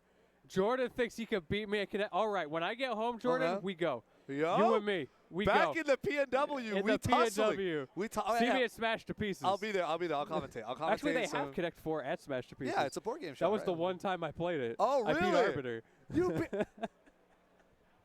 That's it's crazy. over for you. So you added Arbiter to your kill list. You're about to add me to your kill list. I only It's so play over. commentators and TOs. It's doomed. It's so doomed. Hey, but I mean, I don't know. Jordan's challenging you now. You got to run it. You got to run it. We got to run it. Yeah. But yeah, thank you all so much for joining us. Shout out to Elgato. They're figuring it out. They But did. yeah. Elgato did just come out with a new streaming thing, by the way. Okay, yeah, we're back. Anybody who's looking for like XLR inputs for their stream decks, they came out with some cool new stuff. Check That's it pretty out. Sick, It's actually. interesting. Yeah, nice. Give it a look. But yeah, thank you all so much for joining us. I've been Combo. This is Lentini. We're holding down our top cut here of Rivals 2. We got to clean up the rest of top 8. We have only top 4 remaining now, I believe. So it should be Leo and SkyJ, the doubles Yeah. partners. For real this time, I will not be misinformed about Goblin. My bad. My apologies. Ooh. Oh, Rock. things just got so much better. What is This happening? is so much better. Oh my goodness. yeah, give me that Rock'em Sock'em. Okay, we got both. We got both. I have never played How this do we get our game. camera angle here? Let's adjust the overlay a little bit. Let's I get the genuinely camera angle don't know how to down. play this game. Yeah, I've never. Okay, hold on. So it works like this. Yeah, my guy is. I think I already lost before Already the lost? game started. Okay, He's okay. disconnected. Do you have a P1, P2 How do you side do preference? this? Or I guess P1, P2. Do you want RPS for it? This side's fine. I don't know if there's a meta. You want How do I RPS put this for it? guy on? Is he on? He's kind of wibbly wobbly. Okay. Oh yeah, because he can move. Oh, okay. I broke Relax. it. Do you want to My play the game or not? rage. You want to play the game or not? My gamer rage. Well, Oh he my won't sit on goodness. his thing. Okay. Let's How see. do I do this? Can we get a TO? Yeah, I need an adult. Somebody help me. Oh my goodness. Okay. TOs, We're tearing the whole please. thing down. We don't need it. Does anybody know how to put this That thing wasn't even the on? problem. That was fine. Yeah. It doesn't sit on the thing. You probably just gotta like shove it in, right? My guy, either he's broken or I'm incompetent. It's one of the two. Damn, It's okay. I'm trying to throw hands and you flaking, bro. This is why we got a production staff. Dude, look at my inputs, dude. It's okay. He's a professional, guys. We got this. I'm playing Tekken. 1-1-2. Did you say college dorm?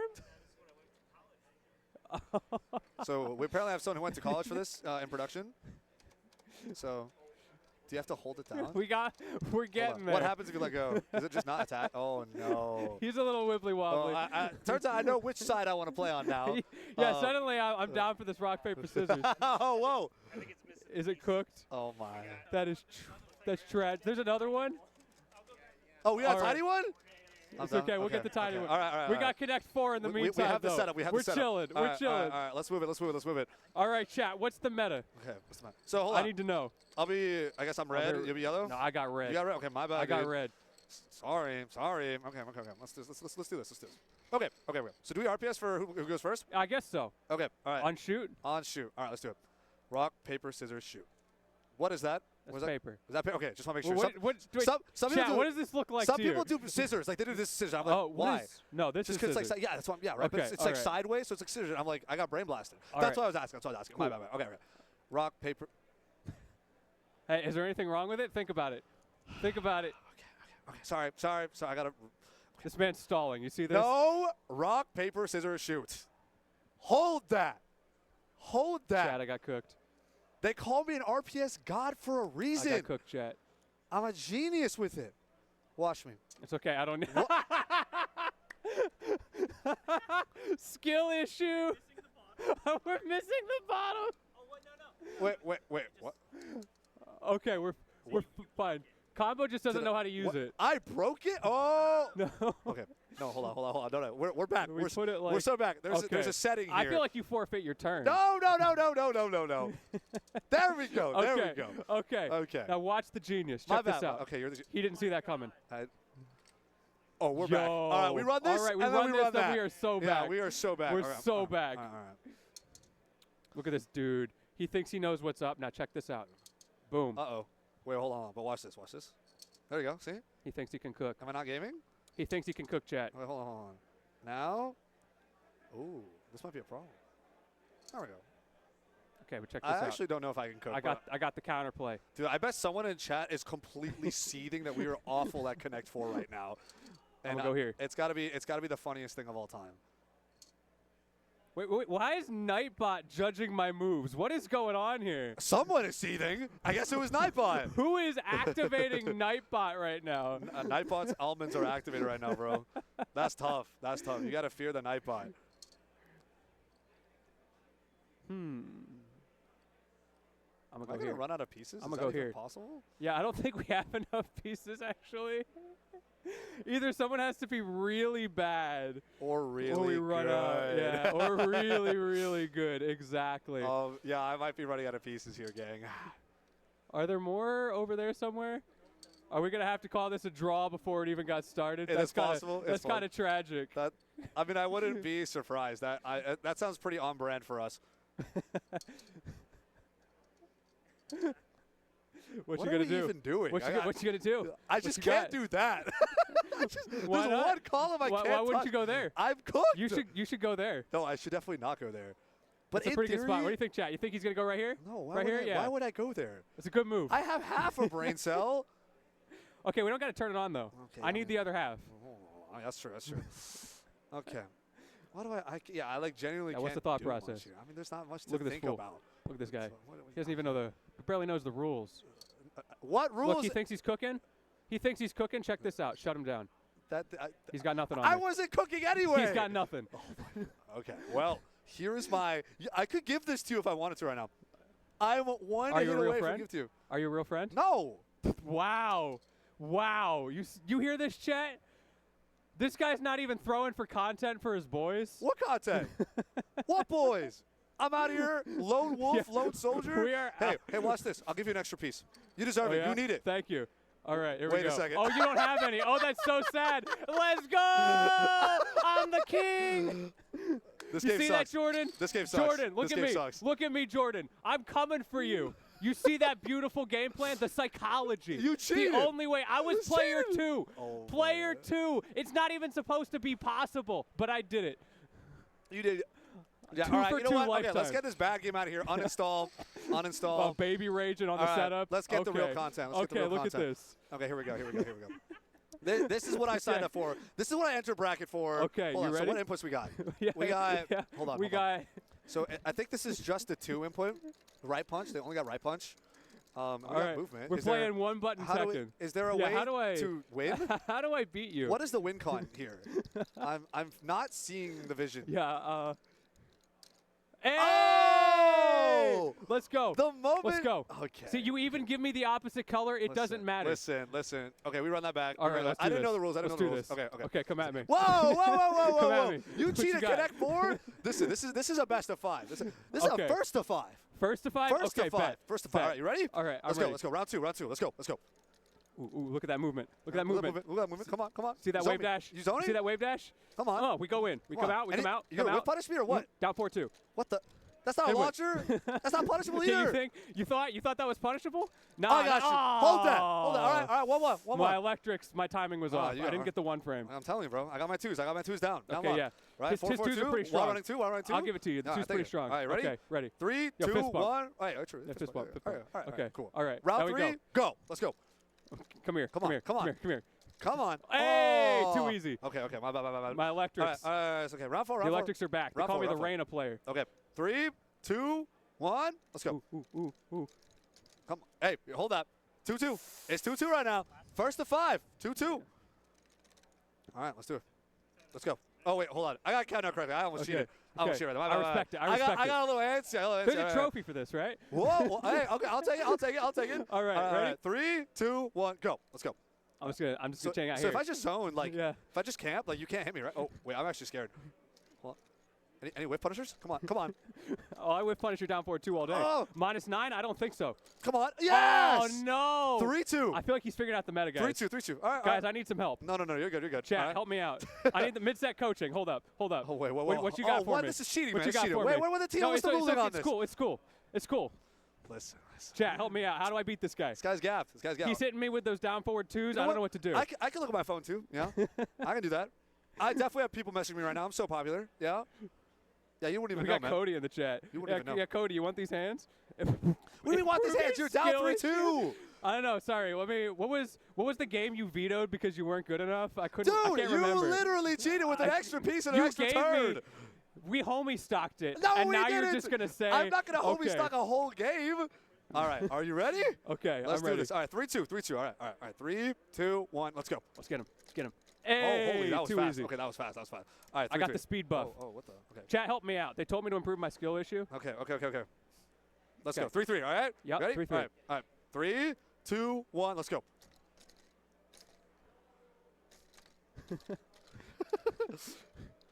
Trying to whip punish is crazy here. Because I don't think we can hit each other if we're just in the bag. No, we definitely can't.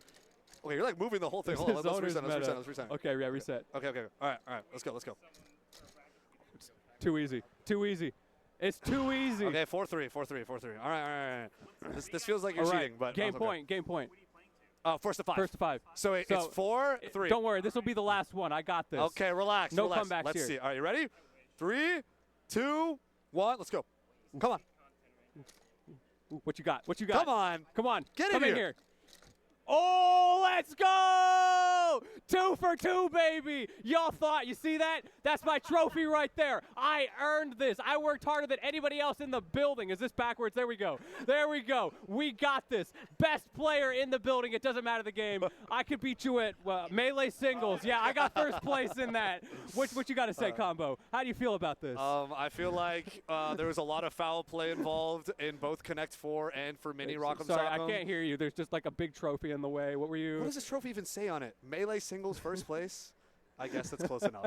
If we're playing a real game, like full-size Rock'em Sock'em, like unfortunately, I'm just going to put this the setup is broken. right here just for me. Right. Or put it between the definitely names. earned that, right? Oh. Okay. Okay. Let's go. So we have our next event. We don't have a lot to work with here, but we do have our next event. Okay, okay. Okay, we got more. We're getting it fun. We're getting smuggled in. We have our next event to work with here. Hey, help me out. Help me out. Come on. Oh, yeah, I got you. I got you. We homie this. So for me, I was out over at What DreamHack angle do you want Dallas to do at a. this? What's up? We just want to go straight on for the, or do we want to angle it for the camera? Ooh, it's a good question. I don't know the meta here. Let's go. We'll just run it. It's Yeah, fine. just right. Whatever's comfortable-ish. I was playing a big Jenga with Jabali over in a Yeah, I Dallas heard you were after cooking. party. I was not so bad, right? But that was big Jenga, which is a lot easier when you have, shake your hand sometimes. Listen, I'm nervous. I'm on camera. It's not easy. It's not easy. By the way, chat, for anybody wondering, More Rivals 2 is coming up. Yeah, We're this just, isn't all that's left. Although, honestly, I don't know. I mean, this is definitely a more tactile experience. It's not going away in 3 days. I can tell you that much. That's true. That's true. These memories will live on forever. I feel like you're in a hole right now because you're down 2 games. Yeah, both of which involved a lot of foul play, but we're not going to mention Whoa, that. whoa, hold on. What did I do in the last game? You were moving the Talking whole about- setup. I was the one holding it down. You were holding it down and moving it. I don't know how you were doing both at the same time. But you know what? He's Fine. just salty. So if you are the champion here, I am. I have to go first, right? Okay, I suppose that's reasonable. Okay, okay. Let's feel it out. There we go. Let's get it started. It's okay. I don't need that. I didn't want that Cool. block. I want this block. Yeah, you don't want it. Okay, that's fine. That's my block right there. Yes, it is. There we go. Okay, okay. Too easy. Ooh, I'm already playing risky. Ooh. That's kind of Ooh, scary. he's to going think for the about. sides already. That's scary to think about. Yeah, yeah. I got to All make right, this all right, all as right. painful as possible for everyone else Okay. involved. See that chat? He's already trying to sabotage me. He went for this guy, moved it out of the way a little bit. You know what? I'm not even scared. I bad. might go for him anyway. Oh, Thank my you. goodness. Thank you for helping me out. Okay, I mean, appreciate that. Sure, sure. If you got the vibes, you got the vibes. Let's see. Let's see. We got an audience building over here too. How's it going, y'all? Yeah. You see this genius?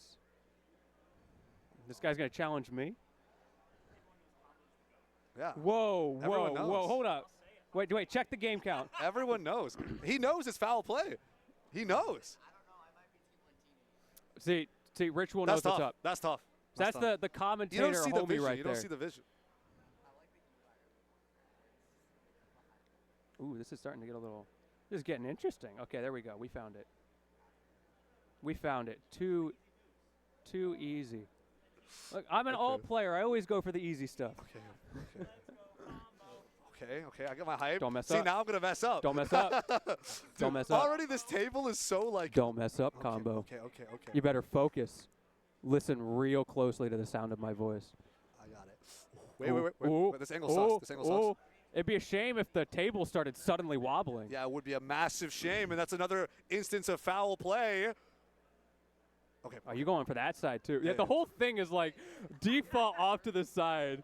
This is spooky. Okay, cool. We're good. Okay. We're good. Oh, Chat, come on. Oh, what's up? Did I move the just table? your mic cable moving was enough to make it Seriously? shake. Okay, I'm sorry. This table is so scuffed. Okay. There we go. Okay. We found it. Are you sure? We found it, chat. Are you sure? Does chat agree with you on this one? He's trying to stress me out. Come on. Ooh, There we go. Okay, There we okay, go. okay. It's too easy. Dude, all right. Okay, what we thinking? Oh, I can't do those. I was gonna say that's a choice. Okay. Now the hard part's actually pulling it out because the angle I have to do it from sucks. Yeah, it's a little. You hear that? Yeah, I did. Okay, now this also sucks because this side is barren. Oh my God, how do I do this? Ooh. This is so scary. This is supposed to be the easy part, but it doesn't feel like it. Who signed this thing? Oh, yeah, who signed it? I don't know. Something Town Pro? Rocktown Pro? Oh, Rocktown Pro. We're in Okay. Rocket Town. Oh, yeah. We're okay. in Rocket Town. That makes sense. That's why we're, yeah, that's, okay. This is a prop. We're having a lot of fun with the prop. Okay, guys, come on. I can do this. I can do this. Okay, cool.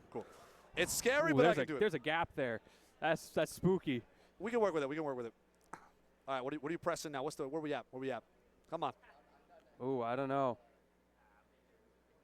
I think this is the one. That's the scuffed block too. Show that to stream once you What can. is wrong with it? That one's been through war crimes. I gotta like pull it out the side. Look at this block. Someone's kid chewed on that. Kid, that's the first thing you jumped to? It's like the Not train. a dog, You know those like- train whistles that you like blew into as a kid? That's the Yeah. shape. Yo, hold up. Okay. Oh, that's right. Okay, you got it. There we go. I see you. The yummy block.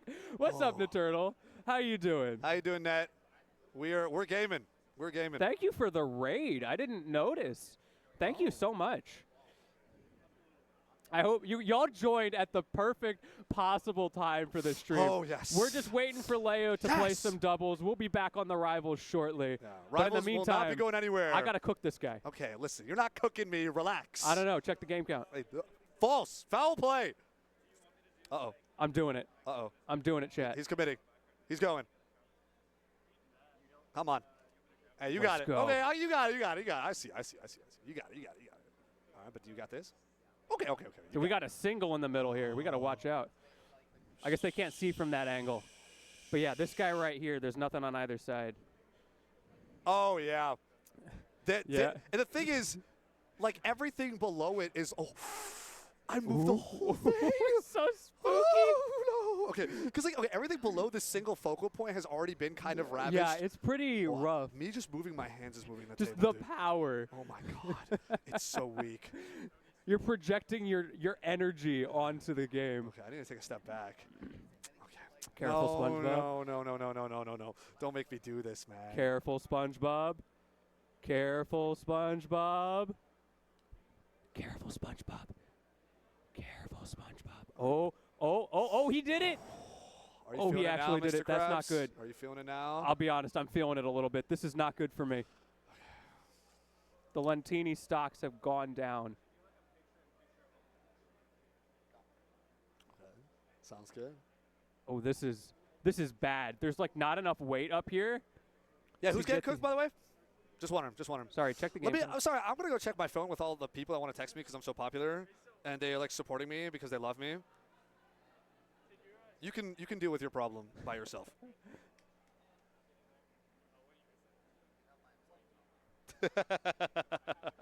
Okay, you plus Ritual. Sorry, my bad. Let's go. What? Let's go. Oh, I was expecting the game to be over. Okay. Wait. Let's go. We're still in this. What you got? It's just right there for you. Yeah, I see it. It's right here for me. I It's see all it. yours. Okay. I can't even touch it. Don't man. mess up. You better focus up. This is your clutch or kick moment. I'm getting kicked, I think. You're in a 5-stack. All your teammates are dead. It's just you. Oh, no, the whole thing's... You have what it takes? This whole thing is moving. I can't do that. Can you get the ace? Are you global elite? Oh, no, wait. He might be global elite. Hold up. No, but I have to do it so carefully. Wait, this is... If he gets this is not good for me. Super fast? No, Okay, dude. I'm going to sit over here. No. I am. He's the GOAT. He wins these. Okay, just wait. Just wait.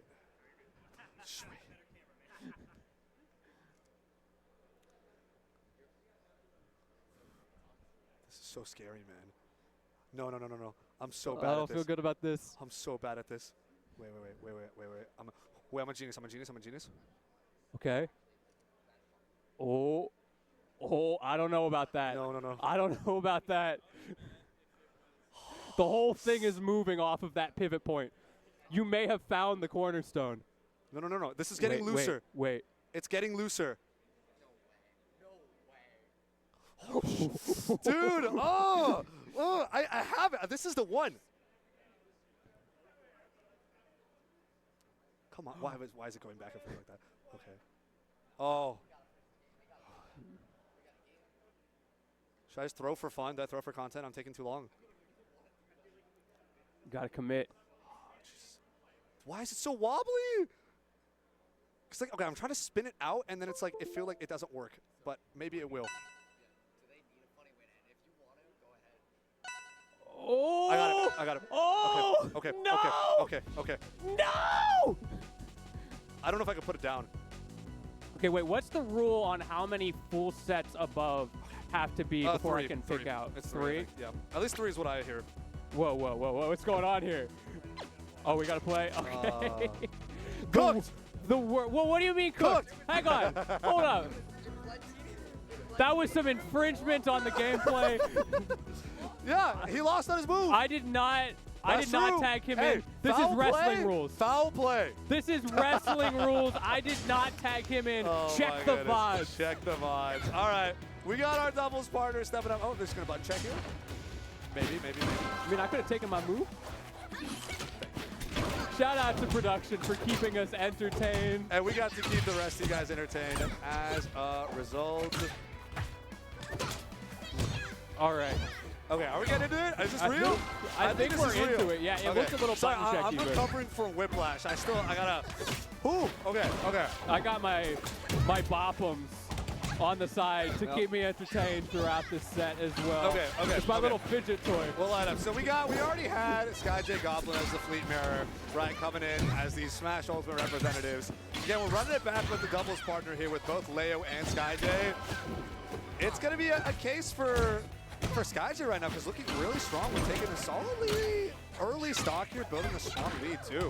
Moving to next, we've been seeing SkyJ utilize a lot more of the intrinsic rival mechanics. Like you talk about the parries before, they were seeing a lot of. Yeah. And it's just, I don't know. I think he's been keeping that spacing, that position ready for follows really, really well. Yeah, we talked about that a little bit before, that intrinsicness, and we can see how valuable that is in an early meta. That being said, though, MK Leo starting to come back. Maybe he's back in his warm-up phase because he just played some doubles. Of course, SkyJ being the person he played those doubles with. So this first game could be a little bit looser, and we'll see as things tighten up who's able to hold that advantage state more effectively. Okay.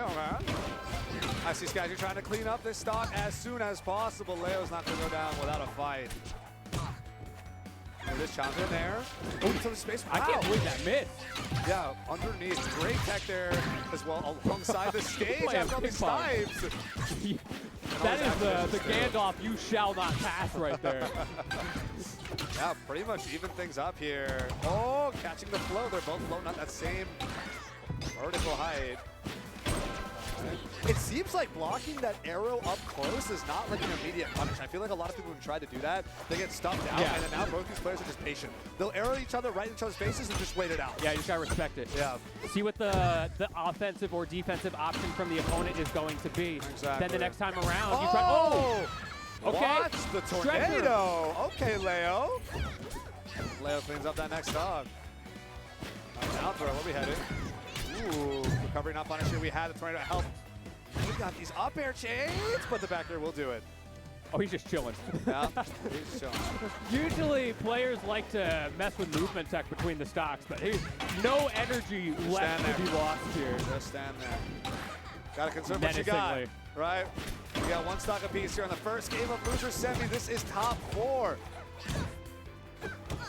All right, trying to shark landings here with an up air. SkyJ still trying to push this advantage state with the throw. Now it's right back to Leo getting the snipe. Able to block through the tornado. What a parry! Here the parries were talking about the SkyJ, but after getting the stage spike, wasn't able to confirm too much after. Back and forth with these forward airs. We see SkyJ just trying to float out, retain that safety on the landing. Leo not able to convert even though he had center stage, and now it's a bit of a reversal of fates. Go, yeah, you gotta land that proper snipe. Wow, the strong connects almost taking the stock here. SkyJ on death's row. Somehow Leo always turns it back around. Another snipe into back air. We have our tornado as well. Charge that strong. Good delay here on SkyJ, but he's still getting wailed upon. How does he make it back? The strong connects, still alive. Bro, these guys are in Tornado Alley right now. Like, this is unreal. The amount of just. Are we in the Midwest? Yeah, like, what's real. going on? I don't know what's going on here. I grew up in Minnesota. I'm getting flashbacks. This is crazy. But I mean, it's such a safe move. It allows you to exert that cautious pressure we were talking about. You know, you throw the projectile, see what your opponent's going to do. But neither of them are willing to commit to something. Oh, that could be it! Full read, and SkyJ runs away with that first game. A little approving nod from Leo there as well. He's like, okay, nice. You got it. Wow, what a nail-biter of a first game. Yeah, that was just game one. Yeah. That felt like a last stock, last hit, game 5 scenario. Also, shout out to Red Team continuing to hold it down. 16-7 on game count right now. They are killing it. It's tight. It's tight.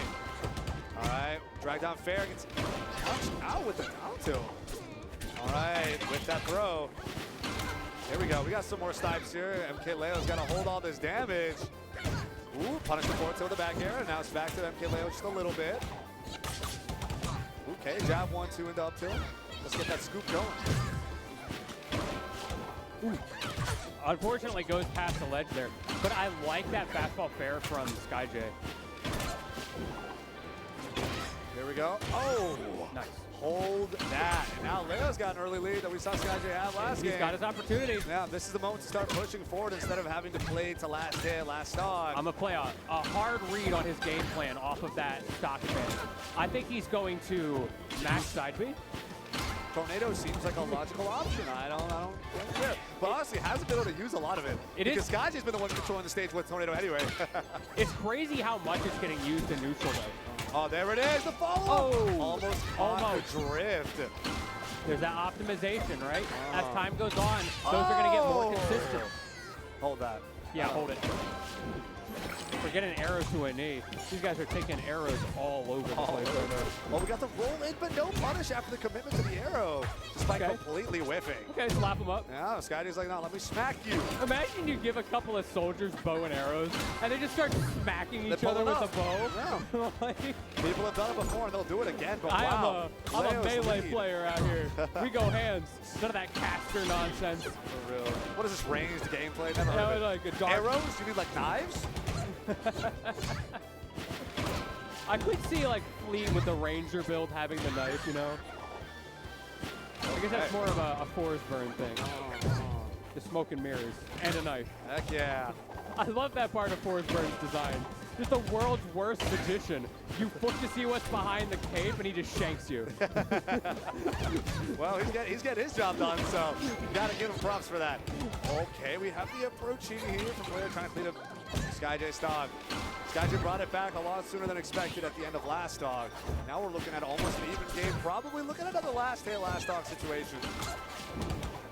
Neither of these guys have figured out a way to deal with each other's side B other than just be too close for them to use it. Just keep pressing it, yeah. I really like the approach that SkyJ had to Goblin, which is parry, so you have two tornadoes out at once. But I haven't been seeing a lot of that here against Leo just yet. Probably because Leo doesn't give the opportunity, but it doesn't matter when your parries are on deck, like with SkyJ pulling out from death row 2-0 over MK Leo.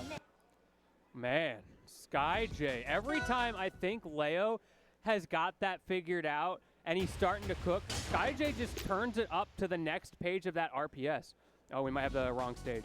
Oh, we run it back. There we go. We run it back. All right. We go to the forest.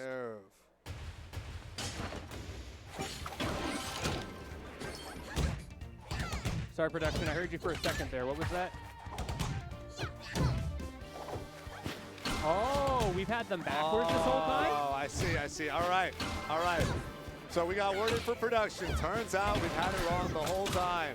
So the one on the left here, the orange player slot or the green fleet is MK Leo, while SkyJ is in the blue player slot. So it's going to be MK Leo being up 2-0 instead of SkyJ. Yeah, so everything we said, y'all, just reverse Just it, reverse every single word spoken, and you guys will be good. I was intrigued and was going to comment on the fact that SkyJ was suddenly the side that was doing all the parries.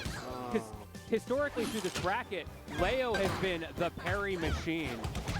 I see, that's true, yeah. We've seen them both pull it out, so I feel like it could have gone either way. Yeah, I guess SkyJ parries projectiles, Leo parries melee moves. I see. Okay, let's do approach. Okay. So now we got SkyJ in the lead, if I'm not mistaken.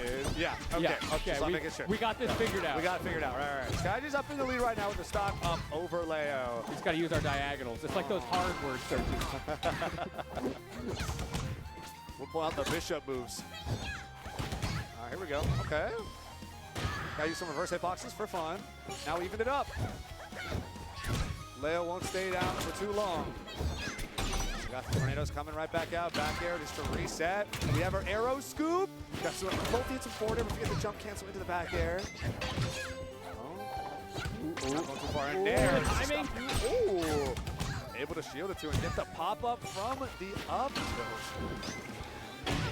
I'm waiting for players to start doing more strike throw mix on those empowered arrows. Because up until now, people have mostly been pressuring the shields, usually with aerials. Right. Because you know your opponent's going to shield there. So if you just run up and grab them, makes that a little bit harder to just auto-select. That's right. SkyJ's been putting in work. Leo trying to stop this bleeding. There's no There melee it is. parry. But the setup didn't go all the way through. Again, after the grounded stage spike, wasn't able to get the up tilt to follow to continue the combo or close Yeah, out it can be the a little stock. awkward. And they're also continuously changing those mechanics on the way grounded spikes work. That's right. Okay. SkyJ's answering. SkyJ's not happy. Trying to pick up a two-stock here on Leo right now. Ooh, there's our stage spike. No Trying to get some rolling. sort of inner roll read. Oh, very Interesting. involved. Okay, float back in. Leo's still alive. How are we edge guarding here? Ooh, okay. Don't even Activation need will it. do it. Activation It's will free do real it. estate. It really is. But now we got Leo behind 90%. That's How's he scary. work this way up? Or is SkyJ trying to put themselves on the board? Got a good start here. There's the throw. Here Mix we go. things up. Tornado Wars. Ooh, not enough. Not yet. And of course, the arrow snipe still going to collude even when Leo's trying to recover. These guys got each other's number. Oh! Still not enough. Yeah, we're still alive. That's There what, it is. Well, it's over. That's it. That's it.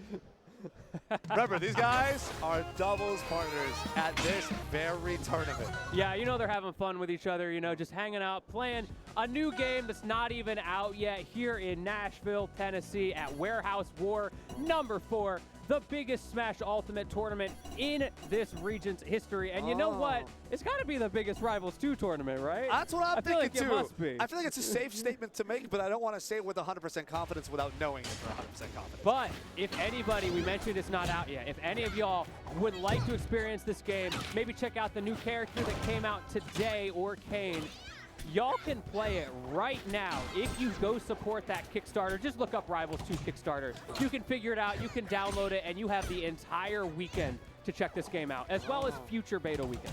Yup, super exciting. Let's get in here, though. We got game 4, 2-1 in Leo's favor over SkyJ. We got our fleet mirrors, and fleet do be fleeting. Yep, you do. There we go. All right, ground stage spike into the rethrow. This is what Leo's looking for. That was a risky forward air. Oh, okay. We see an up strong. Bit of a read here. I like the angles on these arrows. This guy's got a down lock. That's confirmed here from Leo. This is peak game. Oh! It's clean, though. Okay. All right, shield the recovery. Get a nice punish off on it. But how are we closing this out for real? How are we closing it out? Oh? Not yet. Okay. Throw him up. Where are we going next, Leo? What's next? Yeah, Ooh, we go up, hashtag. we go back down. Shooting those aerials. It doesn't matter if the arrow is Oh, going there's left the and parallel right. projectile. Coming out from Leo, but he didn't have a tornado of his own for that double shield pressure. But it's still something. It gives you stage control. That's right. That's one thing I'm Oh. noticing here. they'll hit each other with a side B, and they'll like try to loosely confirm off of it, but they don't go too committal. Right. But what they do get is some stage control. Then you reset to side B, and then when you have your opponent off stage, that's when you go off. Leo's got the entire recovery pattern from SkyJ down lock, is able to roll to recover to punish the up B. Only got a forward tilt punish in this case. There's that down throw you were talking about earlier. Leo loves that combo starter. Even at high percents, it would seem. Up B? No, doesn't go for it. That would kill there if he hit him, but it's risky. If he hit. Questions if he hit. All right, Tornado adds up. So we have our snipes back and forth. I like the green-purple scheme, color scheme we got going on. Yeah, it's kind of clean. It reminds me of Splatoon a little bit. Okay. Oh, upward angle tornado. No spike to follow, though. Both these guys living up to, honestly, way far beyond they have business living up to. But Remember when I said this character has marthritis? I'm seeing it now. I'm seeing it now. He's getting into his old age right now. A little bit arthritic out there. It's going to be difficult. Man needs to take his leave or whatever it is. Uppy not punished. Arrows still going swinging and flying. All right. Tries to get the dash attack. Flying the rise. That would have killed 50% ago. Yeah. Oh, okay. Speaking of which. And now we're down to 2 stocks apiece here. MK Leo 1 game away from moving on to losers finals. Yeah, a lot on the line here. We are deep in this tournament. The alt players have come out in force, but we talked about this earlier. Sitting on winner's side, we have got the Rivals 1 extraordinaire. So let's see, do these guys have what it takes to dethrone the king? Let's see it. There's our down throw, trying to get some more pressure here up on SkyJ. It's a rising fair, resorts to arrows and tornadoes almost immediately. All right, getting some solid confirms here. Leo falling behind just a little bit. Okay, is our back air? Just space him out.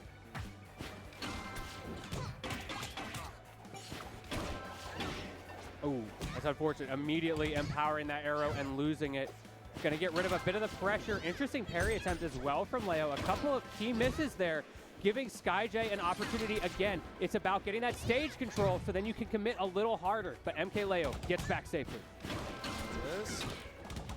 Now trying to control center stage here. Gets a roll in on the arrow fire. No whiff punish here onto SkyJ. That up air will connect. And Leo's going to go down a stock. There we go. SkyJ starting with that up throw. Get some more up air chains going maybe. Leo's to get off me with this nair. But what's next? How's Leo clean up the stock, or is SkyJ going to take us through game 5? Okay, going for that up strong, expecting the high recovery. Instead, opts to go low. Fleet has that privilege because of all those timing mix-ups. Caught here with the multi-hit tornado and a couple of the forward air hits as well. This extra credit starting to rack up just a little bit here onto Leo. He's able to get away from the tech chase, though. That is key. Oh, it's a throw here. What's the back throw? Gonna kill. How are we doing next, though? Back air? He's got 4 arrows to work with, but you have to find it. Okay. He's looking for the nair instead, but finally the up air will take it. Last stock, and this is what Leo wants. Here we go. Gets the tech in. Reset him. Oh, the Reset drop, him. the down Reset air. him. Into the back air to keep it moving. This momentum. Up air and forward air and another back air. Do not let him play the game. That down special was beautifully timed from Leo to get through the pressure, but the back and forth string, SkyJ was in the lead, now Leo's in the lead. It's so back and forth We are in right this back to final last stock last hit. SkyJ needs to take this or he is out. This is it. MK Leo, meanwhile, sitting pretty for this top 3 spot. He's gonna come up. See it, a ledge guard. He's gonna pop up. Oh, are we gonna make it back? We have the up to make it back. Leo's not able to punish just yet. The idea was there, but not the execution once again. Oh, Sky just got the fair strings. Down air misses. Leo's able to make it back to stage here. What's the ledge option going to be? Is just going to fish for back here? No. Start charging arrow here. They're both going to end up colluding their arrows yet again. It's a spicy dash attack. And yeah, it's back. There. No one wants to overextend. Hit him with that normal jab. He does get the extra fruit there. If he can eat it, yes, he does. It's not enough here. We're trying to get some more arrow spikes here. What's the ledge option going to be? Approaching on shielder, no throw. Oh, Leo's going to go off stage. Not good. Okay, he makes it back. Full charge arrow, gets away Thank from goodness. it. Back air, is that it? Not yet. Not yet, we're close. The snipe. Fishing for that back air. That will do it. And MK Leo takes it over SkyJ. 3 1. Moving on to losers finals. Nail biter of a set. It was so close. Every game, calling that 3-1 feels like a tragedy. As far as I'm concerned, that was a Game 5 last hit. That was, man, these doubles partners really know how to make it exciting. They know each other very well as well, right? They have played so many games with each other for so long. It doesn't matter if it's a new system, a new engine. It's still SkyJ. It's still MK Leo. And it's still a platform fighter. It's still a platform so you're playing fighter. the game. You are playing the game. So who do we got sitting pretty waiting for Leo on losers finals? Right? Oh, that's right. Coming up right now. The genius. Shadowhawk. The genius. With the raster. The one raster who made it. People have talked up this character since the first beta. People talked up this character when Rivals 1 was the only thing on the block, right? Maybe the best character in that game, arguably, depending who you ask. So that's a statement. That's a statement. He's been strong, not really changed this patch like we talked about. We'll see if he continues to be viewed that way. Maybe he falls off. He's peak. Strong character, cool character. And of course, we still have Switch City on winner side grand finals. Yes. So we're either going to see the run back from Shadowhawk. I want to like Leo go whisper in their challenge. ears and say, "Yo, I'll give you $5 if you play Arcane." I mean, Hey, that's more than these guys make in a year. Wow, that is. That's more than how much we make in a year. That's true. But those guys. I guess, yeah, these are the guys who win the tournaments. Yeah, you're right. They do a little they more than $5. make at least $6. They go more than $5 mode. Let me tell you, more than $5 mode. Oh, we're going in. Oh yeah, we're straight into it. All right, got Fleet and Raster. We're gonna be seeing a lot of tornadoes on screen, of different varieties. Yeah, that's true. Oh, no, okay. not like this. Oh, there we go. I know we're Raster, the only character in the game who can rival Fleet on recovery. Yep. There we go. All right, challenges the tornado with a downer, just completely gets rid of it. All right, what's our throw? Special bubble down throw. Shadowhawk loves his run-off double jumps. I saw him doing that a lot earlier as well. I mean, you've got those 4 jumps with this character, so you might as well use them. Of course. Oh, he wanted the cheese. Oh my goodness, they're going in deep. Right, Raster's He going to layered the that up on special. thick. Punish here with Leo, trying to get these snipes. There's a tornado coming out. Slipstream. Oh, snipe. We're fine. We're and fine. cast recovery. What's the proc going to be? Oh, we got info. We're good. All right, dash tag. We chillin'. Up air. Keep the slipstream out. It's got a very high uptime. Just always there. Oh, all right, down special. Does end up getting punished, but again! Shadowhawk's still alive, but not for much longer. As Leo lands the punish for real the second time. Okay, we got throw break. Fantastic. All right. I see you. Maybe recognizing Shadowhawk's going for a very specific game plan there. Oh, yeah, Great timing from Leo. He's gotten so much more consistent throughout this top 8 with those punishes. Okay, approach and the clap. Hit him with the applause. Make sure he knows he's appreciated. You understand, I was just appreciating you. For sure. Ooh. Flipped him just barely. Rising fair, we got slipstream off throw. That was not a combo. Worked though. We're here for damage. All right, fair, just smack you out of the sky. I don't want to deal with what you ever got. Whatever you're selling, I'm not buying.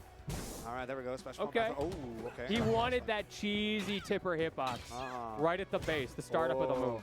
Clipped by Nair here. We got slipstream just help with a double jump. Nice. Down special. Shadowhawk not afraid to swing off ledge. Leo needs to find a way to punish that. I like the movement here. Dash attack to clip in after keeping your spacing. All right, down tilt to scoop.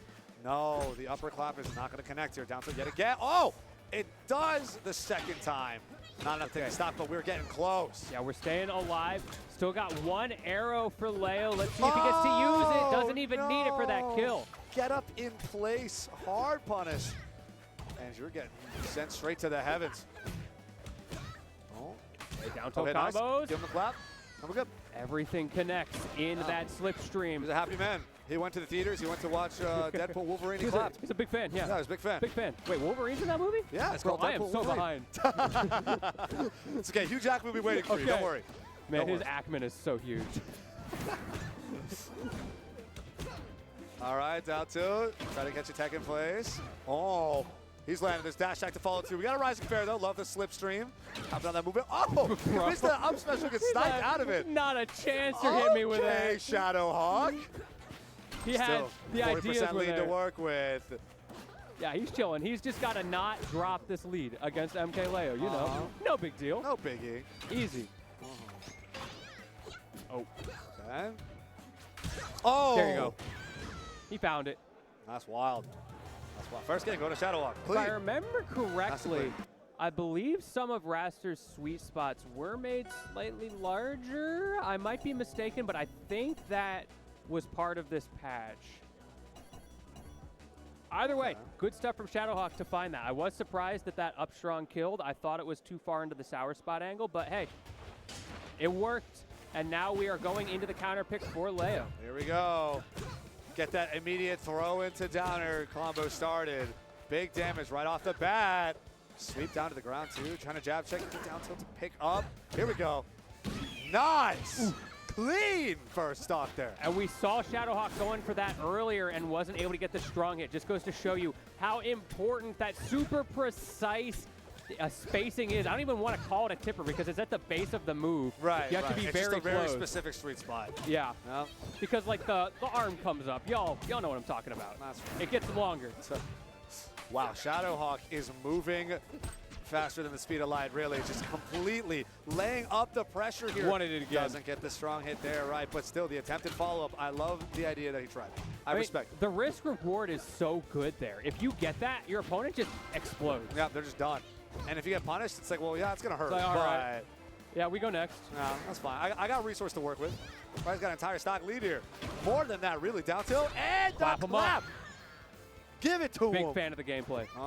And there we go. It's nice and simple. It's consistent. Raster's got sick combos. They're active. They're fluid. It's fun. It's a good time. Shadowhawk definitely putting on a show for us right now. Up against the one and only great MK Leo at that. You know, I don't think I've seen Shadowhawk use Slipstream not on the ground a single time. That's a big part of Rivals 1 Raster's game plan, using that slightly aerial slipstream. But Raster is, interestingly, significantly more grounded in this game than in that game. And we're seeing that come into play in the way Shadowhawk is using his resources. Gotcha. We have our scoop here. Okay, I have to hold all of that defensively. Yeah, that was good. Reserve the shield. Leo's chilling. He's seen this play before. Oh my goodness. We tech those. Drifts right back. Hold the spike. All right, there's a fair. Tries to get up in a scoop dash attack. Heard you like beaks. Oh, dive kick. It's not going to be punished. Your throw break instead.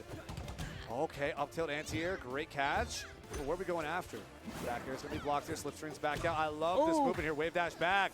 Trying to space and box with that down tilt. He's just not quite confident enough with that platform. We've seen him get confirms off that down tilt in the slipstream before that can kill at those percents. But it's just those weird situations that are peculiar to platform fighters. However, the beak got bonked. MK Leo got it to back last stock. The clap will do it, though. Clap So close. That beak did not stay bonked for long. No, it did not. He sharpened it right back up. He really did. He really did. That's a solid 2-0 up right now from Shadowhawk over MK Leo. Yeah. Looking well positioned to run that rematch back at Winterside. I think he took 4% on the first stock of that game. Yeah. So there is definitely a path here where MK Leo doesn't get virtually 0 to death and is able to bring this back. We do have the Game 3 Rivals power-up. Apparently that's Leo's game that he just turns it on. Our sample size is a little small, so let's see it. Let's see it. Look, it's we'll a new put that game. We theory gotta to test. Yeah, we gotta work with what we got. Yeah, we'll put that theory to test. Ooh. That Raster special getup is so like commanding of the screen. It's scary. It feels like something way more than just a getup. Wasn't the sweet spot. Yo, and it big wasn't fan. charged. Oh, yeah, really, big fan indeed. Imagine you got people just absolutely adore you, coming to your face can you and sign just this? clapping. Just clapping right in your face. That's what Raster's been Can I doing. get an autograph real quick? Oh, that's a snipe. We're right back, though. We're right back where we started. Down tilt. The float! Great hover there from Leo and a Saving. special get up. Look, he knows what Shadowhawk is going for, if nothing else. It's very clear. Oh, okay. That was early. Yeah, he's done. Well, not for long. yeah, okay. We're back. We're back. Shadowhawk clutched up. We're good. Gave him the applause. We're going up. Okay, resets. Resets. Only 22 that time. Forward tilt connects here. That's not the MK50 we're used to, but hey, it's something. Get yourself started. Oh, snipe, great tech, but catches the tech as well. Up special still makes it back. There's the special, get him connecting. What an insane move.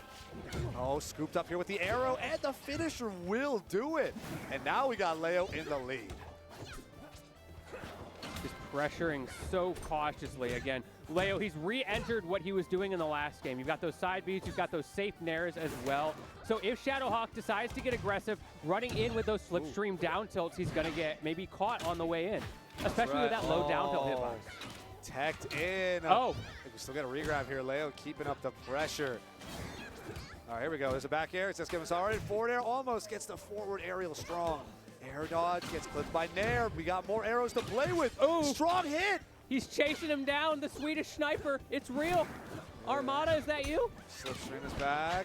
Down special you connects, and we got the up strong in the end. We're down to last stock. There it is, at a 93% deficit here for Shadowhawk, though. A lot to work with, but we've seen Shadowhawk come back from something like this.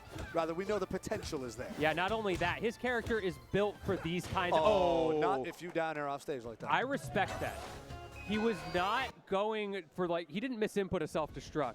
It was a hard read on Leo. I think he might have buffered some stuff a bit too early and probably could have reacted, but he definitely went for the spike He there. was going a little too deep.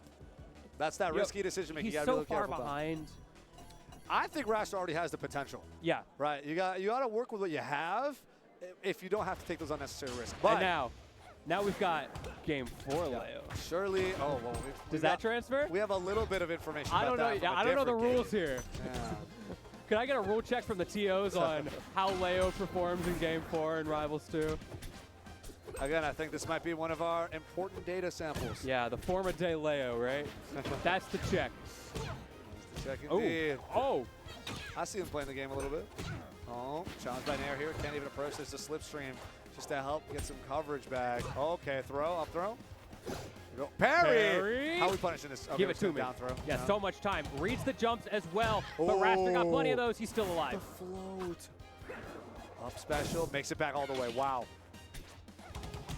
Leo is cooked. Oh! Oh, Read that from 1,000 miles away. he's cooking. Okay, Leo, I see you.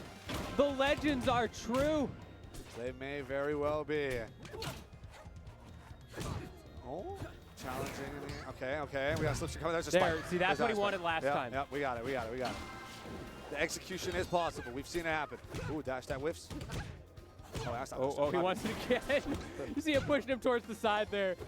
Oh, parry. What are we doing? The chicanery in this man's mind now knows no bounds. Catches the read on the wake up. Okay, scoop up here right back from Shadowhawk. This is evened up. Yep. Watch out. He's Getting the going fan important mode. confirms. Ooh. He wants that autograph. Here we go. Give it to him, Leo. Yo, you gonna sign that, Leo? You gonna sign that sitting down? All right, hold. Pressure on the shield, but Down that's all it special. is. That shield was looking mighty fragile there. No shield break, though. Okay, fair. Tech read. Are we going to see? Oh, I thought we were going to see maybe a strong attack read on that tech. Okay. Oh, there it is. Ooh, running up the tab on that one. Continuing, he has one gimmick, and it is working. Okay. Forward air. Oh, there's the Oh, you're read with dead. the down special. Just get that nice confirm. Every combo tree ends with an aerial strong. It's such a good tool for this character. And now, after Wow. Leo looked so strong, Shadowhawk has not only brought this back, he has turned this around. He has done 79% unanswered on this stock. Finally, Leo gets in. Leo gets something out of this, but at this point, it's such a deficit. Raster, so many options to close this out. We saw the down tilt kill confirm, didn't quite land this time That around. should be it. But the down special into the aerial up strong will take it 3-1. Shadowhawk over MK Leo. He was a big Getting fan. their run back in grand finals against Switch. Wow. He did it to him. I'm speechless. So now we know. It's game 3, Leo, for Rivals. For Rivals. For So now. good stuff to Leo. Did a fantastic job Yeah, making it through that. this far in the bracket, too. I mean, of course, shout-outs to SkyJ out at 4th. Shout-outs to everyone else that made top 8. It's been a great bracket so far. Been a great bracket so far. He just said his wife is watching. Hey. Okay. Huh. Man, my man. The homie's out. Okay, Shadowhawk. I see you got game. I was not aware that Shadowhawk had that kind of game. I feel like it was quite visible and quite That's true, clear that's from true. what we've been seeing. So I'm. Look, he's a big fan. Yeah, he's a big fan. He's a big fan. You show Okay. appreciation for people, you get appreciation back. That's True. just how it is. True. That's how it is. We love a supportive partner out here. I see the double still going on the side as well. That is, we got some interesting character choices. The K roll's still in it. I don't know the details over there, but all right. I'm excited to see this grand finals. Two heavy hitters. A run back of slugging it winners out. finals. Yeah, we definitely have an expectation going into this. Shadowhawk coming at this from losers. Like you said, a run back after getting 3-0'd by Switch. Let's see if that that Leo dub could be carried a little forward, but we'll see. We'll see. We'll see. Or maybe we'll get some crazy character switches. You never know. I want to know what they're talking about over there. I just heard, the only word I heard was raster. So I can only assume it's derogatory. Interesting. Interesting. We're getting our tags we on ready to go? We screen. ready to go? Yeah, what's the tag meta here? I'm always a fan of you make your opponent's tag and you run that. Please don't do that, anybody. Commentators have been through enough. It's so hard to commentate when people do that. Oh, we can see the trophies down there. We Yep, saw one on of the them. front of the stage? Yeah, Oh, yeah, we saw one up we close saw my earlier. Sock'em Bock'em trophy earlier. Right. There are right. 3 more Rock'em trophies. Sock'em. What did I say? Sock'em Bock'em. Oh, I was thinking of Sock'em Bopp'ems. You know the inflatable thing so you could like punch your friends and not get hurt? Oh, I see. Okay, we'll go right now. Rock'em. Whoa, whoa, whoa, whoa, whoa, whoa, whoa. Whoa, hold on, Those hold things were not very good, but it was such a fun idea. The problem with the inflatable was all the inflation was around the side, so the fist was still a fist. Like, What's the it was point? not You're well- taking blood force impact It was not well thought out. just with pretty colors. It was so bad. It was right up there with the moon shoes. That was the other one of that era. Did you have those? Hopefully not. No. Those also were terrible. It was just shoes with like a bunch of rubber bands halfway up, and you would like giant plastic shoes, and you'd like jump and go lower than you could normally jump. It was so bad. Speaking of hops, though, Shadowhawk immediately taken to the skies against Switch, who is abusing the strength of that up air, even with the DI, SDI adjustments that got on this patch. That's right. Here we are. Run it back. Switch still on the maple. Got Shadowhawk sticking with the raster. Fun and flashy, as always. As Here we go. Down tilt to always. scoop. All right, up throw. Okay, reset him. Okay, no, Maple makes her way back. Switch is here to play. Down tilt the scoop here instead. Maple side, wow, getting in close.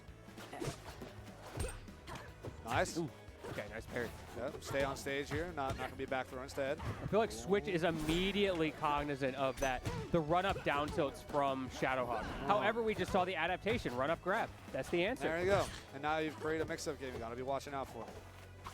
But hey, even within the grab game, there's a throw break mix-up game. So you might want to take the throw if you're willing to Unless you decide not to go for the pummel, right? that's You can also just true. not pummel in this game and eliminate that 50-50 break. It's a really interesting thing. Slipstream is out here, as is the plant. Trying to see- create some space. Great air dodge through. Yeah, just get past Lily there, no big deal. Oh, got down special. Not enough to follow up, though. Just got sliced up and sent straight to the heavens. Meanwhile, Switch Parry. just building a garden on him. There we go. Okay. Nice strong aerial into the throw and just keep this pressure going. Oh, what an anti-air on the down air. And these resets, I was not aware that you had so much power over those resets with Maple. That's kind of scary. There it is. That'll Yeah. do it. That'll do it. You think Shadowhawk's a fan? Maybe. I think she's still getting the message. Yeah, we'll have to get more data. Ooh. Ooh, little semi-spike there, but it's Raster. Oh! Doesn't matter, though, if you got the timing. The timing was perfect. All right. There we go. Send it up. What's next? We keep going. We stay up.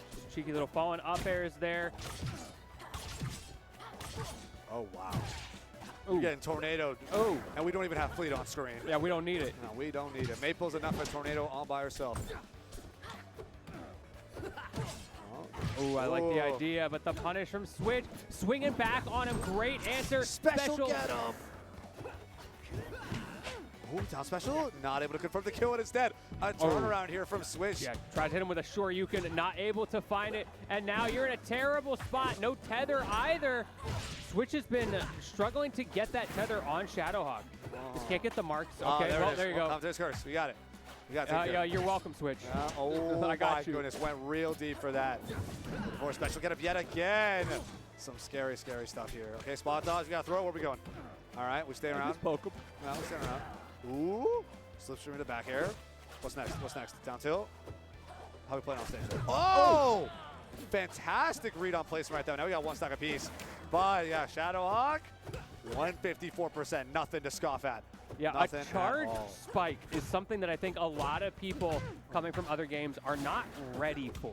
It's a very unique thing that you don't have to get the perfect timing on your spike. You can just react and let it rip. Okay. Send him flying. That's it. Game one. Clean. Nice and clean. Switch. Looking solid. Doesn't even need to switch it up. Doesn't need to.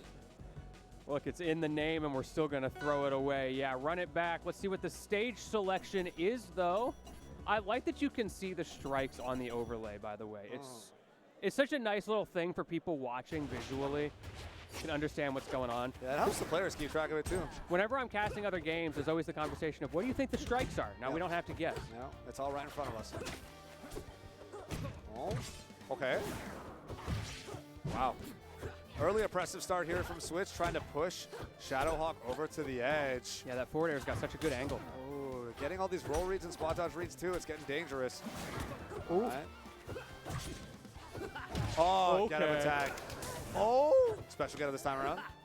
Throw break to follow. Shadowhawk is not deterred. He is going to run that game plan until the sun goes down. Less timing doesn't work out, though. Now with only 40% here on Switch, Shadowhawk has already a hill to climb, and despite being a game behind, it just continues to add up. Switch is just expecting that special pummel every single time, and it's working really well. Here we go. What's next? Try to get that tech read. I see you, Switch. Nice slipstream into the mark. All right, they both kind of get their win conditions out on screen at the same time. Bit of a handshake. You're like, all right, you do, I do it. Yeah. Oh my goodness, but one win condition just. It worked a little better. Yeah, painfully hurt Shadowhawk here. We gave Maple the home field advantage. Like, I don't know what to expect here. That's right. The counter pick is tough. Here we go. Ooh, okay. Getting clipped by these tilts. Man, even in his own slipstream, Shadowhawk is struggling to keep up in the neutral against Switch. So fast on the ground. That's right. There we go. Oh, there it is. Sometimes you got to throw it out. Just got to throw it out. A little ledge dash as well to wake him up in the morning. Something we don't see a lot of yet in this game. It comes out some, but because there's no gallant frames, you don't really get huge advantages out of it. Oh! Yeah, Again, that Maple Maple win con. Cleaning up this grand finals right now. It's terrifying. Wow. Switch showing us why this character is so feared. But you know what? So is Raster. Both of these characters, These are good characters. very strong characters, have a lot of potential. Oh my goodness. Yeah, we Switch should me probably. one game away. Grand finals. That's gonna be a rival. That might be a Rivals 2 champion right here. Yeah, we're seeing what characters are working for people on day one, which ones aren't. So I'm thinking we should probably nerf locks. That sounds good. Yeah. Better okay. nerf locks. Okay, yeah, Better we nerf got locks. it. I feel like today it wasn't enough of a nerf, you know? Productive day. Yeah. And then we figured out what the next patch is to be. I will say, I like what they did with Lox's meatball. The one buff that this poor character did get. I'm curious to see what the new combo routes are going to look like and the projectile warfare that he's going to create with that now that he can bounce it around more. It'll be a good time, but first we got to wrap up these grand finals. We got Shadowhawk on loser side down 2-0. Switch is up. Shadowhawk is just continuing to say, no, Switch. I'm going to make you try to break a regular pummel, and he's not giving it to him. Nope. He's just pressing that B button every single time. Every single time. Here we go. Oh, there it is. There it is. Finally. You got what you wanted. You got what you wanted. But why did he wait so long? He hit him with the double mix-up. That was so weird. Oh. Oh, no. The ledge timing has been impeccable from Switch. It feels like Shadowhawk can't even play the game off stage because Switch has got it covered. The Raster is supposed to be the aerial master. Switch is playing at a different level from everybody else today. Everybody else came to play Rivals. Switch came to play Rivals. Rivals 2 at that. Finally, that special pummel working out for Shadowhawk. Oh, back here to pop it up. Not going to get that up strong. Got to reset. Here we go. All right, back throw. Where we go next? What's ledge option be? I like the movement here, but that down tilt still gets blocked and then punished. Switch is ready for it at every turn. Okay. Oh, yeah. There we go. Oh, clean. All right, Shadowhawk still in this. Everybody say hi to my man Terry in the corner there. He does not get enough screen time. Big fan of Terry. Oh.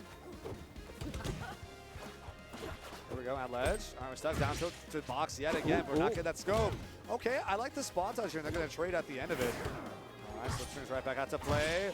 Ooh, got to hold these weird angles. The nair out, and another fair. I don't know if you're not coming back from that, no.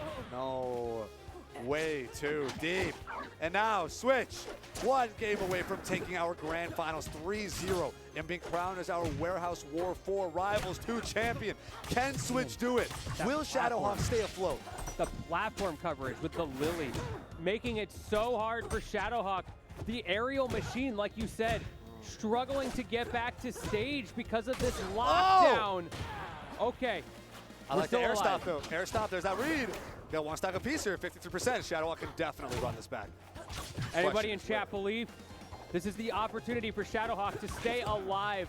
Has the potential need to get a reverse 3-0 here, followed by another 3 games. It's going to be brutal. Oh my goodness. But he's cooking. Oh, okay. Not again. He's able to make Not it back. the last Well, how's the ledge timing? Oh, we got scooped up. There's one up air into the uppy, but no finisher right there. Falls out of that final uppy that could have been the tournament move. This is not good. This is not good. Followed him down, hit him with a Shoryuken, but he's still alive. 124, and the up air is going to do it. And we have our Rivals 2 champion here at Warehouse War. Congratulations to Switch, putting on an absolute clinic. 2 3-0s in a row. Winners finals, grand finals, doesn't matter.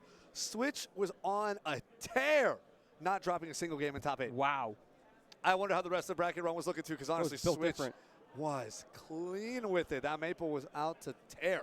Take names, take home the championship title. Here we go, Rivals 2 beta tournament, right? Day 1 of this weekend's beta 2 is just a Friday. It's just a now Friday. These guys, they've got the whole weekend to play the game more. I know we've got setups back here. I'm going to be playing way too much Rivals this weekend.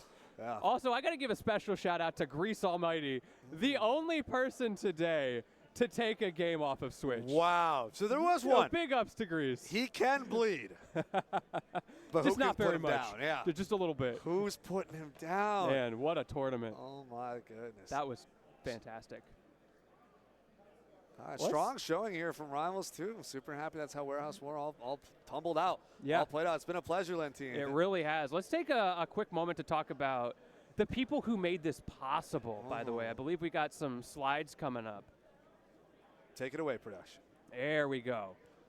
So we got Wavelength coming up soon here over in Westford, Massachusetts. October 5th and 6th over here, 2024. We got Ultimate Melee, Brawl, and Rivals. You want to show up. This is going to be another celebration. You love your platform fighters. This is the place to be. Massachusetts, you don't want to miss it. Wavelength coming soon. And on that conversation point, we've also got Titan tourneys. You got a QR code right there on the screen. That's a fancy QR code, by the way. I've not seen them like that before. I like that. If you want to compete in some of your favorite games for things like cash prizes, tickets to the Titans games, hence the name, and other things like merchandise from the Titans, check out that QR code, see what they've got. great opportunity for people in the community. I love that we have these kinds of crossovers with people like the Titans. We have come a long way, so definitely give that some love. Show them that it's worthwhile so we can do more collaborations like that in the future. We're going to have more events like this. Huge shout-outs, simply. Of course, massive shout-outs to Rocket Town for keeping us around this wonderful, spacious venue that also very much reflects the warehouse feeling, right, that we've been at. Wow. Here we go. Oh, yeah, I'm Lentini. Nice to meet you, Lentini. I'm Lentini. Nice to meet you, Lentini. I'm Lentini. I'm Lentini. And we got the 2 arrows as well. That's nice. But yeah, thank you to everybody who made this thing possible. I believe that is going to do it for us today. That's right. Oh, wait. We got a little We more. have, we got more. Let's go. We're both going to be here. This is an event we have been very, very excited for. DD Revival, Daddy's Den Revival, Spokane Convention Center over in East Washington, September 27th and 20th. We got FGC events, right? We got Rivals too. We got both our Smash games, of course. This is the place to be. And we're featuring, we got Louis Money, we got Shu, JDV, Silver Chromes, and so on. This is going to be super sick. We're going to be there. You all got to be there too. It's going to be hype. This is the place to be. The TOs of this event, I know them personally. You know them personally. Some of the most loving people of this community, so good at what they do, always run fantastic events. You'd be missing out. Yeah, speaking of fantastic events, Cream City Convergence coming up. That's a Capcom Cup Pro Tour event. All you Street Fighter enjoyers, check out that QR code or go to startgg/MKE. It's just a one-day tournament. It's going to be quick, but it's going to be good. It's in downtown Milwaukee, so if you're in the area, absolutely check that out August 24th. And finally, we got Farflash. Huge shout-outs to Farflash being the social media coverage provider of Warehouse War 4. If you guys need anyone else to help out with your grassroots engagement campaign, these are the people that you're going to want to have. Seems like they've worked in big before, right? We got Jay Easy at LMBM way before. Seems like these guys are the mastermind behind that. So these guys definitely have quite the pedigree. Quite the name to own up to it. So you guys give it a look if you need someone to help out with your social media campaign. We can actually see him in the background there. Yeah, there's Jay-Z. There it is. All right, so that is definitely going to do it for us. I'm glad we no got them longer in. Lentini. It's been an We'll absolute talk pleasure. about it. Yeah, yeah, but it's been a pleasure. I've been Combo. It's been Lentini. If you guys had a lot of fun watching us, you want to provide us any feedback or want to just hit us up, both of our social medias right here over on Twitter or X. You know, you're free to follow us. Our DM should be open, so hit us up for literally anything. We had a great time playing Connect 4. Rock'em Sock'em. Winning and at Connect Jenga. 4 and Rock'em Sock'em. Winning at both. Sure, if you say so. But it's been a fantastic time. Thank you all so much. Huge shout out, of course, to Warehouse War 4 team as well for having us here. It's been a great time. This is just the beginning, though. Rivals is wrapping up right here. We still got doubles going on the other streams. Yes. Definitely check that out. And then all the main events tomorrow. It's going to be one to stick around for sure. Yes, but until then, we're going to be signing off. You guys take care. Have a wonderful night.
Bye.